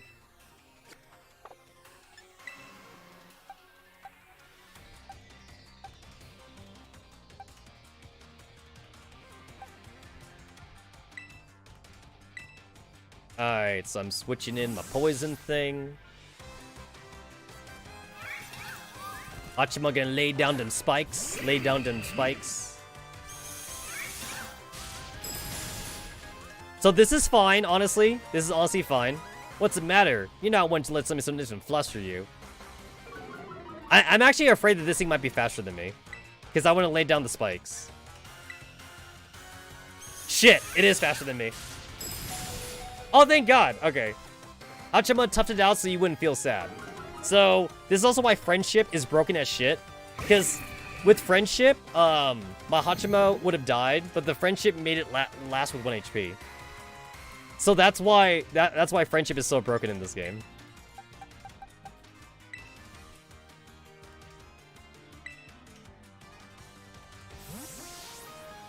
Alright, so I'm Bug, and this thing is Psychic, so this totally works. This totally works. God, this map is so white, though. Friendship is tactically stupid, but it works for the anime. It works for the anime. I mean, think about, like, how many times Pikachu won the fight with the power of friendship, right? Pikachu won fights with friendship. Pikachu! Pikachu, I believe in you. I believe in you, Pikachu.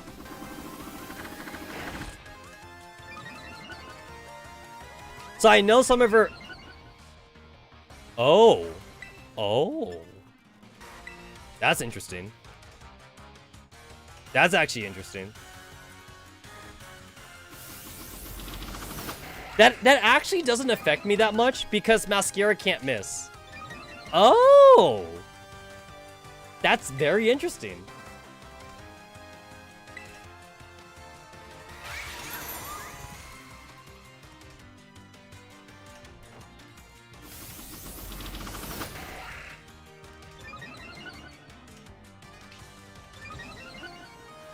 So I can't use swords. I can't use Swords Dance.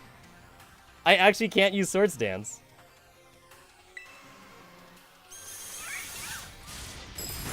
Yeah, if I use Swords Dance, I'm fucked. Oh crap! That also means that like I can't. That also means that like my baton pass is broken now. Or wait, what? Okay, I had to use a healing potion then. I didn't want to use a healing potion, but like I guess now I can't outspeed it. But yeah, I can't use Swords Dance. So that's actually a cool ability because with that ability, like it kind of like is an anti-setup.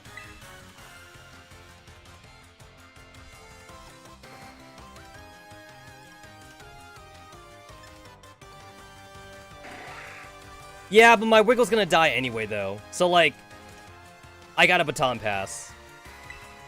My Wiggle's gonna die anyway.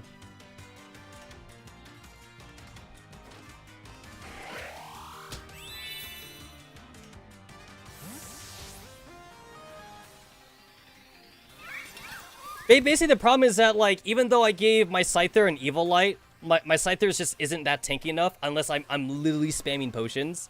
And, like, I'm already tryharding too much anyway, so I don't need to try hard that hard. But yeah, my Scyther's not gonna survive though. And like I'm not spamming like 10 hyper potions just to get those sword stances in. So like I'm just taking the agility baton pass while I can. Yeah, I took the speed and evasiveness. I took it while I can.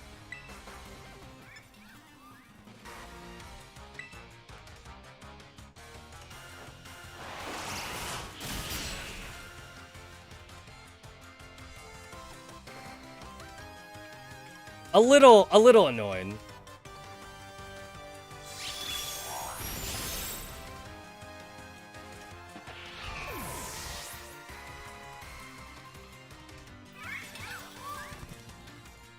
That reflect killed me. Yeah, I can't use Wiggle again. Wiggle's not gonna survive.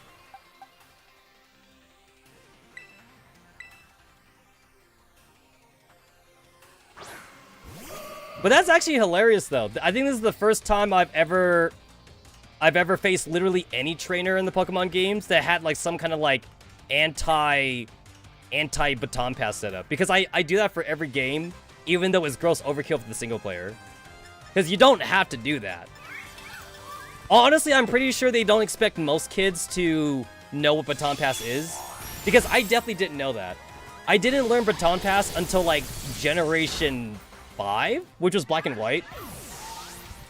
Like, I actually never put 2 and 2 together, unlike baton passing. And then I was like, oh, well, that's pretty cool then. And then, like, once I learned what baton passing was, I continued to use it after every game after that. I just continued to use it. So my strategy before black and white was just to spam X items. That's basically what I just did. I just spam X items, like, every game afterwards. And this is a bad matchup. This is a bad matchup.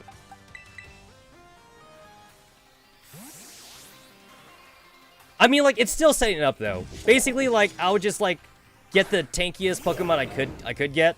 I would spam, like, either X defense or X special defense on my first Pokemon.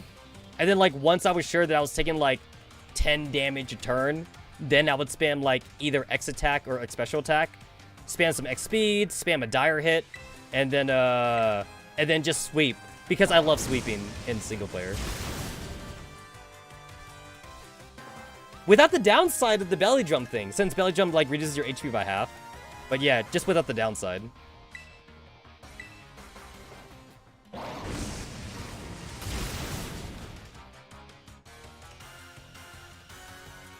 And the thing is that sometimes I definitely waste a lot of time, like, doing the baton pass setup just because I like seeing one of my single Pokemon sweep. Because, especially for a single player, it definitely is easier just to, like, keep switching out Pokemon, like, depending on, like, whatever Pokemon, like, the Elite Four uses or the gym leaders use. I mean, the gym leaders are a no-brainer anyway, just because, like, the gym leaders are always, like, using monotypings and shit. But for the Elite Four anyway, they kind of vary up their double typings at least a little bit. It's definitely not necessary. But I just like doing it.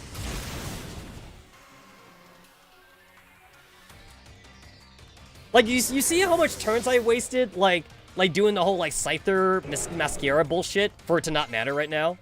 Like, it literally did not matter. I didn't have to do that. Did not fucking matter. This is one of those new Pokemon, so I actually forgot this thing was a fish. I totally forgot this thing was a fish.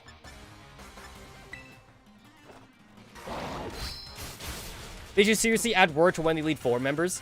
You know what? I'm pretty sure, like, War and Whirlwind is definitely on a gym leader, like, in the previous games. But, like, not because it's on purpose, but probably just because, like, the Game Freak didn't know what other moves to put on them or something. I'm pretty sure Whirlwind is definitely on one of the flying type gym leaders in the previous games. So, like, Whirlwind and Roar are definitely, like, anti-setup Pokemon.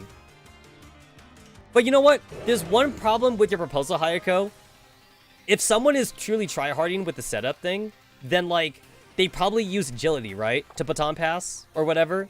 So if they're faster, then Roar and Whirlwind kind of don't do anything when you think about it. Because you'd be faster, right? You'd just be faster. It only kind of works if you put Roar, I guess, or Whirlwind on the very first Pokemon, which most people will be sent up on. But yeah. Well, last I checked, the AI for the older games, it's literally random. Like, there is no quote-unquote AI. There's no actual AI. It's just that, like, the CPU literally just randomly uses their moves. And also, at the very least for, like, the legendary dog Pokemon, like Raikou, Entei, and Suicune, they all had Roar. And I remember them being a bitch to capture, back in like the Johto region or something, or Hoenn region. Because I remember, like, you try to catch, like, Entei, and Entei kept using Roar and shit. So I remember the Elite Dogs having Roar. I mean, they're not Elite Four members, but that is one example of the CPU using Roar, though. Definitely one example. And if I wanted to try hard even more for Gita, then, like, forget Toxic Spikes that I'm using right now. I should have just brought in, like, someone with, like, triple spikes, right? Triple spiking on the Espetar that she used. I could have just done that. Don't think you won just yet. So wait, she actually has a varied team.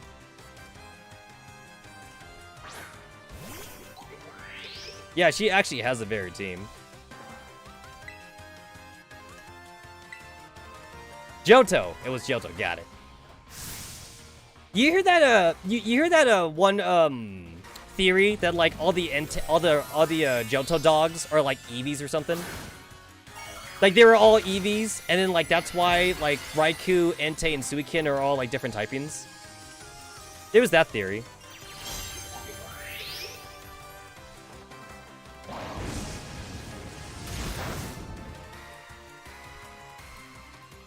That was a critical hit.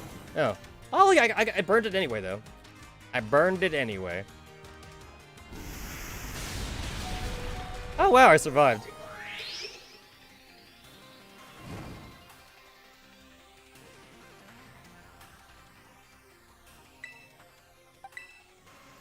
You a rock. You a rock. I mean, I literally have the perfect Pokemon for that. I think I did actually prefer Dynamaxing / Gigantamaxing in Sword and Shield. But like, yeah, the terrestrializing thing is kind of a downgrade.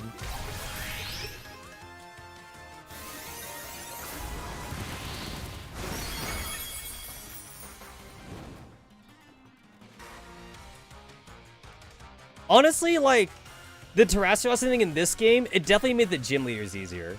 Because, like, usually, like, the ace Pokemon for, like, the previous gym leaders, it was always some, like, weird dual typing bullshit that, like, you had to work around. But by forcing their ace Pokemon to be, like, the actual gym type, now you don't have to worry about that anymore. So, like, it's definitely a downgrade. Oh, you're faster than me. Oh, that sucked. You're faster than me.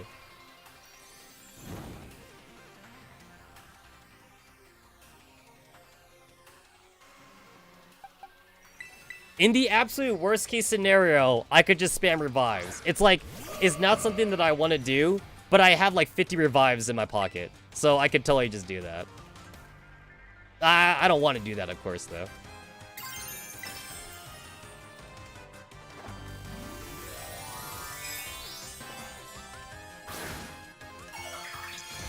Kind of disappointed that I couldn't really... My baton pass agility thing didn't really even do anything. Because agility would be really nice to have right about now.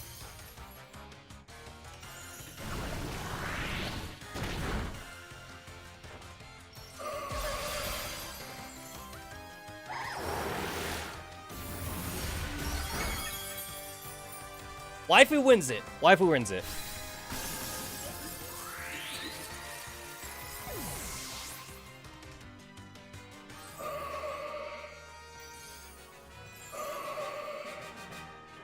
But yeah, Spooky, the first Pokemon that Gita used, though, was a physical attacker. So, like, the special attacking thing for her other Pokemon, like, it didn't mean anything for me trying to set with Scyther anyway, because, like, her first Pokemon was a physical attacker. And that was the problem. You go beyond my imagination so easily. But yeah, Espetar is supposed to be like an ostrich or something. So yeah, it's like a kicking Pokemon. So that actually was kind of tougher than I thought it would be. Mostly because she literally did have an anti-sit-up Pokemon. It actually would have been a lot easier for me not to do that, which means that, like, I would have just not had Scyther and actually had like a real Pokemon for my 6th slot. I am glad to not be forced to, like, have an HM slave in the party anymore, but I kind of miss it at the same time. It's weird because I kind of miss it because, like, it kind of, like, put in, like, a forced difficulty to the game. Because a lot of times you ended up with either a weaker team overall, or you ended up with, like, at least 5 good Pokemon, but then your 6th Pokemon slot was the HM slave. So your 6th Pokemon slot, like, at the very best, your 6th Pokemon slot was just there just to be fodder. Like, you would just tag into it if you need to use, like, a heal potion or something. So, being able to have, like, a full team now, like, even though, to be fair, I could just always nuzlocke myself or something, it definitely made things more accessible, and I'm kind of sad about that.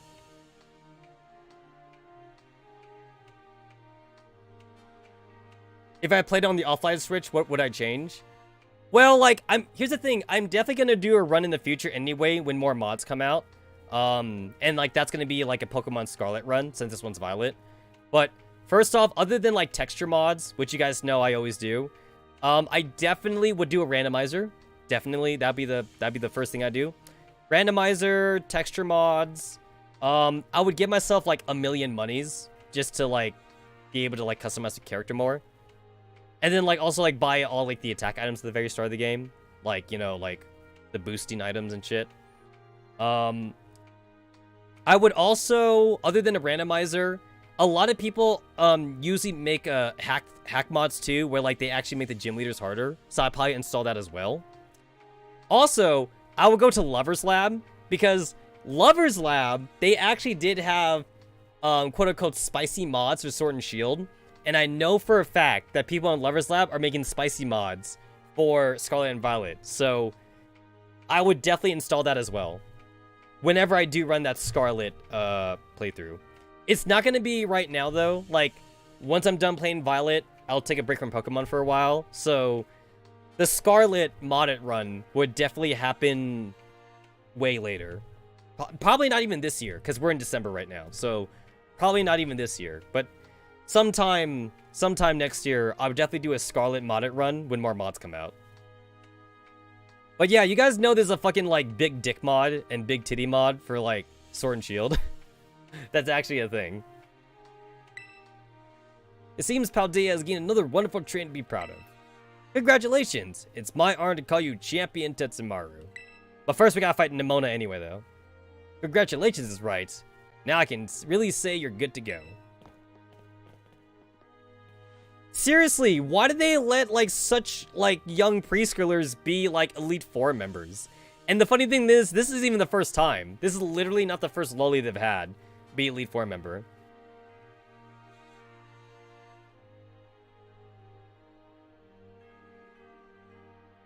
Oh yeah, no, when I do a randomizer, I do all randomizer. No, like everything. I do all randomizer. Well, I've never seen random lone zones be a thing in Pokemon though. I've seen them be done for like Zelda games and shit. I've never seen a randomizer ever do like random entrances, if that's what you're saying. I've never seen a ROM hack do that before.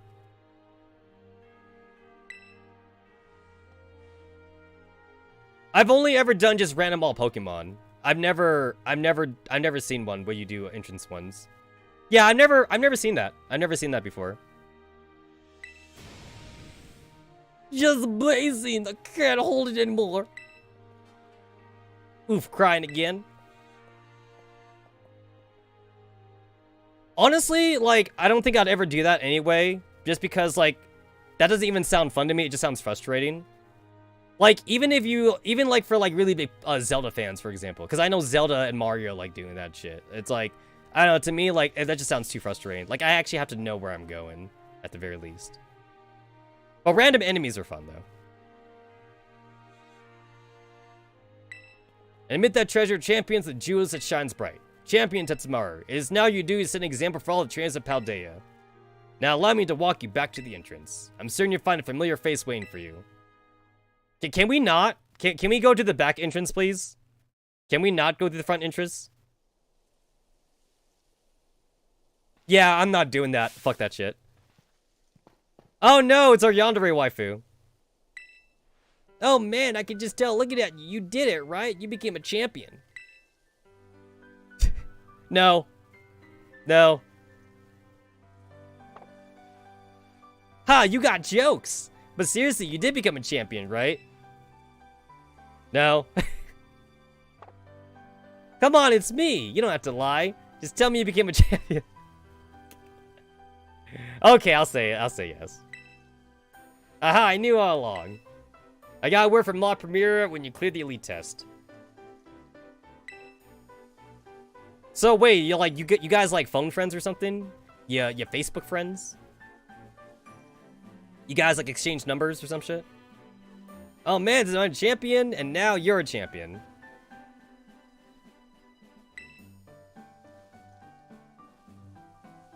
Which means we're true equals, you and me. Both champion great trainers. This is amazing.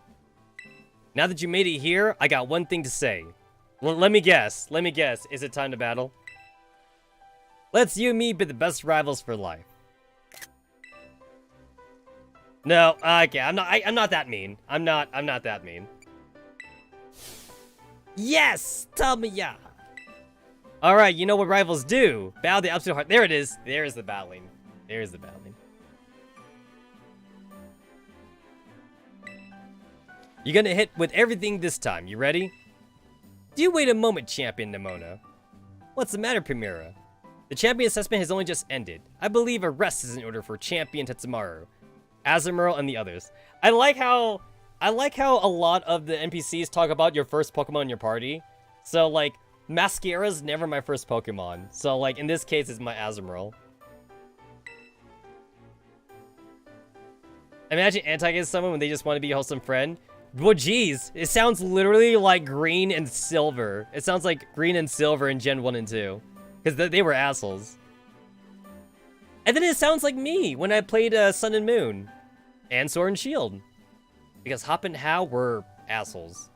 Well, actually, I'm the asshole. But they're the asshole because I hate people like them. Champions must be understanding towards their opponent. Eric, right? There I go again, overexcited again. Sorry, Tetsamaru Azumarill. Like, they're treating like as if Azumarill is like my starter or something. I must ask, this is roadside really the setting you two want for the first battle as true equals and rivals? Ah, now that you mention it, that's a good point. In that case, can we use one of the Pokemon League battle courts? Surely, there's someone more fitting. A place with special meaning for the two of you, perhaps. Look at Gita trying to fucking pair us up. What are you doing, Gita? What are you doing? Stop trying to make this special. This is not special. Special meeting, huh? Let me see. Anywhere leap to mind? I mean, okay, this is obvious. This is like literally such an obvious answer. Out behind your house, Mesagoza, the treasure eatery. This is like when I wish the main character was older. Because like, it kind of annoys me that Nemona is older, but like, we're still the same 10-year-old. Haha, our beach out back, huh? Yeah, the place where we had our first battle might work. But on the other hand, to me, it's kind of my backyard, you know? A little ordinary. Oh! Okay. Huh. You know what? Maybe it's because I played too many Dane Sims, but, like, I felt like that would have been the right answer. If this was a Persona game, I felt like that would have been the right answer, actually. That definitely would have been the right answer, I felt. Mexico's a good call, the place where we sat on our journey. That reminds me. You know what? It's because I actually do want there to be a romance, that's why. I want Nemona to be dateable. This is a fucking high school. This is fucking high school orientate. Not even high school. This is a school orientated game. So of course I want there to be romance. Remember back when Director Clavel explained the treasure hunt? You know, how he told us to go on a search for our own treasure? Well, I know what treasure I got out of all this. I found a true rival. Someone who can stand to me in my full capabilities. You see, if Atlas made this game, Nemona would have been like, I found my true love. I found my true love. That's right, I mean you. I'm so glad I got to meet you. Also, don't forget, we're actually a Tenkosei in this game. We moved here, so we are indeed a Tenkosei. So we have literally the makings of a main character, a main harem. We are literally a main harem protagonist in this game. Anyway, that being said, I'll be waiting you at the battle court in Mesagoza Central Plaza. Honestly, to me, I don't see what makes it special. I mean, like, I get it. She said it was the first place that we went on our journey. But, like, I do feel like the backyard is more memorable, though. But I guess to be fair to her, it is her backyard. The respect you two share is palpable. Even a bit enviable, to be honest. I'm known as La Primera. But even when facing me in the final test of her champion assessment, Champion Nemona didn't reveal her full might. In you, I suspect she has found someone she can battle without holding anything back.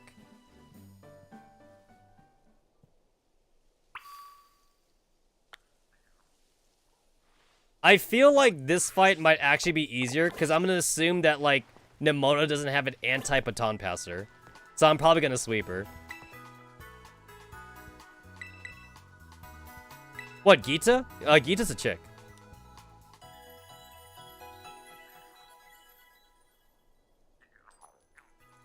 I hear fucking Gobblecoin. I hear Gobblecoin, whatever. Where is he? Where is that fucker? Where is that fucker? Where is he? Where is he? Where is he? I hear him. I hear him.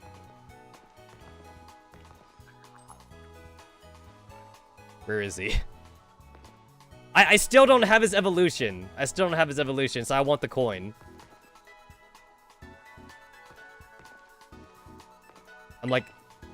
I'm like fucking mashing the A button.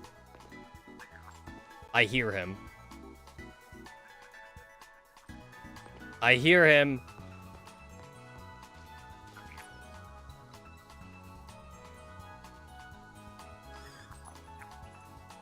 It's getting louder. I'm getting closer. I'm getting closer. It's getting louder.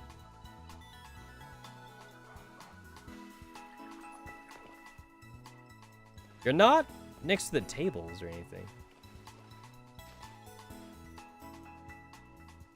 Okay, I got too far. I got too far. I'm just mashing the A button.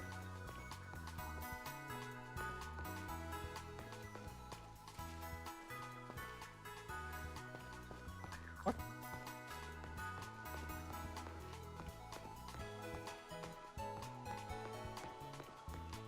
Huh, I don't hear him anymore for some reason.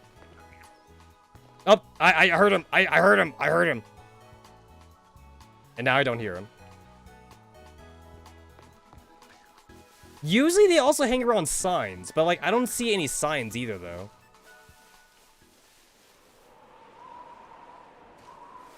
They either hang like on top of signs or they hang around like next to like man-made objects like a chair or something.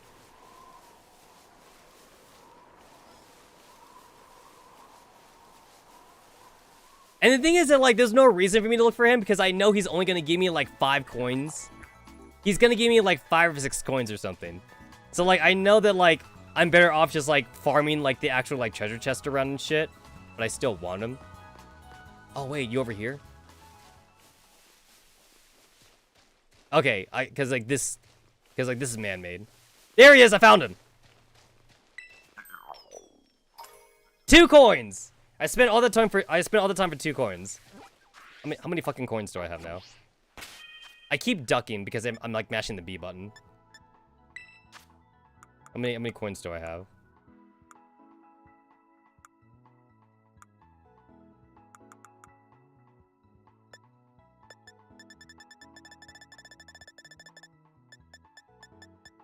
Oh, I think I remember. It's actually like in the TM section for some reason, if I remember right.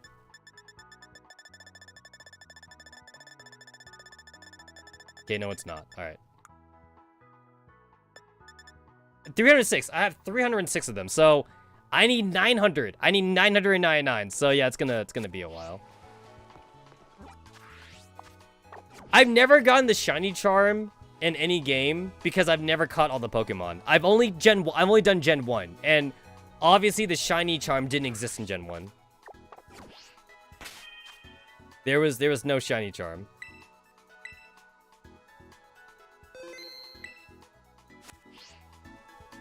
Although, you know that, like, Pokemon in Gen 1 can, like, retroactively be shiny, though? Like, if you trade a Pokemon from Gen 1 to, like, Gen 2, then, like, it could turn into a shiny. There's actually a calculator. There's a calculator online, so, like, you can put in the stats, for your Pokemon, in Gen 1, and then you could see if it would be a shiny. Anyway, before I go, like, fucking fuck off with Nimona, I want to go to the Port Merida first. Is there anything good? Anything good at the auction? Anything nice at the auction? You got anything for me? Man, hitting terminal velocity on your ride Pokemon should definitely hurt you. This ain't no Legends Arceus, though. Razor Claw, Premier Balls, Cracked Pot.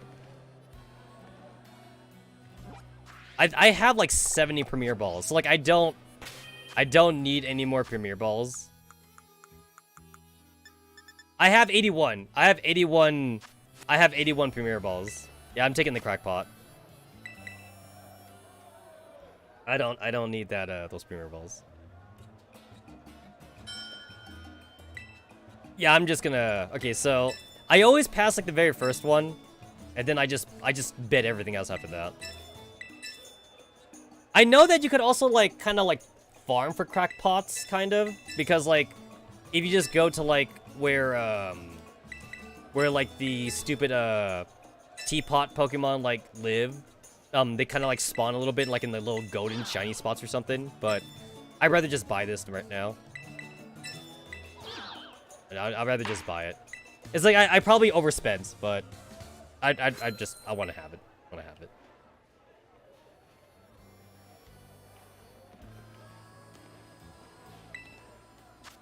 $50 Premier Balls. It's like, even though I don't need them, it's like, it's such a good deal though. It's such a good deal, even compared to like regular Pokeballs. It's such a good deal.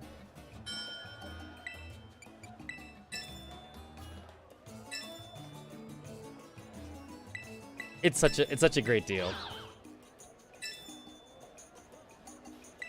It's like, I definitely will always have Pokeballs. This is the only way you can actually buy Premier Balls. Without having to buy 10 of something else.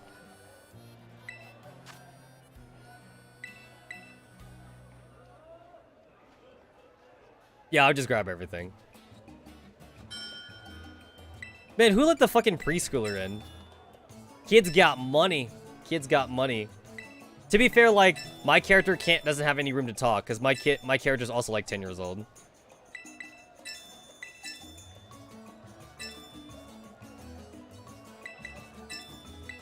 At this point, I'm overpaying. I'm definitely overpaying.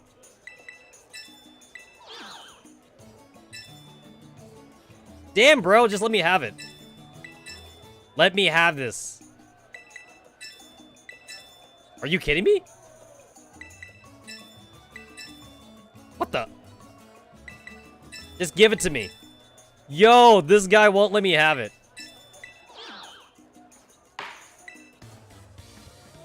Damn, bro.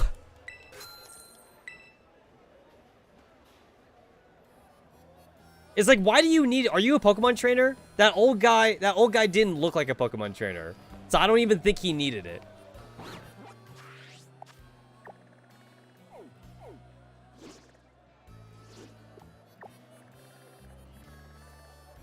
Alright, so... I wanted to go back to Medali really quick. Because, like, the time restarted. Because... It's kind of weird because, like, this game is on a 24-hour clock, so this kind of makes it like a semi-online game in a way, even if you're playing offline. So, like, almost like as if you log in for daily quest, which is kind of weird for a single-player game. But, yeah, it's like I wanna come back here to get my free coins. Alright, so go past the, stupid-ass theater thingy. And then the thing should be right here. Right here. Actually, I've also played another game. It was a card game, actually. A single-player card game, surprisingly. Where, like, it also had daily missions. And, like, it goes off the clock off your PC. And then, like, every time you logged in every day, you actually did get, like, free shit. You got, like, money or whatever. And, like, it actually had daily logins and everything. But, like, It's again, it's weird because it's a single player game. Okay, I guess I must have already talked to him before. But, like, you're supposed to be able to do that every day. Or maybe he's on, like, a real 24-hour clock. Not sure. Alright, I guess I'll go fight Nemona. She's waiting for me. She's waiting. She's waiting. She's waiting.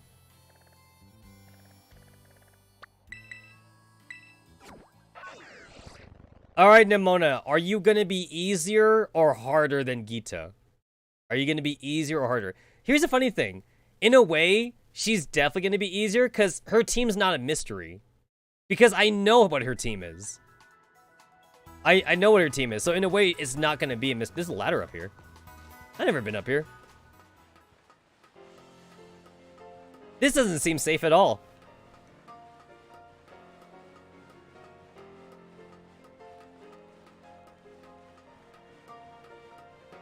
This definitely does not seem safe. But you know what? You know what? You know why this is safe? Because your Rotom saves you. Man, don't you guys wish that your smartphone, like, saved you from... Your smartphone saved you from, like, fucking falling at, like, terminal velocity when you hit the ground?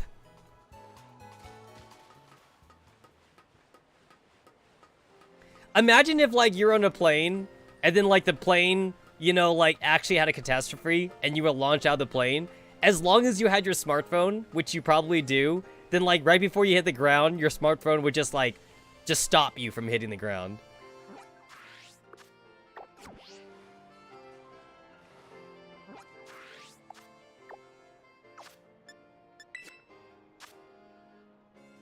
I took pictures of Gardevoir for both my profile as well as like my trainer icon. Because if you go on the map, it's a picture of Gardevoir. That's at least a $5 app. Speak for yourself, man. I'm gonna pirate it. I'm gonna pirate the Save Me from Falling Off a Cliff app.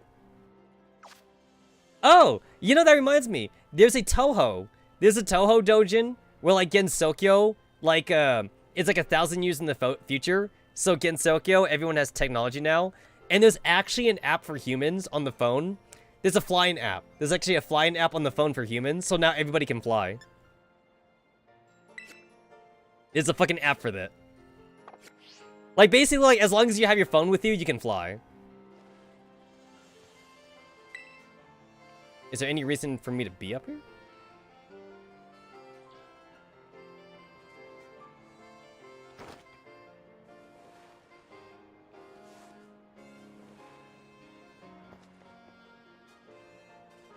What happened? Hello? Oh my god, I went straight to the cutscene. I accidentally went straight to the cutscene. I jumped off the roof. Ready for a battle between two champions? Yo, I activated the cutscene. I just jumped off the roof. Because all these folks seem ready to watch. Work out around, I guess. And out of every single person gathered here. Yo, this is a pre-rendered cutscene. I'm the most excited by a mile.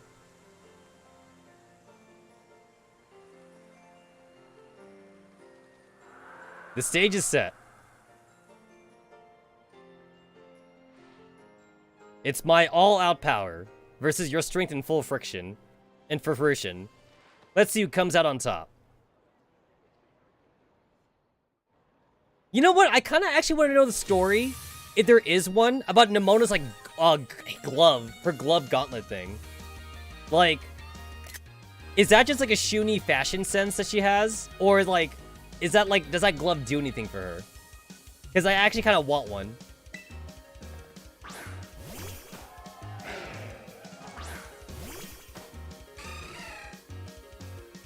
Finally, the thing I've waited for all this time. Time to begin our greatest battle of all. I also kind of want to know too, does Nemona dye her hair? Or does she naturally have like, have two separate hair colors? Like, does she have green? Does she actually have green and black hair? Because you know how anime hair colors work, right? Like take Yugi, for example. Like, in Yu-Gi-Oh! Like, Yugi naturally has, like, yellow and red hair or some shit. In Yu-Gi-Oh! A lot of people have, like, double hair colors. And, like, that's, like, their natural hair color. So I wonder if Nemona dyes her hair or if that's her natural hair color. Here's a question. Do you think the carpets match the drapes? Right? Like, do you think Nemona's pubes are like green and black?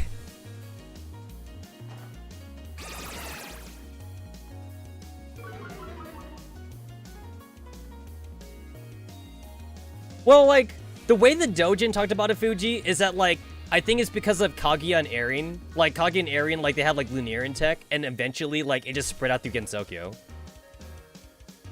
Because, like, I remember in Silent Sinner and Blue, like, if you go to, like, Eren's lab or something, Eren does have, like, TVs or monitors and shit. So, eventually that tech might just leach into throughout Gensokyo.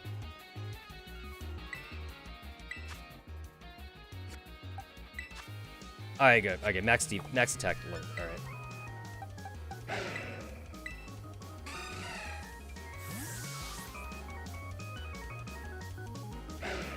I don't need to poison spikes, but I'm doing it anyway.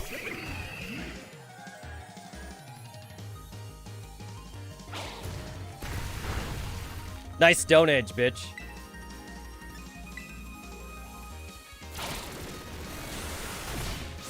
Hey, did you guys know that, like, the Dunsparce or some shit, like, actually has, like, a Hyper Drill move that actually gets past, like, Protect and, like, Guard and shit, and, like, Detect and whatever? I hate Dunsparce's evolution in this game. It's like, I waited like 10 years. I waited 10 years for Dunsparce to get an evolution. And then what did we get? We ended up getting like a Dunsparce that has like a slightly elongated body. I can't believe I waited like 10 years for that shit. Like the fan art for like Dunsparce's evolution was way better than like whatever the fuck I got.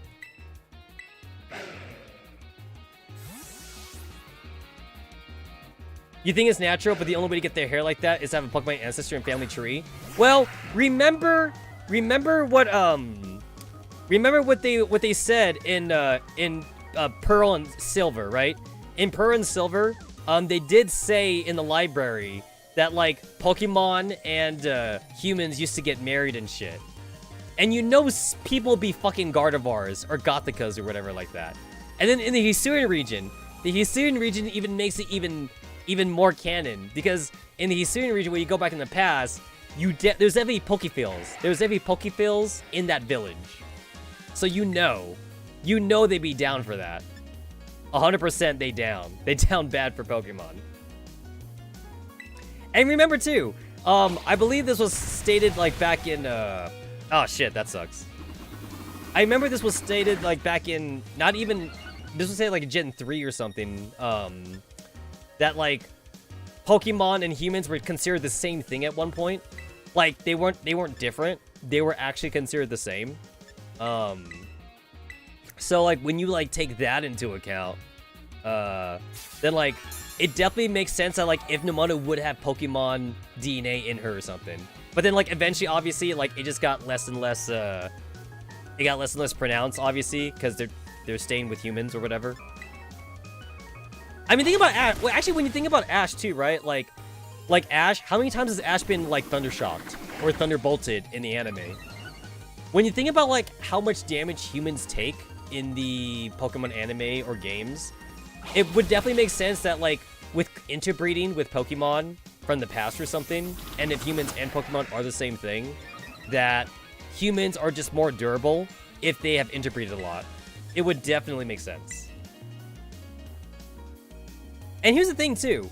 So like, it's one thing to say that like someone fucked a Gardevoir, right?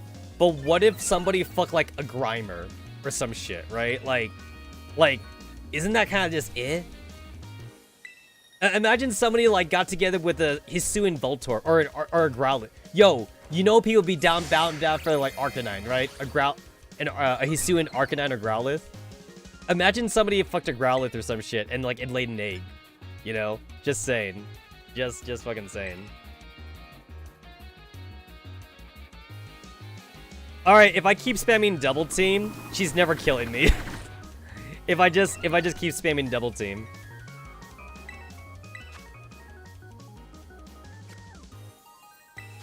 I did speed once. One agility might just be enough, honestly. One agility just might be enough.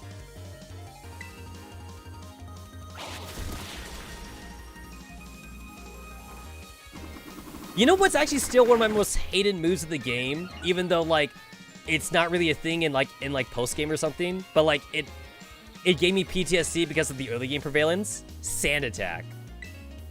I still have PTSD about Sand Attack from like early, from like really early like Pokemon games, or like at the very least like when you're like level 10 or some shit. I have like so much PTSD from it. I hate Sand Attack.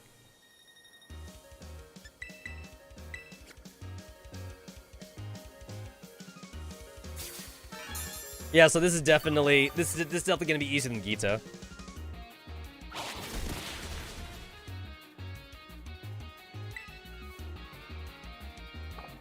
What's my current moves?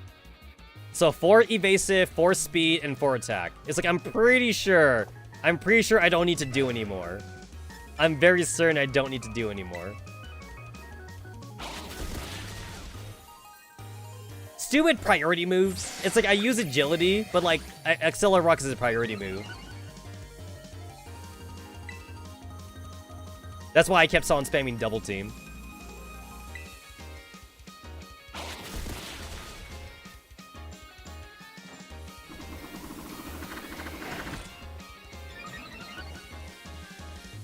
I should survive one more attack, so Baton Pass. Oh yeah, I casted double team a lot.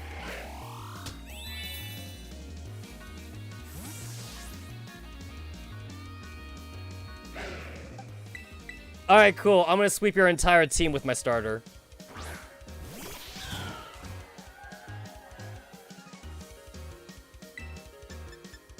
And I'll use a grassy terrain, even though I know I don't have to.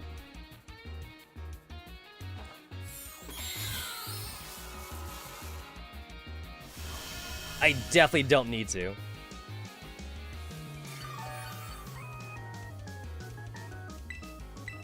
So I'm maxed on attack, I'm almost maxed on speed, and I almost maxed out on evasiveness. And then remember, Flower Trick can't miss, so yeah, we're good.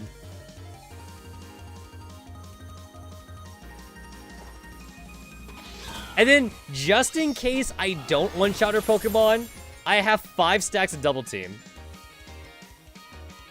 Do I ever terrestrialize? For funsies, I do.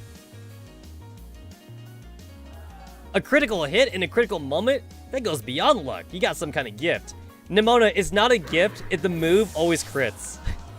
Flower Trick always crits, so it's not really a gift. But yeah, I terrestrialize for fun, not because I need to. Another thing, too, is that, like, I kind of, got opposite terrestrialization for some of my mons, so, like, it doesn't really help me that much. Like, Bolton, for example. Bolton, like, is a normal type terrestrialize, but she's a fire type. So, like, if I terrestrialize on Bolton, for example, it wouldn't help her flamethrower, for example. And then, like, if I terrestrialize on, like, Raisin, like, Raisin's like she's water fairy or something, but her terrestrialize is water, so I'm not getting much for, like, the fairy, so, eh.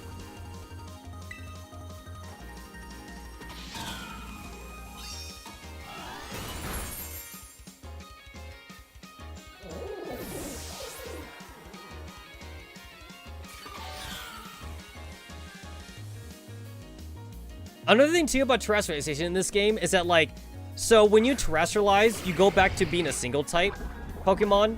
And another thing, too, is that, like, you triple type only offensively. You don't triple type defensively, if that makes any sense.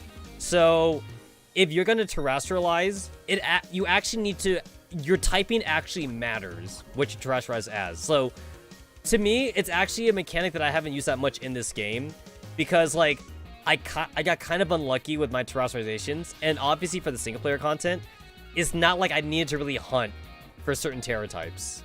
And in this game, there actually is a way to change your Pokemon's Terra type, but you're not going to do it, like during the gameplay. You're going to do it in post-game. Because you have crystals, but you need 50. You need, like, 50 crystals to change your Terra type, and you're lucky enough to get, like, a dozen or so, like, through the course of an hour gameplay.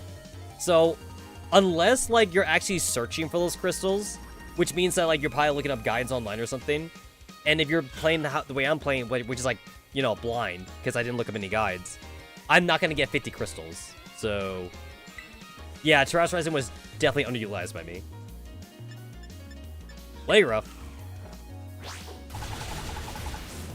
I probably could have just killed a Goodra just by using Flower Trick also.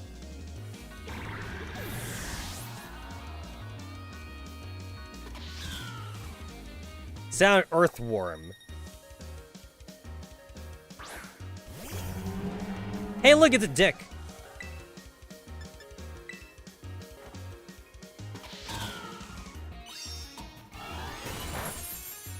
Not very effective, but I still one-shotted it. I mean, you know, honestly, that's what 3 stacks of Sword Dance would do to you. Hey, guess what, guys? This fight's actually easier than the Gita fight. She actually uses a Dunsparce? Seriously? Oh, she actually does use a Dunsparce.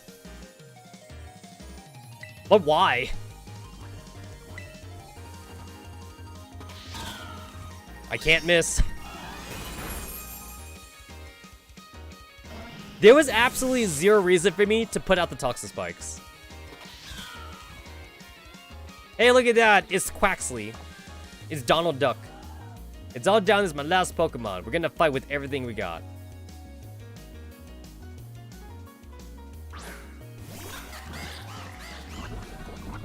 Okay, so here's the thing. If they want to make Nemona, like, even more hard to fight, actually, they would have given, like, Nemona's starter, like, an opposite type Terra type. Because, like, since Nemona gets the same starter that you get, that means it's always going to be same typing Terra. So, her class is going to water Terra type, but, like, for example, like, if you pick Fuecoco and she picks Spricato or something like that, Fuecoco is a fire type, Spricato is a grass type. But then what they could have done was that if she does pick Sprigatito or whatever, Sprigatito could have been, like, a water type terrestrialization. So that way when she terrestrializes or something, then, like, you won't have the weakness anymore, you know? Or something, I don't know. But yeah, this actually kind of makes the Nemona fight easier than Gita. So, like, I'm gonna terrestrialize for fun, just because I can. Because I know she's gonna terrestrialize too.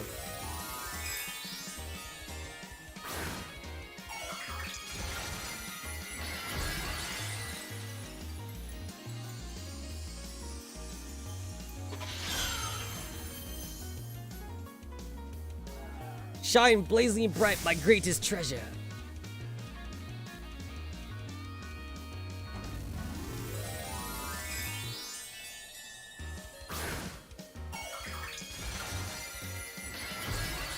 That's also the ironic thing too about terrestrializing. Again, you go back to monotyping, so you just lose the double typing advantage.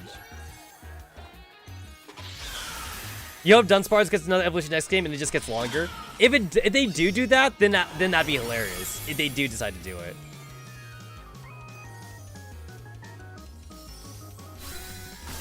So like it goes from Dunsparce to Dunsparce. So I wanted it to be Dunsparce. Dunsparce, and it just gets like five nopes, like 5 little like globes on its body or something.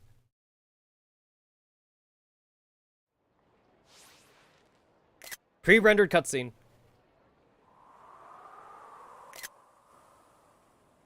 Everyone's like, oh wow. Oh wow. Clavel's healed too. I forgot he was a thing. You did it! This is legit incredible. You're the strongest out there, Tetsamaru. You haven't met Red, obviously. I mean, you knocked me flat, and I was giving you absolutely everything I had. Everything I... Ha ha ha! Oh man, Pokemon battling, am I right? It's so much better, so much more fun than I even knew. Honestly, I legit pair up the player character with Nemona so hard. This is an incredible match. You beat me.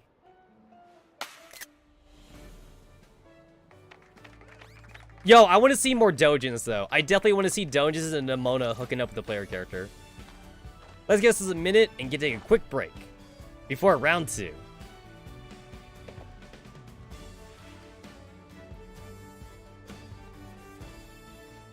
You know, when you think about it, you gotta feel sorry for Nemona's Pokemon. Because think about, like, how much she's pushing her Pokemon, right? Like, they don't get a break. Nemona's constantly fighting.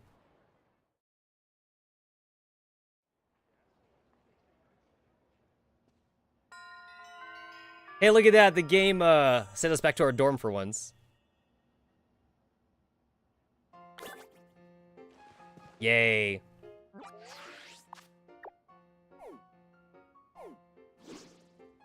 That's it. That's Victory Road. And then I have the Penny storyline, and then I have the Arvine storyline next. It still pisses me off that there's never a reason for you to go back to your dorm room. This has no reason to exist. Like, if they would have just made the player character live with his mom, it would do nothing for the gameplay. Like, nothing would change, essentially.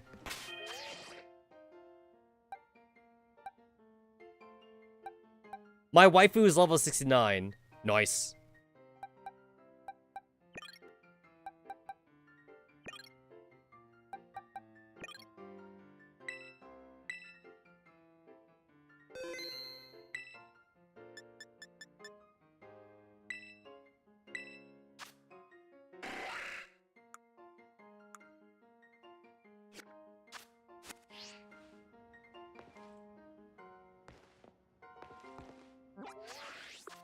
It feels kind of weird to, like, beat the Elite Four and fight your rival, and then, like, they don't do that thing that, like, where they take a picture of, like, your Pokemon or something. It feels weird for them not to do that. Honestly, when you think about it, your dorm should be a secret base. Because, like, secret bases you decorate, right? This is your dorm. So, like, why can't I decorate my dorm? I'll tell you why. Because Game Freak didn't give us any decorations. Like, this is mine. So, let me decorate it. This is a secret base. It essentially is.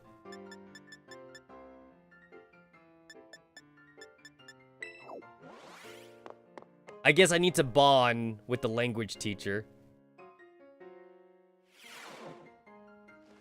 What do you got from where is he? Where is he? Oh, there he is. What kind of haircut is that? Fucking Christ.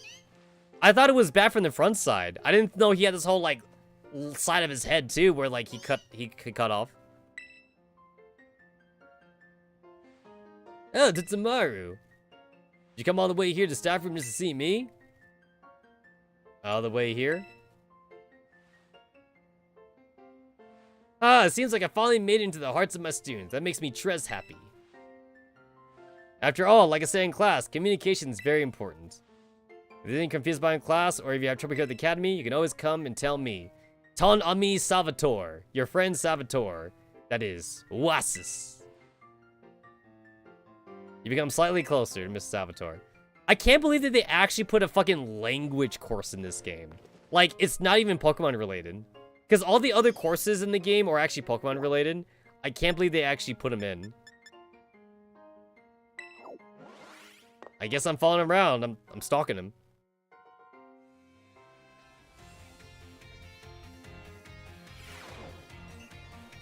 Ooh, look at that. Look at that 3 frames a second Gengar. Nice. It's kind of weird that, like, they have so many Gengars, like, out here in the field.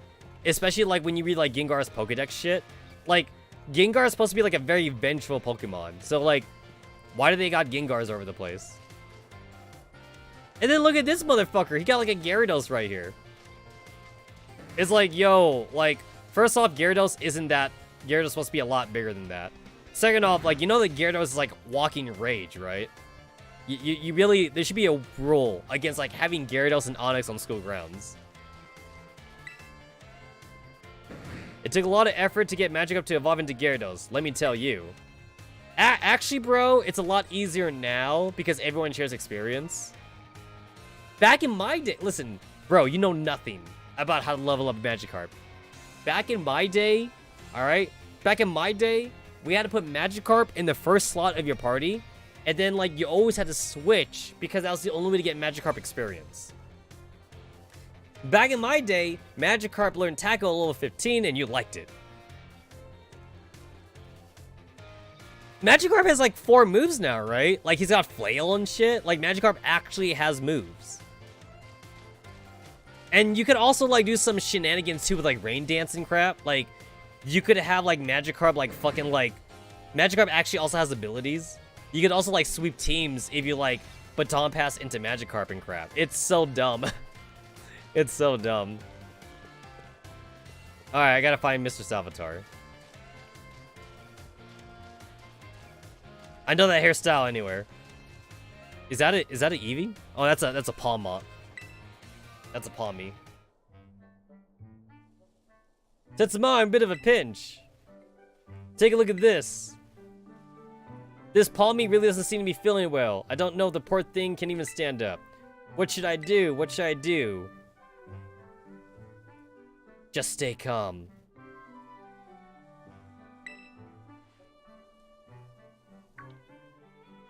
Oh, right. I could use a potion. Do you have any on you? But what if I didn't have a potion? What if I didn't have a potion? This'll fix you right up, my friend.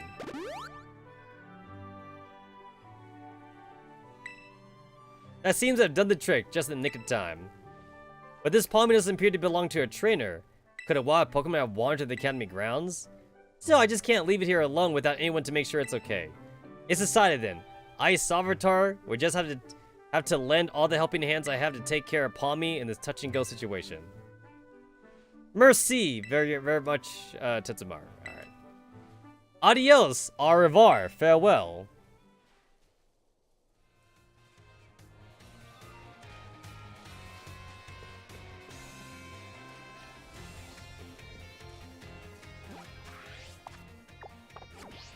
I forgot that I can't use the map system there. I gotta use this stupid iPad thing. This tablet. This giant walking tablet. We're good? We're good.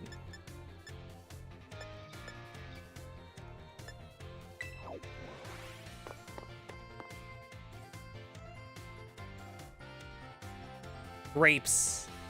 Our school icon is grapes, of all things. Why grapes? Why grapes? Yo, these are some fake-ass windows, I mean. You can't even see outside these windows. Listen, I'm not saying this game has to be like Grand Theft Auto in terms of free roaming, but I'm just saying though, wouldn't it be kick-ass if this game was Grand Theft Auto in terms of free roaming? Because if it was, this game would be top. If it was. And the thing is that, like, I don't conceptually like Grand Theft Auto, just because, like, I'm not a fan of, like, the urban environment. But, like, for the free roaming, though, it's definitely up there. And then, like, I know there's Red Dead Redemption, if you're, like, into the whole, like, cowboy shit or whatever, you know? If you're into that, I guess.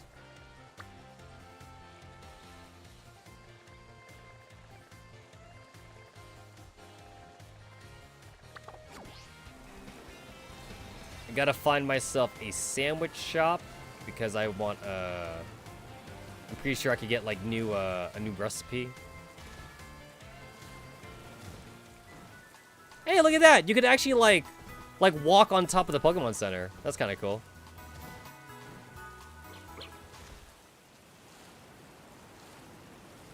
I'm looking for a Subway. Hashtag not sponsored by Subway. Hashtag could be sponsored by Subway.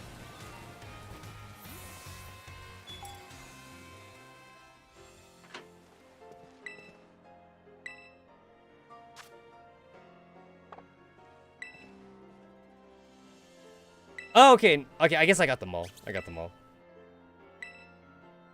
I like how he says you can have any kind of sandwich, but like their menu hasn't changed since the beginning of the game. We got a zesty sandwich. We got a jam sandwich, we got a marmalade sandwich, a tropical sandwich, and an avocado sandwich. Like, it really hasn't changed.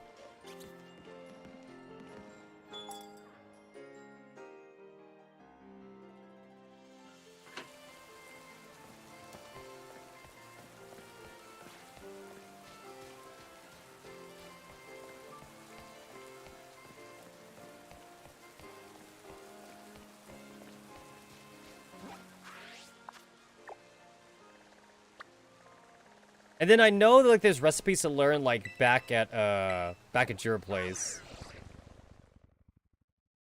I've already talked to the mother character, but I'm pretty sure, I think, in order to learn more recipes, I might need to start doing the Arvine quest first anyway, though. And then, like, there's the Team Star thing, which kind of disappoints me that Team Star and the Arvine quest really are not tied together, like, at all.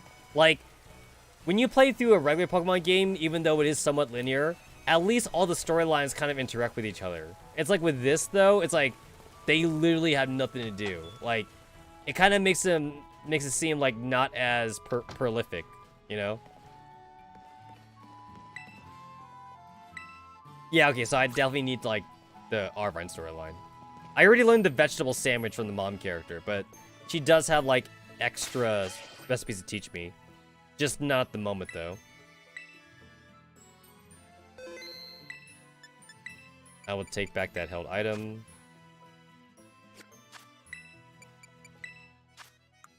I will give you back the water thingy or whatever that I had. A pickler teapot that can make certain species of Pokemon evolve. It may be cracked, but tea poured in from is delicious. chipped pot. So now I have the cracked pot and the chipped pot. Here it is. And then I would give the amulet coin to Gardevoir, mostly because, like, I don't really need her to have the glasses thing. And I usually... The reason why I usually have Magikarp as the front row of my team is because, like, even though Mascara is, like, my strong physical attacker, I hate fighting, like, a random-ass trainer, and then, like, they have, like, something stupid. Like, they either have, like, a Rocky Helmet or something, or they have, like, that one ability that, like, electrocutes or paralyzes Pokemon if they touch you.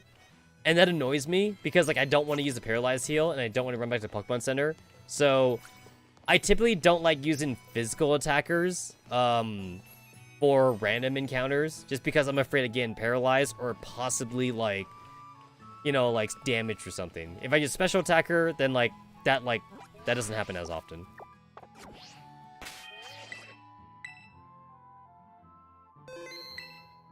Alright, is there a reason to go back to Nemona's house at all? I want to see if anything changes now that I'm the champion.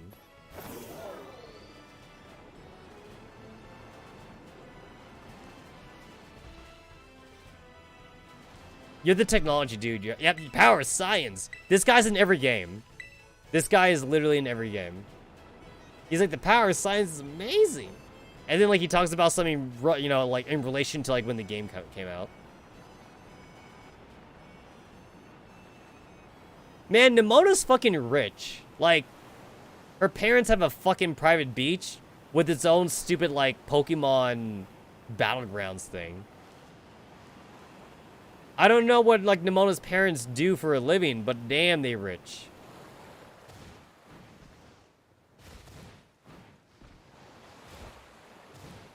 There's nothing up here. Yes. I remember, like, trying to, like, walk this way or something, and then, like, I think Nemona said, like, I was going too far. And there's a TM. There's, like, a TM right there, too.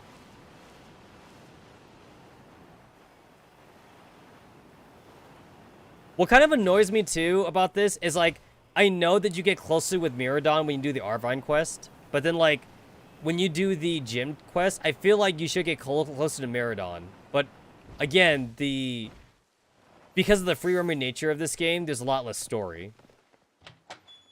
Because you would think, like, you would get closer to him, you know? Because he's been with you for all 8 gym badges. Nothing's changed? Nothing's changed? Also, back in the day, you could go to, like, your rival's room. I can't go into Nemona's room.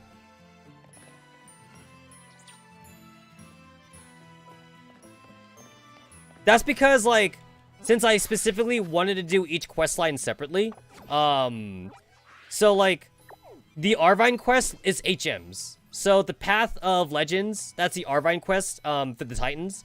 The Titans is your HMs, and then the Team Star one is definitely worthless. Team Star is just TMs or whatever, but like I said, I wanted to do, like, the original Victory Road thing first, so I did that one first. But yeah, since the game is not linear anymore, if you do things out of order like the way I did, then you could definitely get into a situation where, like, you just don't have any HMs at all. Because the way you're supposed to do it, and the map, if you actually do follow Nemona, because you technically are supposed to do the Elite Four thing on the way anyway, everything actually kind of finishes all at the same time, actually. So, for example, Nemona says you gotta do the Bug Gym Leader first, right? So you're here in Mesagoza, right? You're here. So you go left. You go left for the first gym. It's right here in Cortando. So you do Cortando, you fight the Bug Gym Leader, and then you just follow the path, right? You follow the pathing. And then where's that path take you? Boom. It takes you right here to the Titan badge, right? Area 1. And then you go up here, and then boom. There's a star team dude right here as well, right? And then second gym leader is the grass gym leader or whatever. You go in this area, where does that take you? Boom. There's a Titan one right here. And then boom, you're right here to the artisan, which is the grass gym dude.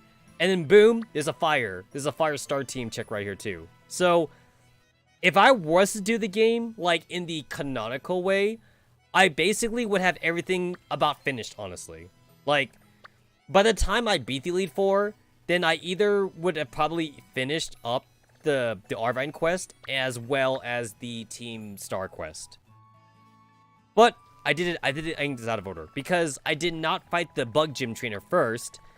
I went up to, Iono. So I went up, Iono's like the 4th or 5th gym leader.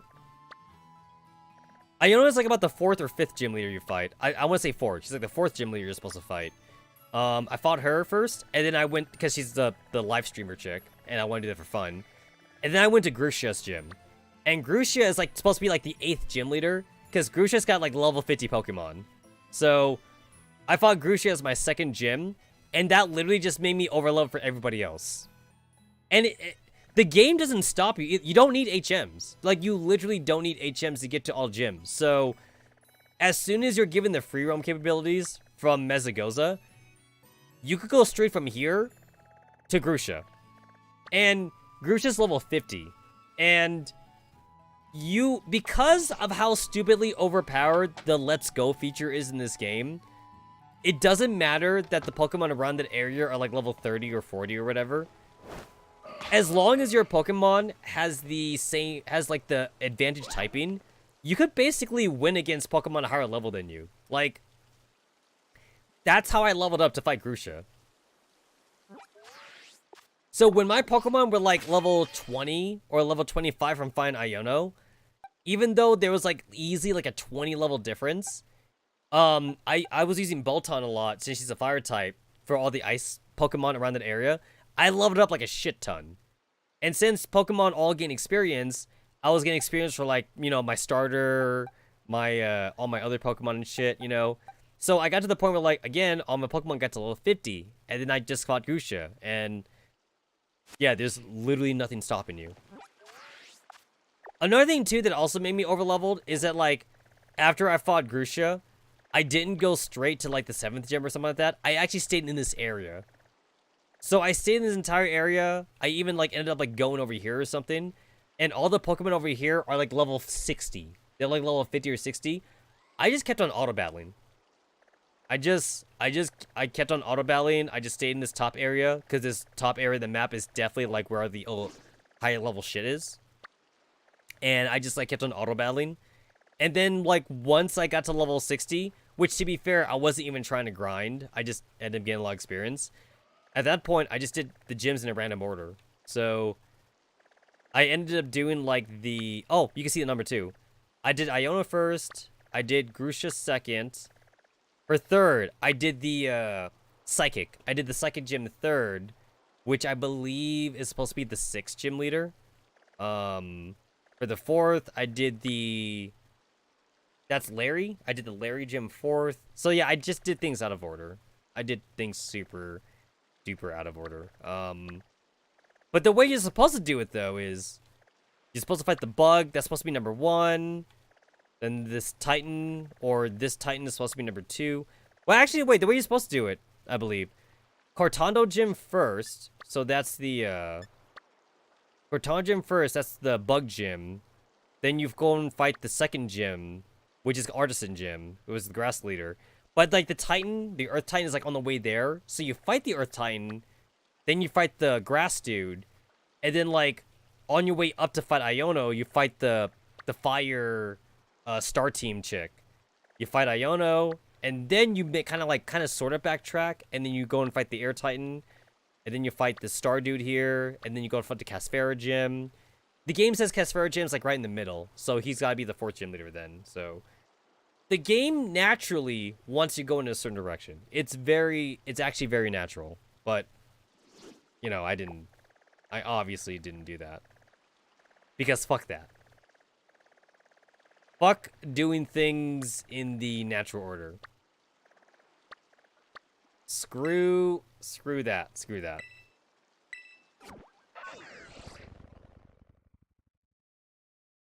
I am actually a little bit annoyed too that like Mesagoza is actually the biggest city in the region.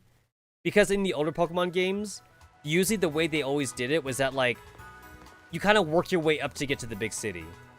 So you actually have to like, you start with like all the like the shitty villages at the very start of the game, and then like when you get to the midway point, then you finally have access to like the cool city that has like the shopping center, and like all the items. Like in Generation 1, like it was in Celadon City or something.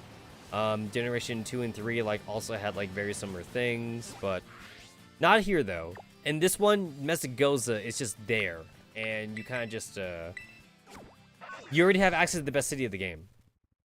There was no build-up. There was no build to the best city of the game, essentially. I actually like Levencia City a lot. Levencia City like seems like be very techno, and it is where Iona lives, which is like the live streamer chick. So it seems kind of natural that that would be the techno city. So I think that's my favorite city in the game. But it's not a big city though. Like it's smaller than Mesagoza. It is not a big city. Oh, there's a rare candy ringer.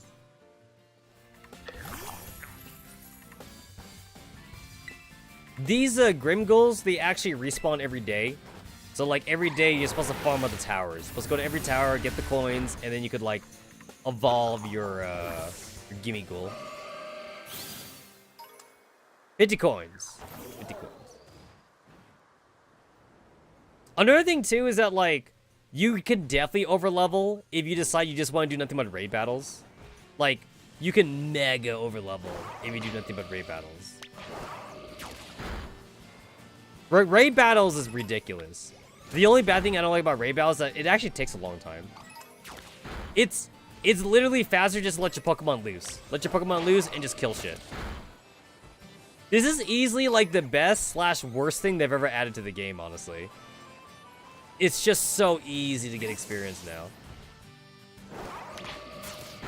In a way, it's definitely kind of good because like they know at this point that like hardcore players will like look up the fastest way to level up anyway, because everybody wants to be level 100 for like PvP and shit. So I guess it's okay for them to have this, but I think it actually hurts because it's in a free roaming game. Like I think this mechanic, it wouldn't be nearly as toxic if this was like a, you know, a linear game like in the previous games were. Like, you know, literally every game before this.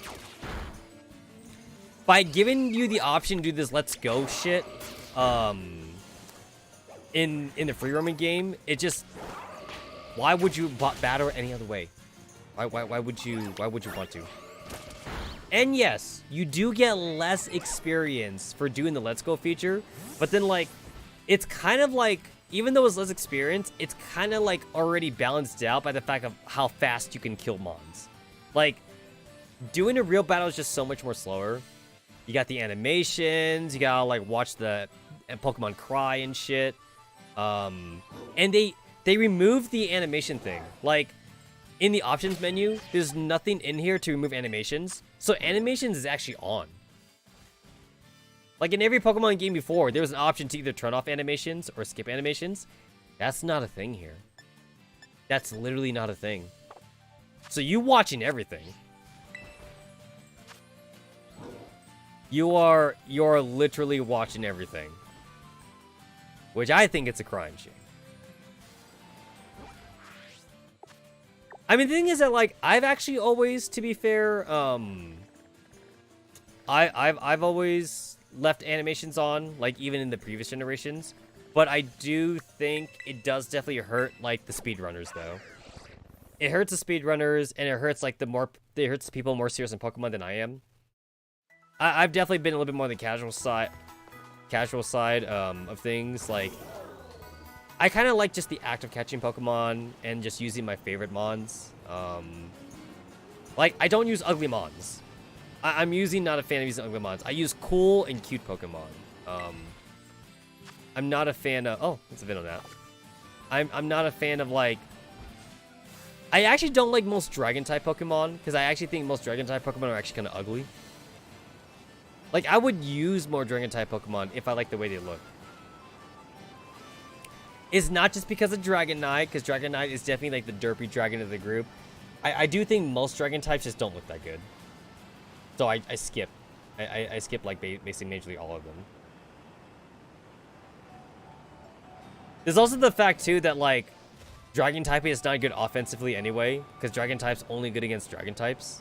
So it's good defensively.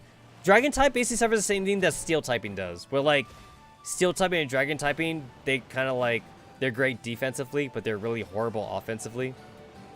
Because you're not using Steel and Dragon for much of anything.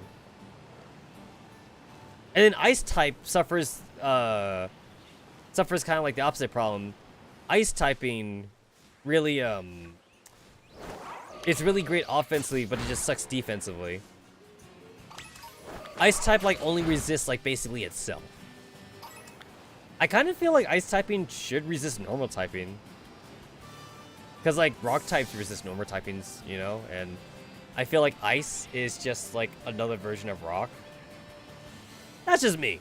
That's definitely just me, though. Clearly Game Freak doesn't agree with that, with my way of thinking for that. But I definitely do think Ice is just a very hard rock, so they definitely should resist normal types.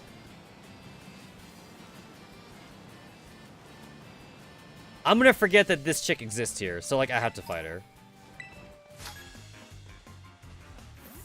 I skipped a lot of trainers, like when I was going through the region, and like I kind of wish I didn't, because you do get something for them. Like at like every Pokemon Center, like there's always like a dude who like gives you something if you fight like a certain amount of trainers, and like you do miss on some pretty good like offensive items, or like hold items I should say, and you also kind of miss out too on some TMs.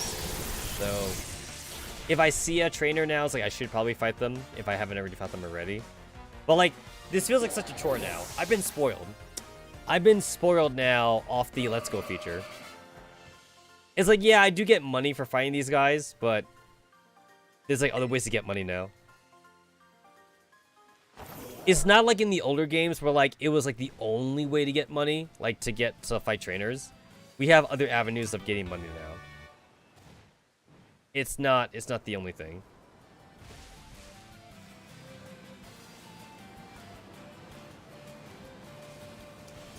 Man, Lechonks really are everywhere.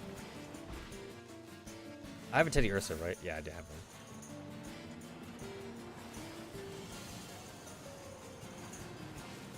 Honestly, though, like, I do think this game is in the right direction. The free roaming is awesome and everything. I just wish this game wasn't so glitchy. But to be fair, that's not me. That's like everybody. We all wish the game wasn't as glitchy, and it just feels like to me the very last game that wasn't glitchy was Black and White, because it was a 2D game. Once Game Freak went into 3D, every game was glitchy on some level. X and Y was our first 3D game. Sun and Moon did better, but there was definitely problems with Sun and Moon as well. And then, like, there was kind of also, like, an excuse they had for Sword and Shield. You know, it's like, guys, don't stop being so hard on them. Sword and Shield was like the first like console game or some shit. It's like, guys, how many excuses do I have to make for Game Freak though? Like, we gotta stop giving them free passes. They get a lot of free passes.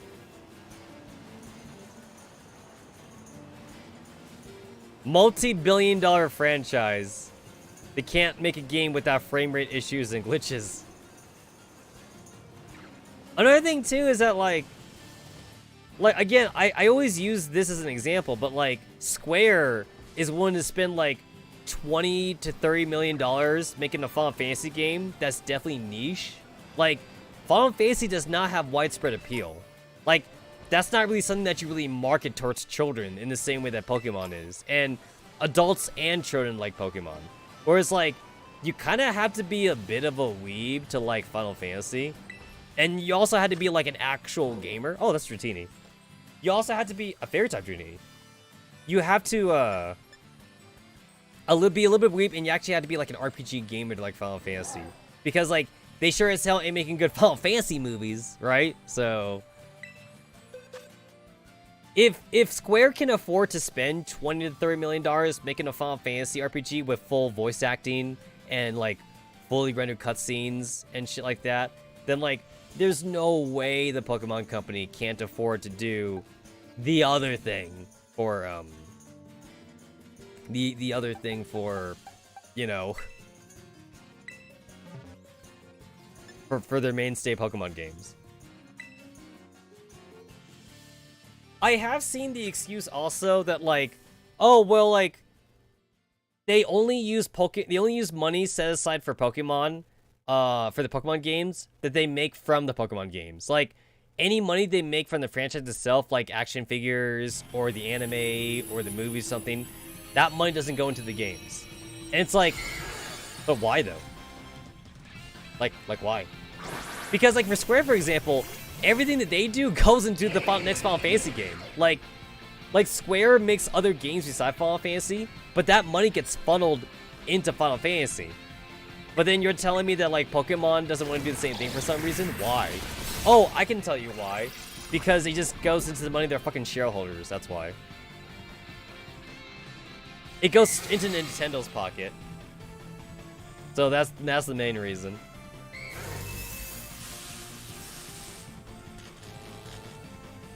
Fairy type Dratini. That's kind of funny. That's actually kind of funny. Oh, it just straight up just died. Oh, okay. You get a luxury ball. Because Dratini is a dragon type. And fairy is immune to dragon. But now I can make it into a fairy. This means that, like, if I fight against a fairy type with this thing, if I terrestrialize, it will get rid of the fairy weakness.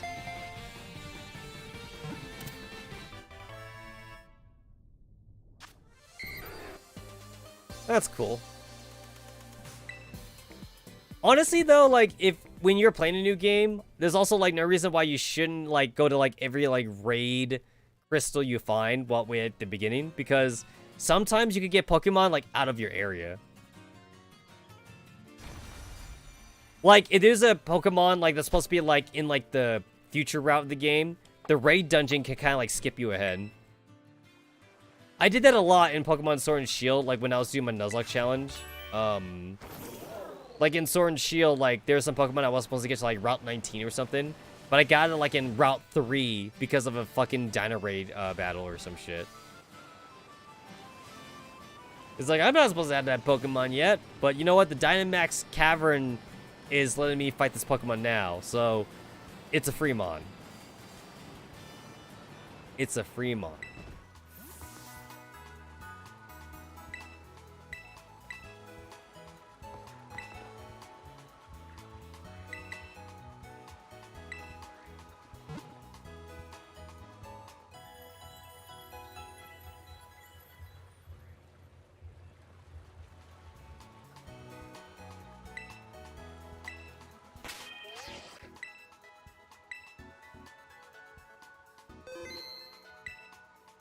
Alright, cool. It is 3 a.m. It is 3 a.m. my time. I'm definitely getting hungry. And also, like, the alcohol is, like, actually getting through my body right now. So I'm gonna go ahead and, like, purge myself a bit. So, thanks everyone for hanging out with me for the Friday stream. It was a little bit later than what I normally wanted to do. But we'll be reconvening back again for the Saturday stream for me to accomplish the rest of the Pokemon events. And it'll probably go a lot faster than the Gym Leader Challenge. So, I will see you bitches later. Where's the stuff?